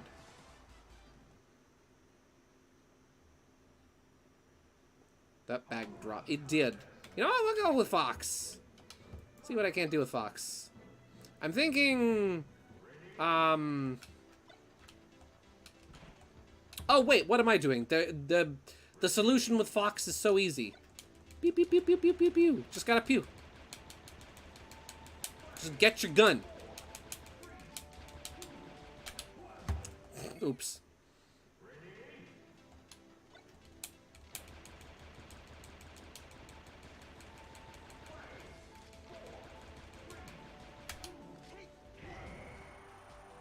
This song always reminds me of Sonic the Fighters. You know, it kind of does have that same sort of vibe to it.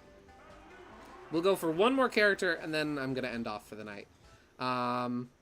What am I doing? I'm shooting. Pew pew pew pew pew pew pew. Have you never pew pew pew pew pew pew pew pew pew pewed before? Peach. Let's go with Peach, since Peach did so well for us today.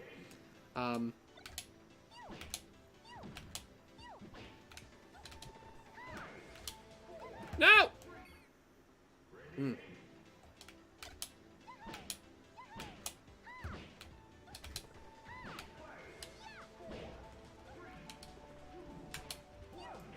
There we go.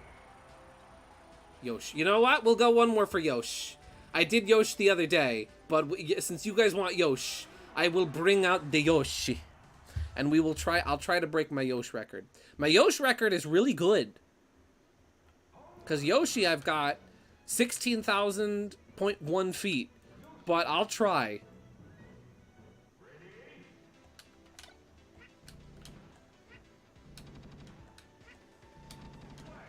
Okay.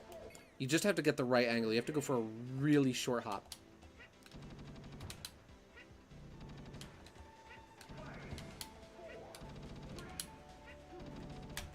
Oh! Oh! Oh! Come on, keep going, keep going, keep going, keep going, keep going, keep going. You know what? We're gonna go one more. One more with Yosh. Ooh, that's a really good start.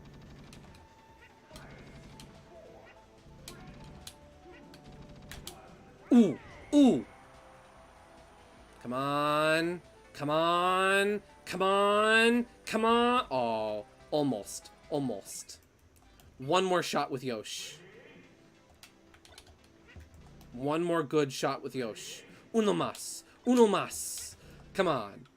Howdy, Teeter. Welcome back. You tuned in just in time for the end of the stream. Fiddlesticks!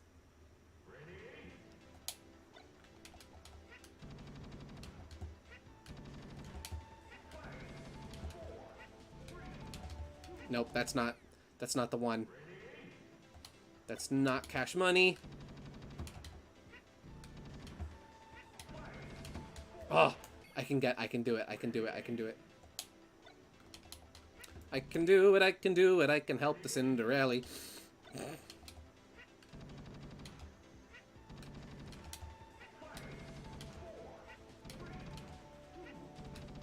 That's the one! That's the one, baby! Come on, come on, come on, come on. Yes! Yahoo! Bingo! Yeah! We got a new record. We got a new record with the Yosh. Well then, this was absolutely wonderful. This was a really fun stream. I'd like to thank you all very much for tuning in tonight. We had a really good time. We got some good art done, and we had some fun with Melee. I'll probably come back to Melee one more time. Or even just here and there, just to have some fun with it. Because Melee is a really fun game to come to every once in a while, just to kind of screw around, do adventure mode, do classic mode, things here and there. Yeah. Well, thank you all very much again for tuning in tonight. Teeter, thanks for popping back by. I hope you guys all have a wonderful and blessed night. I gotta get ready for work tomorrow. And yeah, thank you very much for tuning in, everybody. And as we say in the cartoons, that's all, folks! Have a great night, everybody.